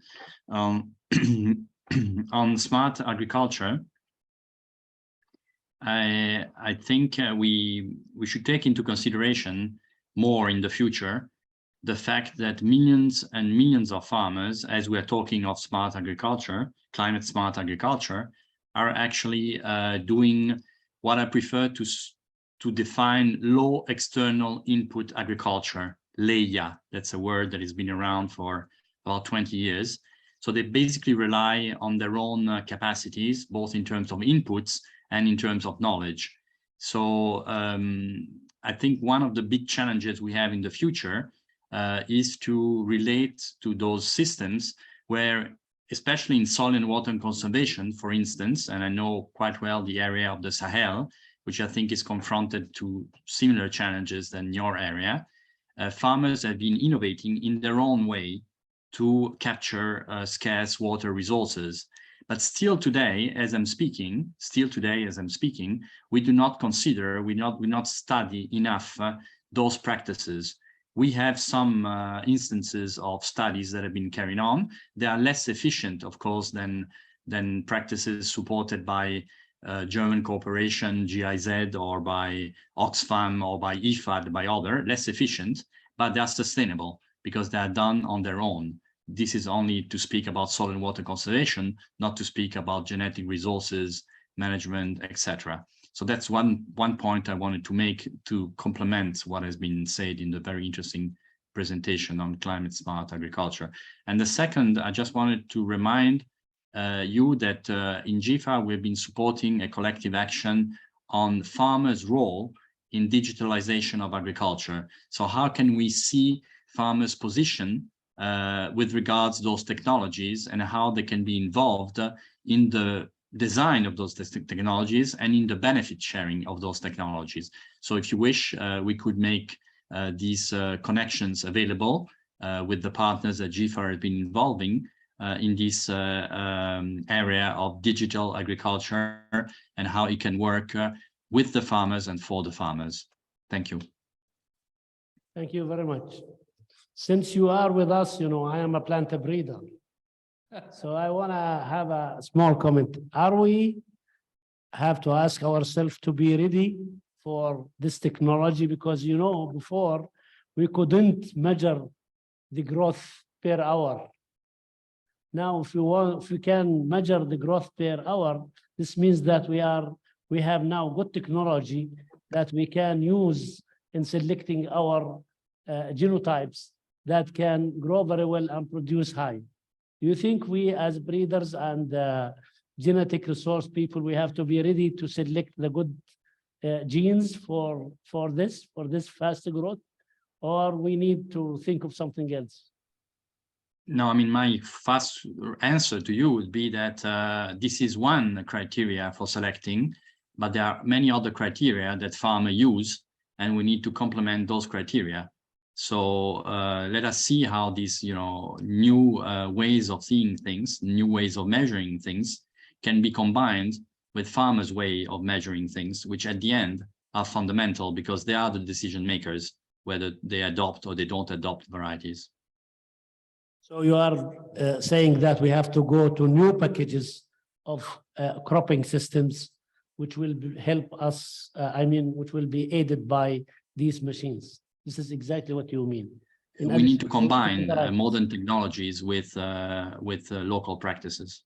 Okay, thank you very much. Just to let you know that we at AARINENA, actually we have a project funded by GFAR where we are now doing a digital agriculture survey, and we are including Jordan, Egypt, and Tunisia in the project, and now we are collecting the data. So actually this is something I have to mention here. Thank you. So thanks.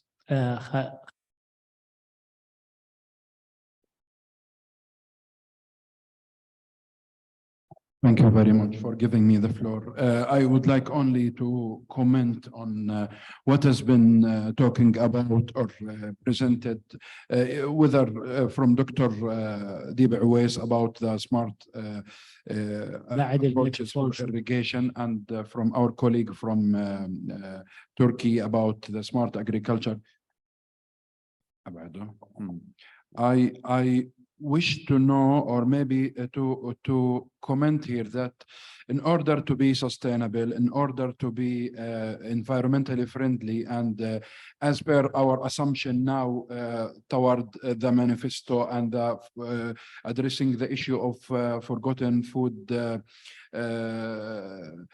utilization and these kind of things, we always put in our mind that we want to be sustainable. And I wonder if these kinds of agriculture, the smart agriculture, are taking into consideration this issue. I wonder if they implement, for example, measuring the ecosystem services side by side with measuring the end product or the yield of some crop commodity. Thank you very much. Thank you. Thank you. Any other question from the floor or from the online? Any sign shows for any question? If there is no questions, I think the second session has been ended, and we leave the floor for the third session. Thank you very much for your listening.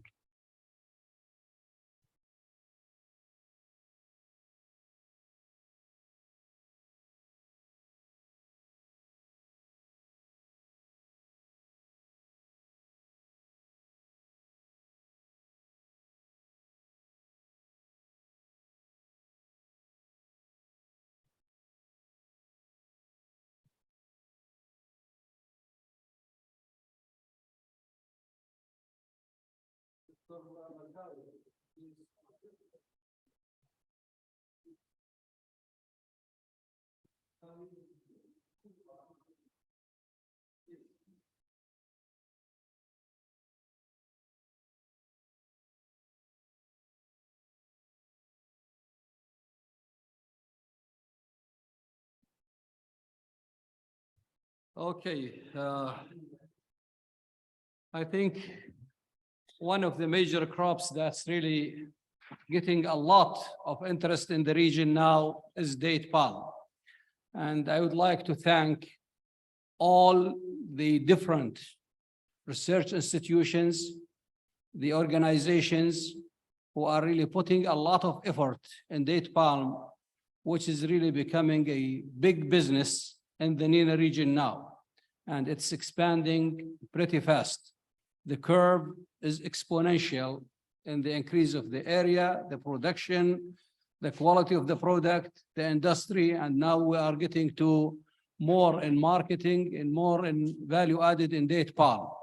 And also, I would like to really thank also Khalifa Award for really putting effort in date palm, and almost they are doing a date palm festival every year, and they have also the conference where people are getting together from the region and international people, and they are discussing vital issues, significant issues, important issues.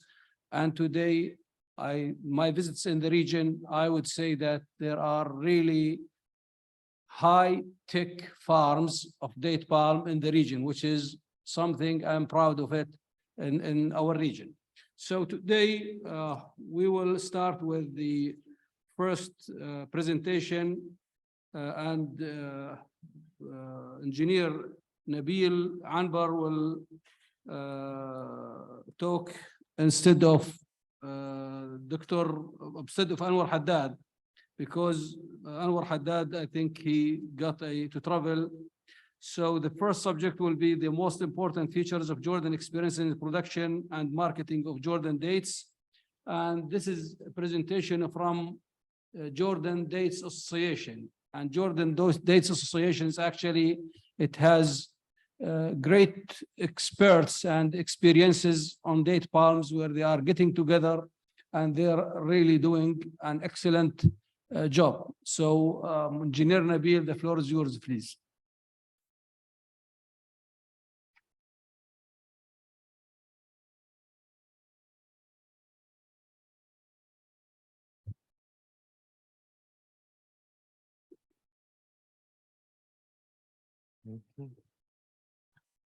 عندي حطها طبعا.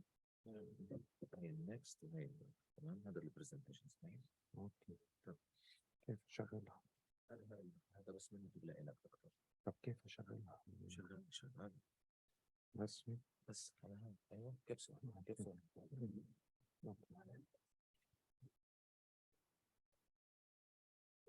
Good evening.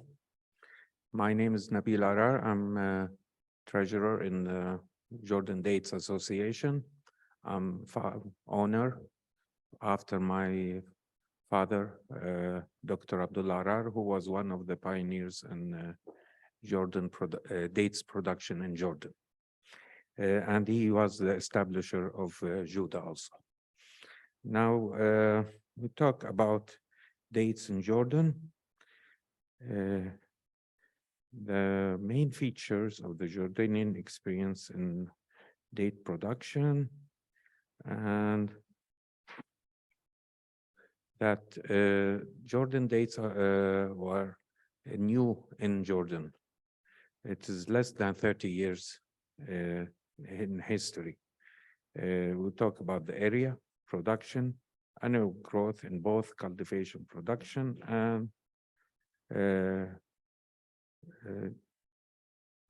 and Jordan was registered as producing country of dates in Codex, which is a great success for Jordan. Development of palm date area and production during 2015 until 2021. In fact, almost by year 2000 started date production in Jordan. And from that on, the curve is increasing and is still increasing until now. For example, in 2015, we had 20,000 tons of production. Now, last year, we produced 30,000 tons.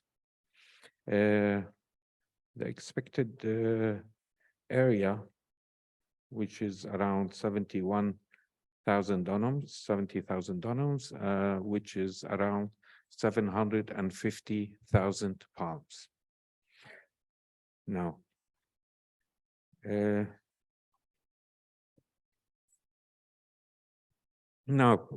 cultivation of data palms in Jordan based on prior study launched in 1995, which was that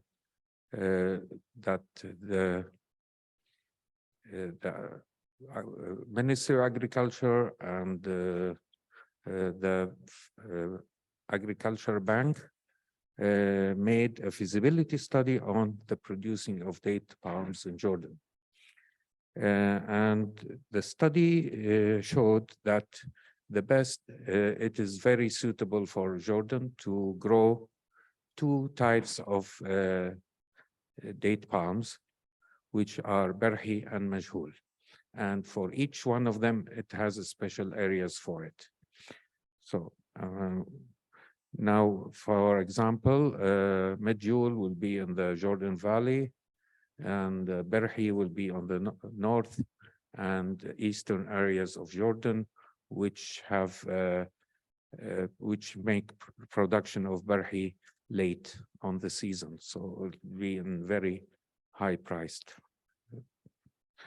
Most of the seedlings are tissue cultured, and it was imported from authorized and very known companies specialized in that type. And the standard specification Jordanian dates have been developed during the last 5 years. And now the Muwasafat Maqayis Measurement and Standard Association have established a date palm date standards for Jordanian dates.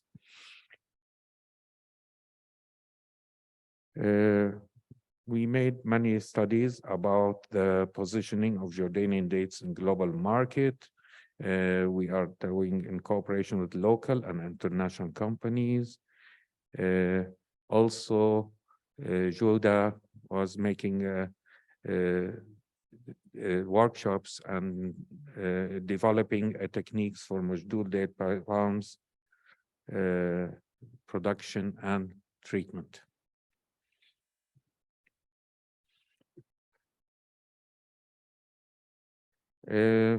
Our cooperation with Khalifa International Date Award for date palm agricultural innovation started very early by 2009. We used to go and participate in its activities and seminars and lectures. من كتابي الراقب هالقد كتبت لك الكتاب هذا غير مرفق. اولا غير مرفق، ثانيا يجوز الموضوع ما يخص يجوز يخص الاداره القانونيه. فاذا جاي للوزاره فهل ورد سابقا للوزاره؟ We have made a strategy for date palm cultivation in Jordan with them. اولا يعني هم مو for the مرافقين، years هم هذا مرافق. 2020 to 2030. بعدين اذا جاي سابقا وين محال؟ على This بالقبل strategy is now presented and we are following its steps. With the support of FAO also, the target markets, consumer groups, demand, and competition were studied and analyzed in order to reach a strategy for positioning Jordan dates in the international market. A map also was made by the Geographic Society of Jordan for all the areas where, including all farms in Jordan, which are producing dates. And you can always see it on Juda website. This one is one of the marketing approaches for us, that anyone wants to reach the farms, he can reach it directly. He can find the address, the phone number, what is producing, the capacity of each farm, and the location. So he can access and reach it without any assistance or help. Also, it enables statistical studies or any researcher to find his way and make any research needed for him.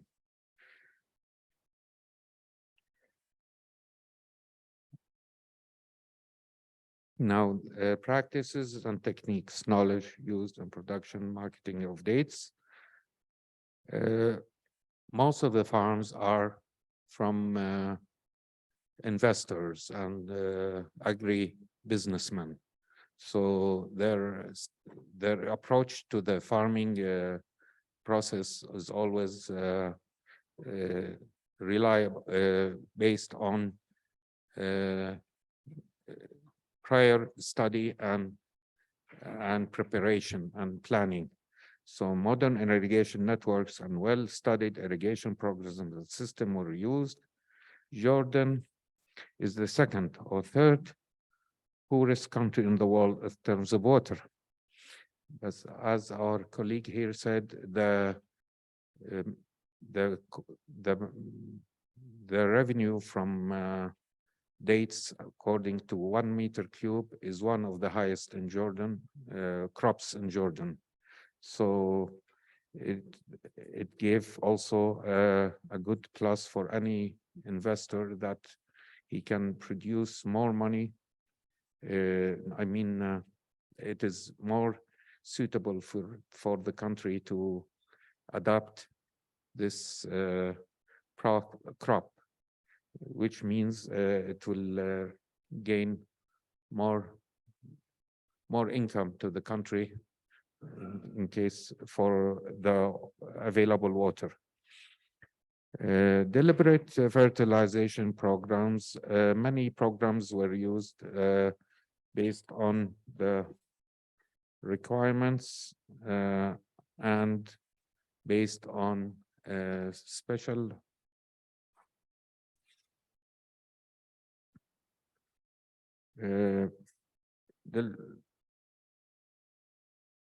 okay. Now here is type of the irrigation systems used. We use controlled irrigation system programmed to give the exact quantities for each sector of the farm. And it can also fertilize the same time with the water system by injecting fertilizers. Now for the water quality, availability, and strategy. The demand for the dates is vary from one month to another, but mostly in between May and July is the most consumed quantity of water used. Which was the pre-harvest season of the dates.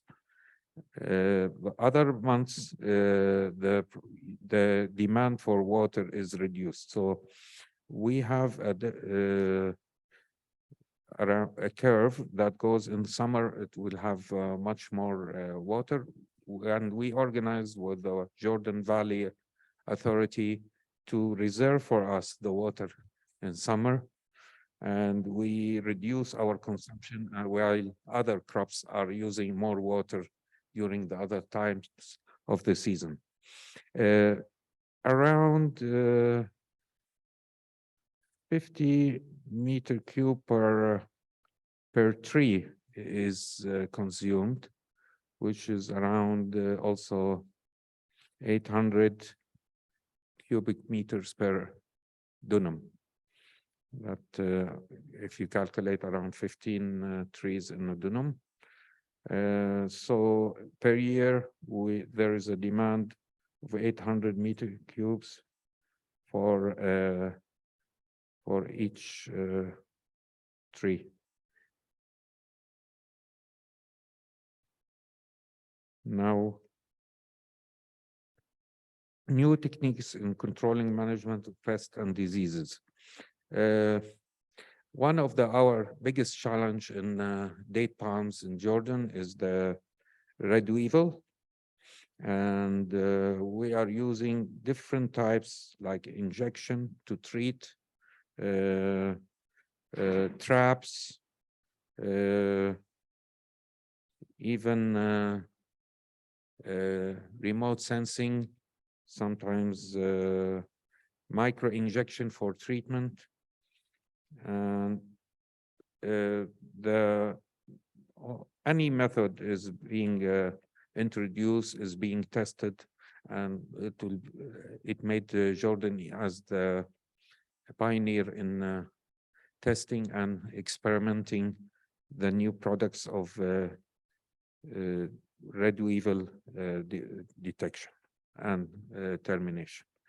Until now, the controlling of the red weevil is going well, but we hope to eliminate it completely by the future. Now, there are many stages in process of the date palm. The first one is that palms are either male or female tree. And so the female tree need to be pollinated with the pollens from the male palms. This process happens in between March and April. And we are using different techniques for pollination. And one of them is mixing and spraying by the traditional one. Others are using now even water spraying by mixing pollen in water and spray it on it. Some using even buffing, mixing it with a lot of powder and spraying it very high, very on a big scale. Usually for mid-joule, it is easy process for pollination. It can be pollinated easily, but Barhi needs thorough and strong way for pollination. After pollination, when the seeds are grown, the fruits start to form. And before it's getting grown, we need to make thinning so we can maintain adequate size for that dates. Each one make the thinning in the way he wants to have his product. If he wants small dates, he will make more dates on each string. And if he needs jumbo string, he will make around 5 or 10 ones on each string of the grape. So, and there are two ways of thinning, either by cutting the grape leaves, I don't know the name in English. Anyhow, the string, cutting the string by scissor, and others use thinning by hand, by removing pieces of dates by hand, which is more time consuming and cost, but the best thing in it, it will keep all the fruits in distance from each other, and that will make it grow while it have good irrigation and better production.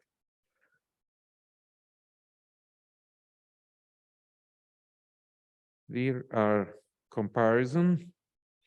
You can see on the left the fruits being thinned by hand. On the right, you'll see the fruits being compiled near each other, while making congestion sometimes on the strings. Now, after thinning, when the fruit grows, we put bags on the palm grapes. The purpose for these bags are two. First one is to protect it from insects. When tribes start insects attack it, or birds, these bags will protect it from those invasions. And also it facilitate the harvesting during harvest. During harvest, you can see on the right, the dates are being collected under the bag. So in the beginning of harvest, first round, we collect the dates dropped. Then on the second round, we go and we collect the rest of the tree.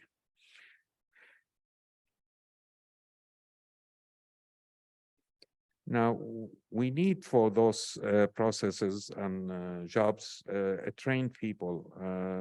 People who work on farms get trained by year by either colleagues who are more experienced, or by experienced engineer in the farm. Also, we use machinery sometimes for the high rise, for the old trees which are grown and became high in length.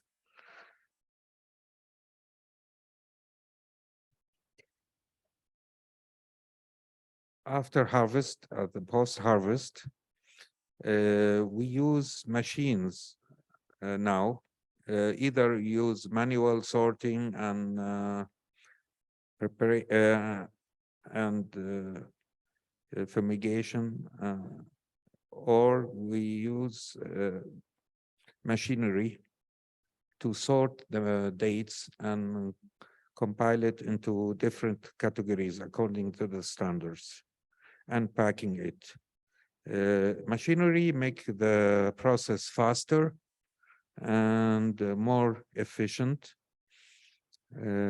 although it needs some experts in maintaining those machines running good, but it does not really eliminate the labor, as you see in the down. For each exit, the labor has to be present to collect the dates in the end and put it in the packing. But it reduces the number of labors tremendously.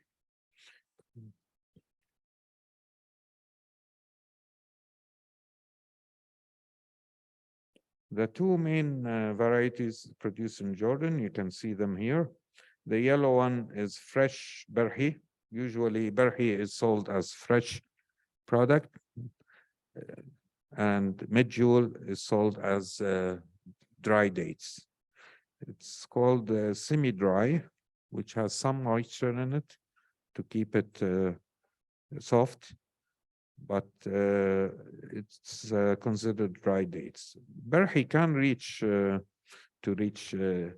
dry in Jordan Valley, but on the areas that's now aimed to be grown, it can only reach the halal stage, which is shown here.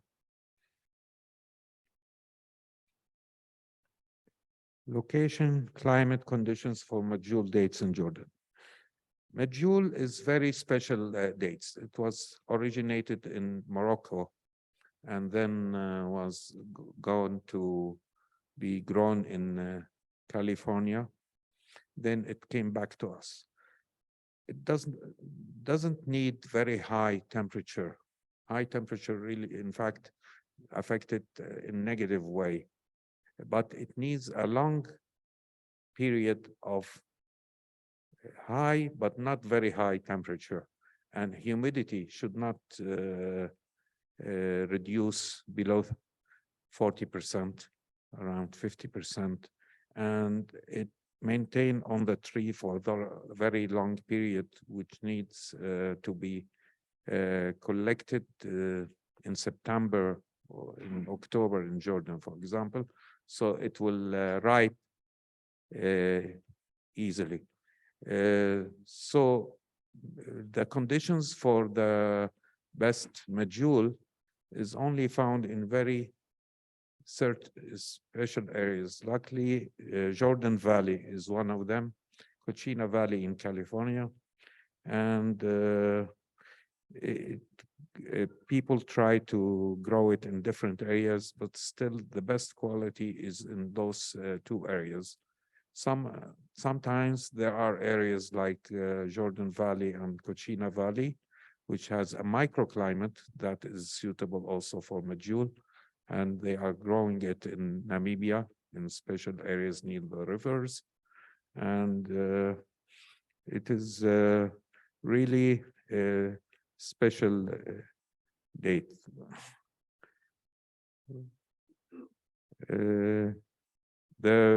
Also, Jordan Valley has a very special condition for medjool because it is under the sea level. The high pressure of air, high pressure make oxygen content in air higher, which makes the dates also have a higher different taste and more tasty dates. It keeps the aroma in it. And I think I talked about all these conditions.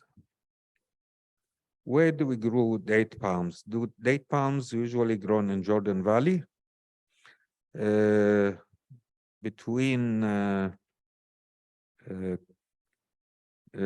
Karak or Dead Sea until Shuna Shamalia is grown the Medjool, north of Shuna Shamalia and Zarqa and areas in Arab, Wadi Araba is Barhi.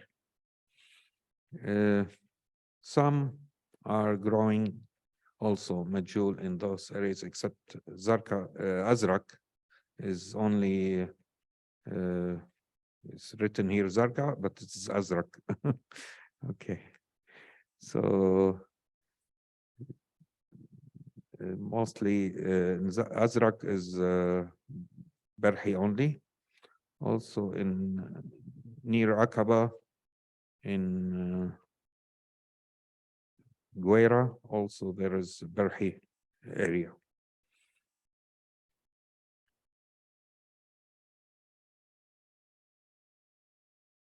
As Jordan, and it looks as known, yani, it's in the center of the old world. And it can, transportation can be easily to different areas.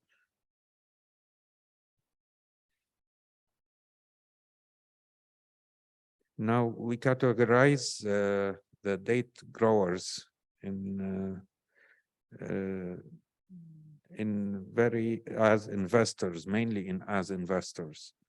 They are business-oriented people, educated. Mostly, we don't have really very big growers or small farmers growing Medjool. It is usually in the middle category, but we can categorize small farmer as farmer who does not have post-harvest treatment for his farm, or he has a workshop for post-harvest treatment. This is the only category we can find it as accurate for the farmers, because 60% of the area hold about 60% of the holdings, which means 60% of the people who have farms have 60% of the areas. Now we see here, we categorize 3 sizes of farms. Farms below 40 dunums, which 4 hectares. We have around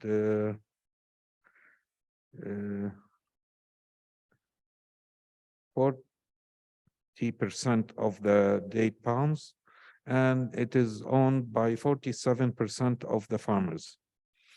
Now, in the medium size, which is between 80 and 120, we have around 15% owners for 27% area of the farms.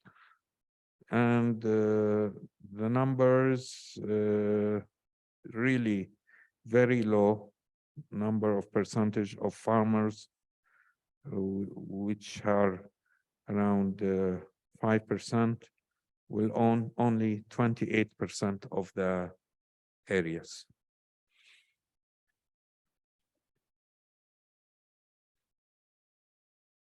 We have different challenges in Jordan about the Medjool dates and date production.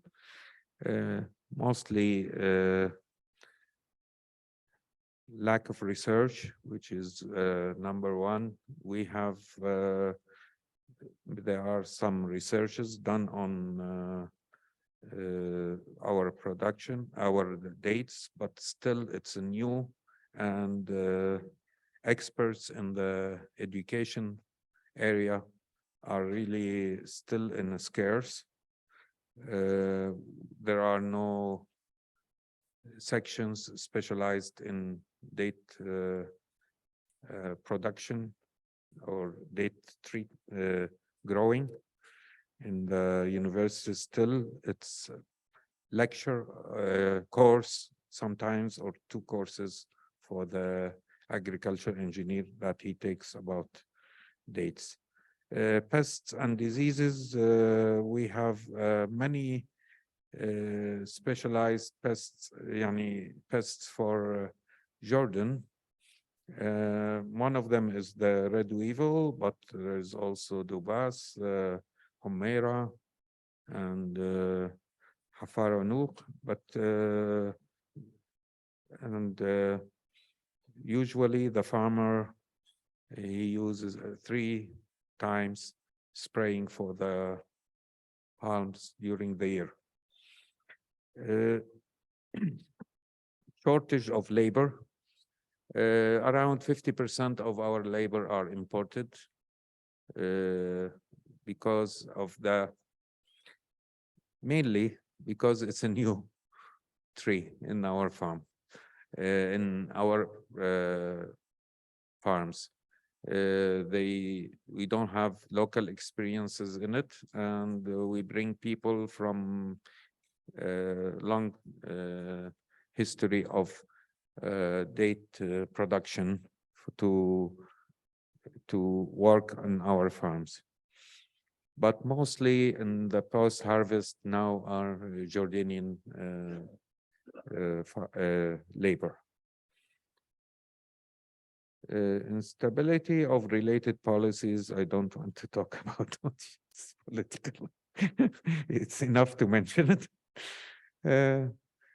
And also the random expansion. Sometimes people say, I want to grow medjool without really study. Usually it's small farms. It's not the big people who are investors, but without knowledge how much water he needs. Usually they think that palms do not need water, which is wrong assumption.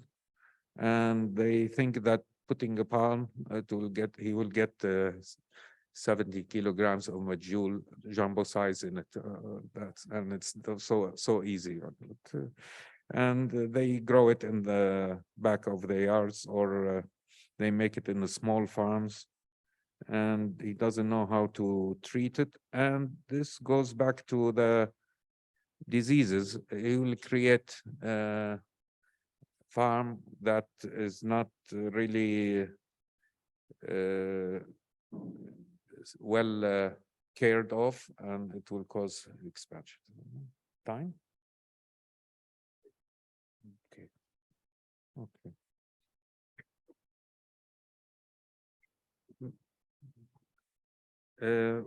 We talk about the markets.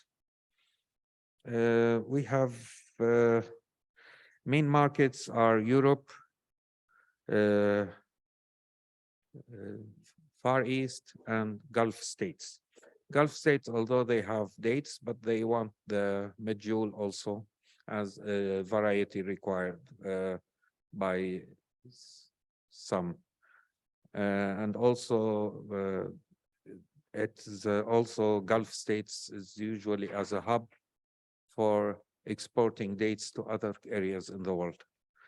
Competitors we have in the West Bank, near us in Jordan Valley, and 2 countries, and we export to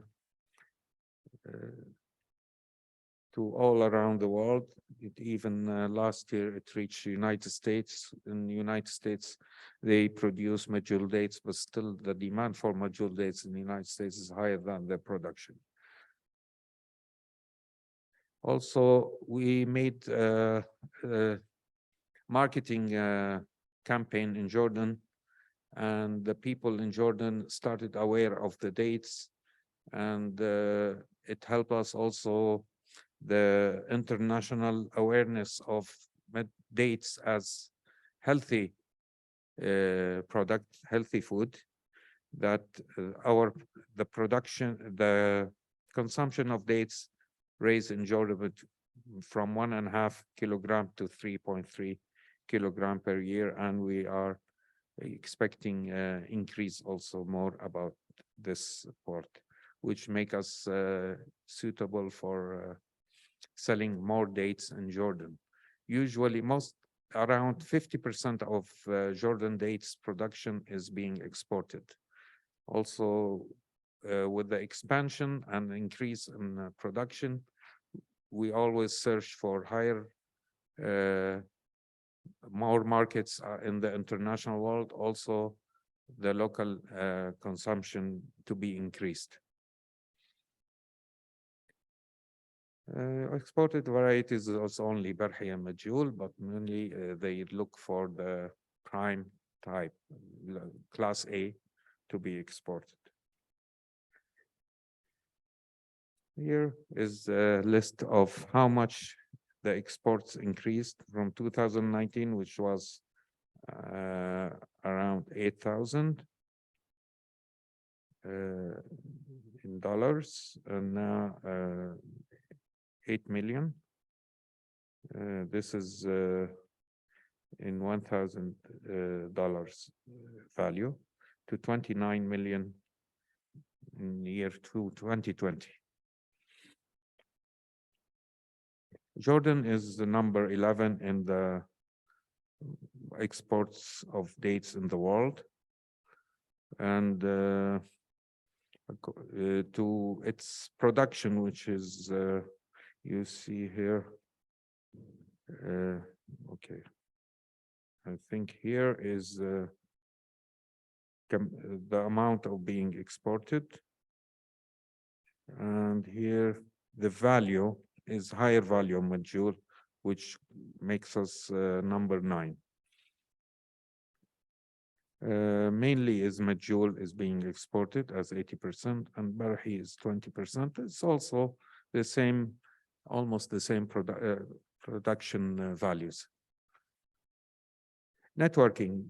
Judah has networking with those: Ministry of Agriculture, Khalifa Award, Arab Organization, FAO, universities, research center, local and regional NGOs, including research centers, international regional organizations, Chamber of Industry and Commerce, also other agricultural organizations, associations, and input producers and distributors. And we participate in many international exhibitions and service providers, and we provide our members by the organizations or festivals that produce. Now here is Jazat Khalifa Award, is make the Date Palm Festival in Jordan. This is the third one. Last year it was done, and this year it will be on this month, on 24th in Intercontinental again. These are pictures of the exhibitions. Judah existence, its mission to expand production and export of dates in a sustainable manner by increasing production horizontally and vertically, developing value chain, and providing enabling regulatory environment to raise the competitiveness of Jordanian dates in order to increase the contribution of the agriculture sector to GDP and enhance food security and nutrition. These are the missions for Judah, and thank you very much. Thank you, Mohandas Nabil, for this really thorough and comprehensive presentation. And actually, we are proud of what Judah is doing. Judah is the Jordan Date Palm Association, and for really making good business and training people very well. We will take the next presentation, and then we'll have some questions. Our next speaker will be Dr. Mohammed Malkawi. Dr. Mohammed Malkawi is not an agriculturist, but he is an ICT person. So, Dr. Mohammed, actually, first of all, I would like to thank the FAO, the Office of Innovation and Research, for funding a project at AARINENA for establishing a date palm innovation platform. And Dr. Muhammad, he is the ICT expert who developed, validated, and till we reach the stage where he's going to talk today about the platform status and where we are going to go after this stage. So Dr. Muhammad, the floor is yours.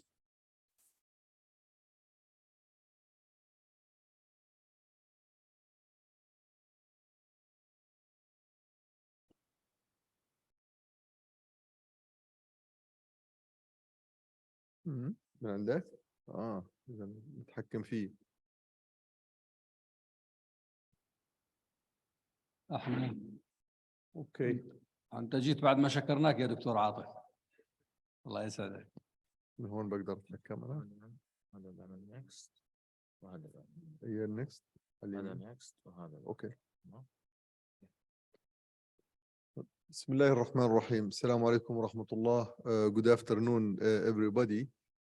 And to be one of the last speakers is not always the good thing because we keep you away from the lunch session, but I will try to be as brief as possible. The Date Palm Innovation Platform as a platform was initiated almost 1 year ago. It was officially announced and launched during the Khalifa Award back in March of this year, 2022. Today we have the platform up and running, and we have the app, the mobile application also for the platform is up and running, and I will show the links in a second. So this is, it's really the research, technology and innovation platform for the Date Palm. We specialize in my area as a professor of computer science, and we have a small toy, we call it a company, but it's really a toy, where we build software systems. This is the first platform we built for the scientific community. We built another platform for the Association of Arab Universities for the ranking of universities. And we are about to launch yet one third platform. The faculty members of all universities and scientific institutions in the Arab world. So that's an area we try to help organizations, universities, research scientists, research centers in. So the Date Palm platform initially it's designed to be interactive. There are many platforms in the world for science, but this one we tried to make it as interactive as possible between all the stakeholders of the platform, and these stakeholders I will show them in a second, but that's another one. So again, the objective here is to create, design an interactive and collaborative innovation platform. So there is collaboration, there is interaction, you can formulate groups, you can post certain ideas, thoughts, you can get responses, you can form teams to work on a specific project, especially for research and as well as for trade. It does interconnect all types of stakeholders, which we thought based on the recommendations of FAO and AARINENA. These stakeholders who will be the main backbone of the platform, if you will, like researchers, owners, traders, exporters, importers, who else, government, non-government organizations, funding agencies. All of these are gathered in one platform so they can interact with each others. And then the idea is to contribute and promote knowledge exchange and experience between all the stakeholders, as I mentioned, of the platform at regional and international level. Today, after launching the platform, members increasingly sign up to the platform, and then eventually we hope that there will be lots of interactions, collaborations between people like these presentations that we had today, something gone wrong. معلم. Oh, okay. Starts. Okay, so then there is yet in the platform, we allow projects to be formulated. This is a very important aspect where we think at some point when researchers interact on a certain problem or issue, then this may develop into a project and the project to be funded. And once it's funded, it has to be managed. So this whole supply chain, if you will, or the value chain in the platform is already present there. Who are the stakeholders? We think, or the way we did that, we have researchers and some extension community to the researchers, government organizations who have all types of legal regulations and their involvement in this business, non-government organizations, NGOs, producers, farmers. Also, they are part of the platform, and there is a section for them. Entrepreneurs, exporters, traders, funding agencies, technical and expertise group. So all of these are gathered in this group. Now the research and extension group, here is some almost like snapshots of what is it that they are talking about. They are talking about research issues that need to be researched, like irrigation and as the Mr. Engineer Nabil was talking about irrigation, water supplies, lack of water, certain chemical microbial properties, energy content. And these are issues which are being talked about in the platform, about promising technologies, innovation, like the speech or the talk we heard about from the research group from Turkey about the using the new technology like blockchain technology in agriculture. Usually people talk about blockchain technology and BitNet and cryptography. But here we are talking about blockchain and the traceability and added value in the farming industry, whether it's the honey, the fruits, all types of products.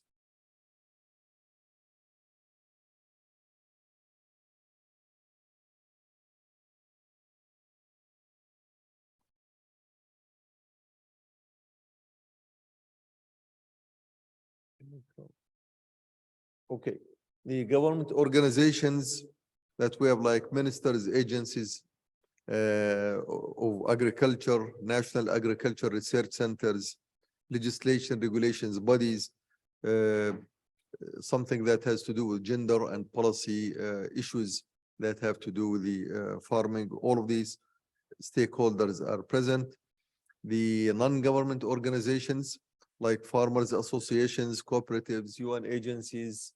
We have of course, the FAO is an owner, is one of the owners of the platform, but that's one of them. Regional agencies, women associations. Now, the producers and the farmers, like here the engineer Nabil talked about, in Jordan, there is a multitude of farmers in other countries. The farmers, producers can be very large. You need them to interact. Sometimes they have an issue which they cannot resolve, a new type of disease, sudden shortage of water, climate change, etc. And then instead of looking for a specific person to help, we'll just post that on the platform, and we will get lots of responses for that. The management of the farm, the pollinations, all types of things that you guys are well familiar with more than I do. I use them just to make them part of a platform, but you are the ones who know how to use these to interact in order to get the best out of the platform. Now, of course, for the entrepreneurs, their startups, once somebody has a startup or need help in getting a new business, whether it's for trade, for packaging, for extraction of specific nutritions, all of this can be enhanced, and the platform can help with that. Promising technologies, innovation, and I think we hear lots about innovation today when they talked about smart agriculture, which is really booming these days, just like everything. Today, the drones are being used for irrigation, for pollinarization, for fertilization, reaching areas which are difficult to reach by normal technology. And then again, we talked about funded projects. The traders, exporters, importers, market, supply chain, and all of the problems that exist here. Again, we can talk about them, and the platform provides a seat for the traders. Now, I have here the platform at a glance. I'm not sure if I can click on this to show. Is this connected to the internet by any chance? Let's see. No? What is our expertise? No, it is hyperlink, but I cannot click on it.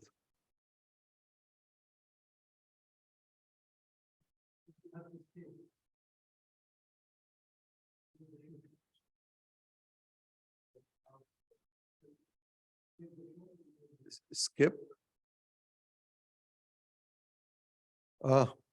Maybe. Oh, one I'll chat.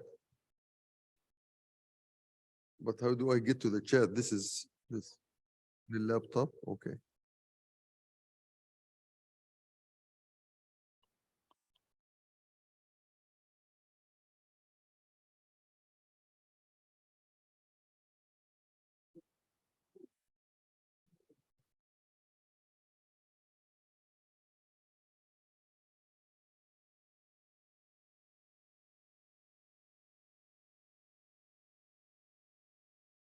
I think it's opening.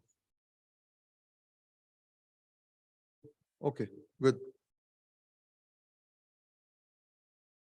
Okay, so this is the platform, and it's the link is AARINENA.org. It has the section for latest news. Let's see, where do we have here?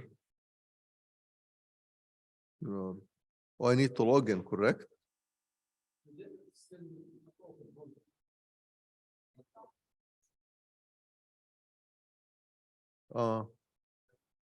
Okay.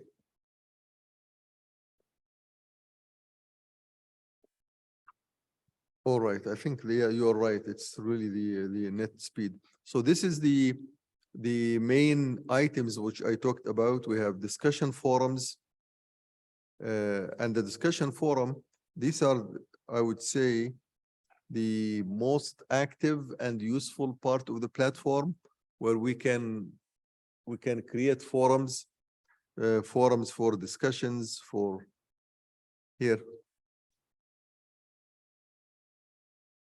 Okay, and these are the type of forums we have. We have cross-cutting discussions that allows people, all the members, to participate in a discussion, just like one big group. We have discussions for researchers, forum for researchers. We have for the farmers, producers, non-government agencies, and all of these. Now the members, if I open one of these, let me open the research here and see if we can.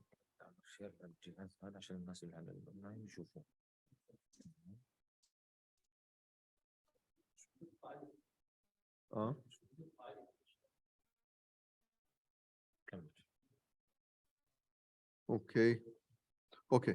So this is the research and extension discussion. See, this is what we have.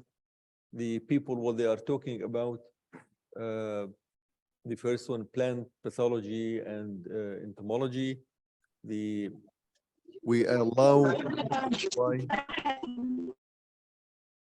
allow people to reply, the viewers here and the users who have participated in this. Still, the platform, we really like to reach a very large number of people who are using the platform because it's really very valuable. There have been several workshops that were conducted by AARINENA and FAO in order to promote the platform. And I think the experts here in this room can try it, can use it, can see what benefits it can bring to them. So if I was a member of this group, I would be able to create a new topic. So if I have a new topic to look at, okay, where I go now next?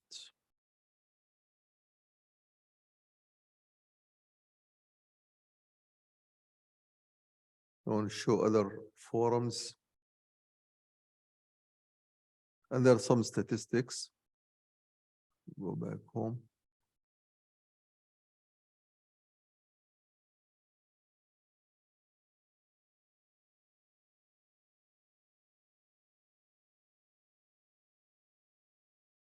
I can't believe how slow this one is.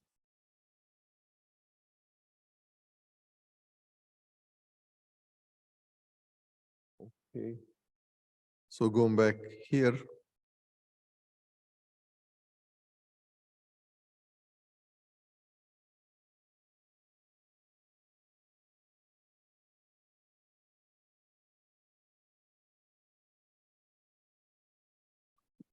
Took me back to the same platform, anyway, to the same group. Anyway, I'm not going to waste your time, but this is the platform. If you have, you can copy the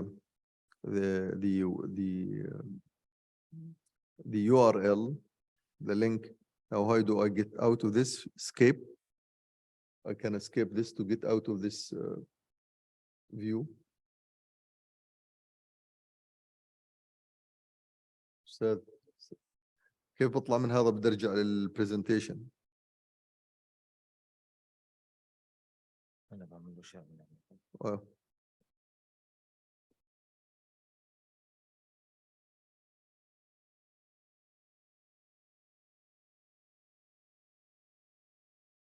Okay.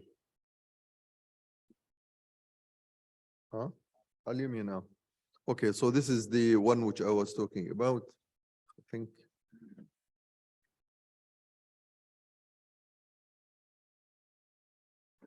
So these are some of the features. I already talked about them.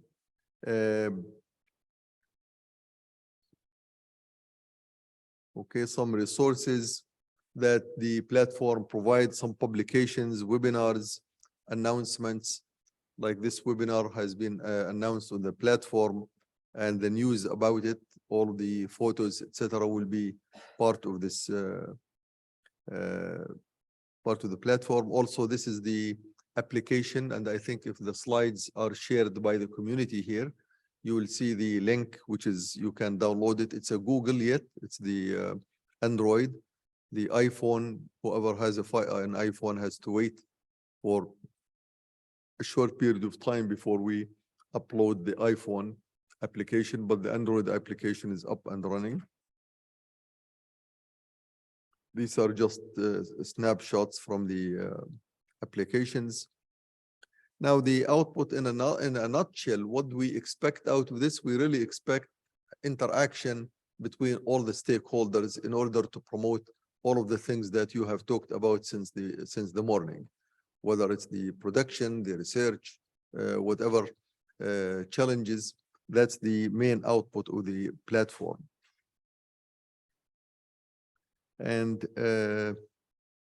finally, I would like to thank the team or the teams that worked on this platform, starting with from the AARINENA side, myself as to thank myself as a producer of the platform, and then of course Dr. Rida with all the valuable inputs.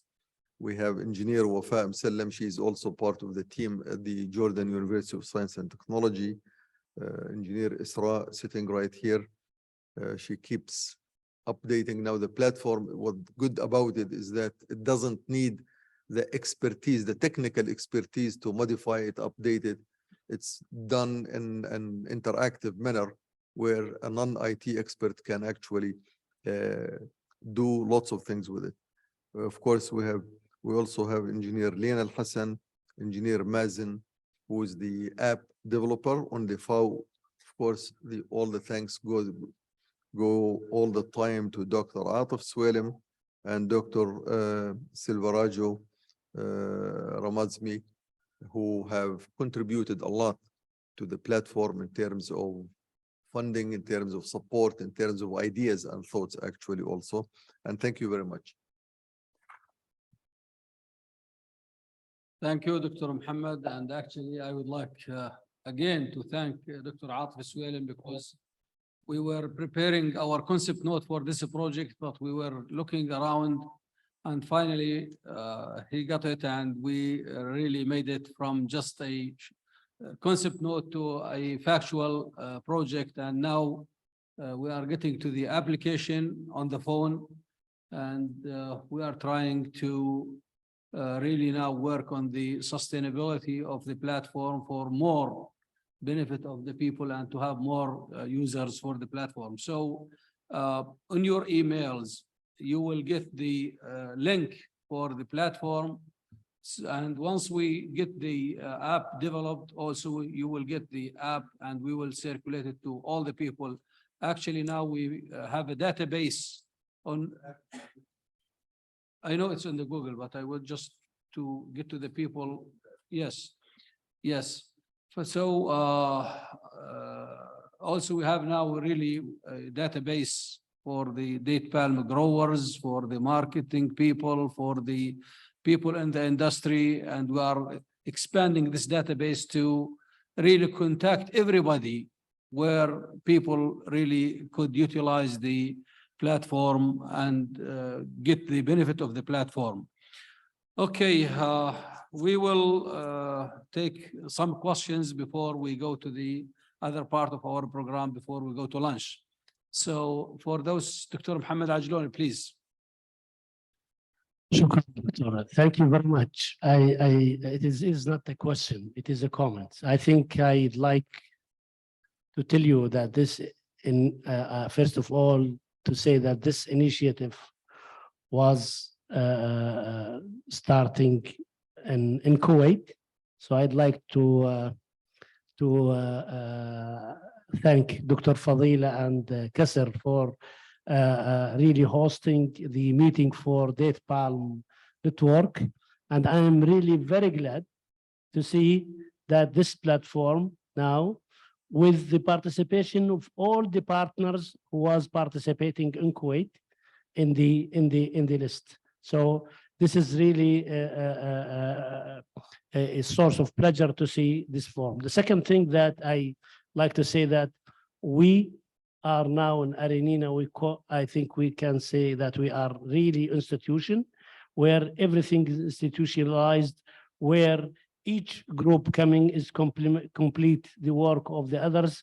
And I think the last meeting in Morocco, we were approving the strategy of AARINENA 2030. And now I'm seeing all the activities that has been approved by the last conference now is working in this, conference. So I'd like to thank the AARINENA Executive Committee and the members for these efforts. Thank you very much. Thank you, Dr. Ajloni. And also I really thank the Kisser for their efforts at that meeting for the network, where I read the reports and what have been done there. And actually I learned a lot from that. And that's why we continue what have come out from that meeting in order to really get the platform as a reality. The other platform, which is a dream for us to do it, but actually it has between us and the other project between NARC and the Lebanon, is the olive platform. And actually Dr. Milad from Lebanon, from the NARC in Lebanon, he informed me that they have a project and they are going to develop a platform. So that's why we did not work on that platform, because we don't want to repeat the efforts here and just do a redundant work. So we focused on the date palm innovation platform. And actually, it's just when Corona happened, it was really shows that there is really a great need for having platforms, for having smart work in our hands to communicate and to discuss problems, because it's just a matter of people talking to each other. And usually networks themselves, they are not good enough to discuss issues and to put problems and to share projects. So in the platform now, and I hope everybody will get the platform and use the platform, because in the platform we can apply for projects together. We can get consortium and we work together, because that's the way we can get and work together. Okay, we'll open the floor for questions. If anybody has a question. Yes, Dr.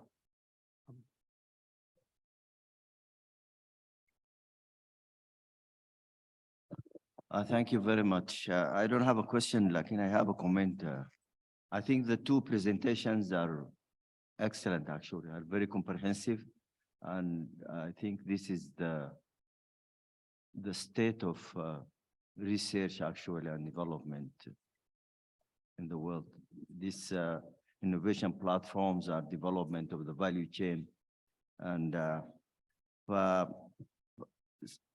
I think if we can really use this innovation platform and interaction and the engagement of the different stakeholders to develop the value chain of date palms in Jordan, maybe in other countries, it will be very, very beneficial, actually. I mean, that's by doing, for example, enhance the efficiency and competitiveness of at each segment of the value chain, or each segment of that innovation platform, starting from input provision up to consumption, going through original production, going through processing, going through trade, going through export or import. The other thing is to improve the communication and sharing of information between the others, and ensuring that there is no excess power by one or few of those value chain stakeholders. Because sometimes if we have a kind of equal powers, that means everybody will benefit from this. Because sometimes if you look at some of the value chains in some areas, you will find that, for example, the wholesale trader or the exporter might have power more even than the small farmers or than the input providers. But the last thing is to improve the service provision also, because if people are really working together, communicating with each other, engaging with each other, you can improve the service provision, starting from input provision from the input provider up, for example, to the exporters or to those traders. And also try to have to improve really the enabling environment, because you're also having all those policy makers and policy planners. I think it's an excellent, actually, kind of study. Thank you very much.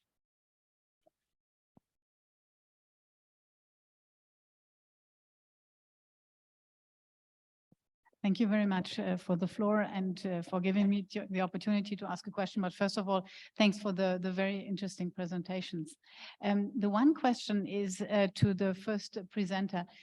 If I understand correctly, you said there is a shortage of labor in date farming, and that was a bit of a surprise to me. I was really hoping that the more we invest into local productions where the region has comparative advantages like date farming, but also like olive farming, Dr. Rida just mentioned, would provide a big opportunity for young people to come to work, to have find employment. So please be so kind to let me understand, or maybe I misunderstood. Thank you very much. The thing is, there are 2 points that is causing the shortage of labor. First, dealing with palms is not with a normal agriculture person. He has to be expert or knows how to deal with the palm, because there are many technical things that he's practicing. So he's not unskilled labor. He is above skilled, unskilled labor. He's skilled labor, for example. To train people about it, you need time and you need experts to train those people for local market. Also, there is a cultural restriction that in Jordan, the farmers do not use, the local farmers use external laborers to work, okay? They are not used to be, they are the original labor in it. He does not work in the farm. He brings people to work in his farm.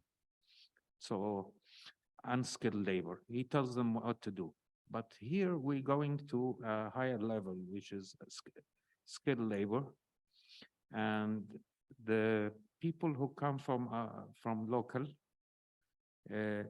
either reluctant, sometimes they want to learn, sometimes they take it unseriously.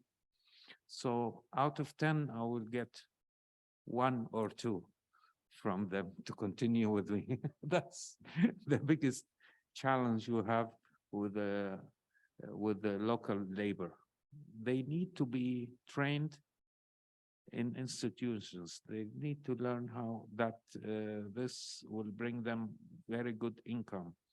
Until now, it is difficult. I have to bring labor from outside Jordan, and we have restrictions from Ministry of Labor on the number of laborers who comes from outside. That's just to add something here, with the laborers in Jordan, actually, there are some projects going with the ILO, the International Labor Organization. The problem is, there is no job security for the laborers who work in agriculture. Because if you go and work for another company or in a industry or in a factory, you get health insurance, you get social security, and at the same time, you get some other fringe benefits. If you go and work in agriculture, now they are asking farmers to pay social security. Social security, you pay 1 share, the labor will pay 1 share and the farmer will pay 2 shares. Well, this is a big cost for the farmers to pay 2 shares, which is too much for the farmers, because farmers also, they are suffering a lot of problems, environmental problems, marketing problems, etc., etc., etc. So also you ask them to pay 2 shares of the social security, and at the same time, there is no health insurance from the side of the government, and there is no health insurance. A farmer could not give a health insurance for a person. So in this case, you would find the local laborers, they prefer to go to factories, to other fields rather than going to agriculture, and you still get the external laborers who are coming from other countries, and for them it's okay. Like today, the 1 Jordan dinar would be good when you exchange it with other so this is other currencies. So that's why external laborers, they would prefer to work in agriculture, but Jordanians actually, they are not. But with big farms, with some of those ones, yes, they work. Like when you go to the poultry farms, where you have those huge farms, the laborers, they go there, there is health insurance, there is social security, but that's the situation of the Jordanian laborers actually. And it's still a pro and con with the ILO with this problem of how really to deal with the laborers. And as Nabil said, there's no stability. They will come to you for 1 week, 2 weeks, and then after that, they might not come back. So this is a bigger problem. Okay, we'll be getting some other, do you want to comment? Yes, I noticed this year, we are demanding, the farms are extended. Many farms, now we have around 300 farms, date farms. We are in shortage of sorting ladies. That's right. Their salaries are increasing, and the demand became, you can hardly find one person in Jordan Valley not working now from the female side. That's okay. Yeah. Okay. Are there any more questions? Okay. No more questions. Everybody is tired. Okay, please. Dr. Saif. Thank you very much. Actually, I want to ascertain on the innovation of date palm. We have good experience in date palm services, which is pollination with the drones. So now we exceed the experiments. Now we are applying that with our project 1 million date palm tree. And now we are using the drones to pollinate date palm trees. Although we have some difficulties in that, but we are trying to overcome those challenges. In addition to that, also we are experiencing now spraying using drones, also spraying pesticides for date palm especially, and we succeed in somehow. But now we are developing that in terms of how to reach the certain area or certain place in around those trees. In addition to that, we have also good experience in the drip, or we can say subsurface irrigation system. We use certain pipes, subsurface. Now we are applying that with farmers, and they are accepting. The good thing, they are accepting this new knowledge, and they are welcoming that. So we feel that probably we can add that to the platform that or we can say, let's say, experienced house in that form. Probably we can help in giving trainings, or we can help in sharing those knowledge we have. Also, we are trying now to publish that. So probably we can share in that platform with Dr. That's what I want to comment on. Thank you very much.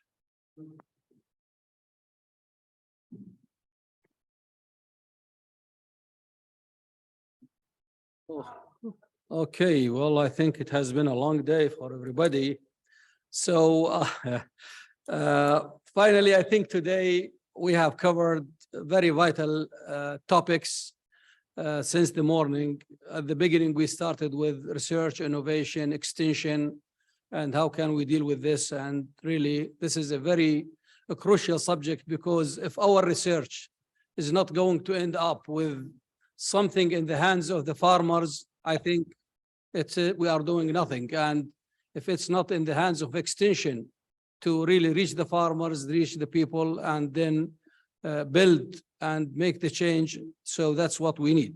Also, forgotten food, neglected and underutilized species. This is an area which I think today, with the issues of the food securities in the world, I think we have to get back and make an added value. We have to make a good use of those ones. And at the same time, we have to get back to the nutrients, to the health of people, because we know it's so healthy, it's so important for our food. We also talked about the climate smart agriculture and the technologies in smart agriculture, where I think there is no way for us of not going to smart in the future. Today, smart cities, smart agriculture, smart building, smart. So I think we should not just sit and look back. We have to go ahead forward, because our area is in a very high need of smart applications, because we are in need for water, fertilizers, we are in need for everything to really make use of the resources in a better manner. Also, date palm, this industry, I think it's part of our culture, part of our even history in the region. So I am so happy with what's going on now in the region. And I would really appreciate every effort people are putting in this industry in the region. But at the same time, I would like to make use of the platform that we developed and to advance our work in this area. Before we close, actually, I have two announcements. The first announcement, our lunch is an invitation by the president of Amman Ahliya University, and it will be just next to the reception in this floor. It's just next to the reception. At 6:30, we will convene in the lounge downstairs, and we will be having a bus which will take us to the restaurant. The restaurant is not far from here for our dinner. It's called Rim El Bawadi Restaurant. It's just 5 minutes walk. It's just because today we have rain. And please, while you are getting, if you get at least a little bit some warm dress, because we don't know, it might be around 18 degrees with rain, so it might be cold outside. I think it is a little bit getting cold.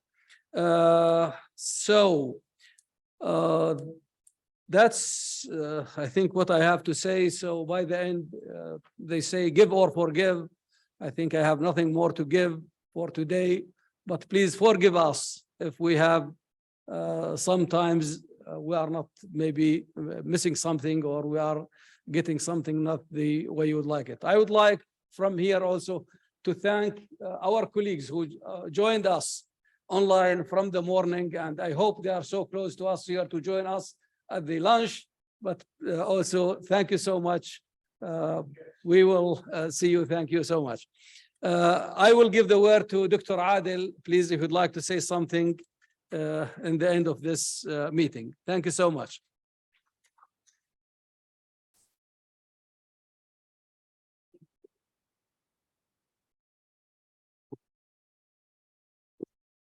Everything starts with an end, you see. I think we started with a very important thing, that is the strengthening of the National Agricultural Research System, or National Agricultural Research and Innovation System, or National Agricultural Research and Extension System. This is the keynote speech which was presented by FAO, Dr. Atif Swell. As we all, as AARINENA, GFR, regional partners, and CR, we are welcome for strengthening the National Agricultural Research System. But I think we have to standardize and harmonize these terminologies.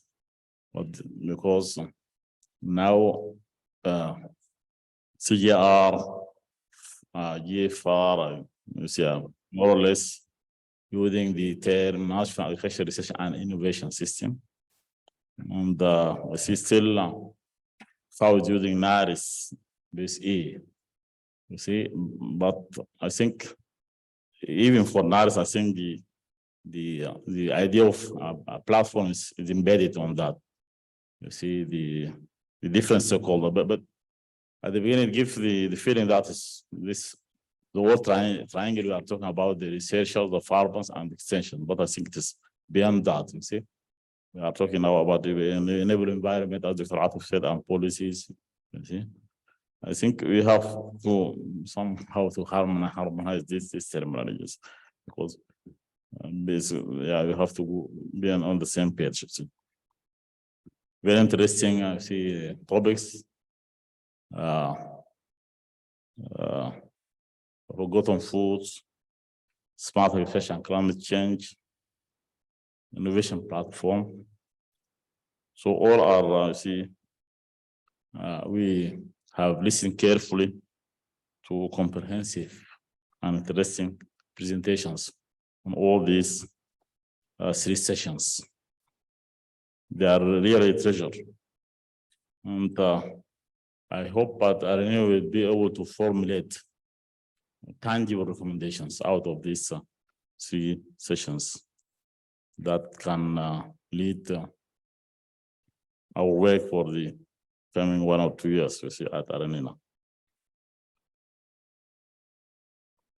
I would like to thank you, all who are presented us here physically, and those who are, follow us, even participating virtually online, for their patient, interested follow-up, because it's a long day. Normally, we should have some breaks. We have only 1 break. So it's a long day. So I really appreciate that.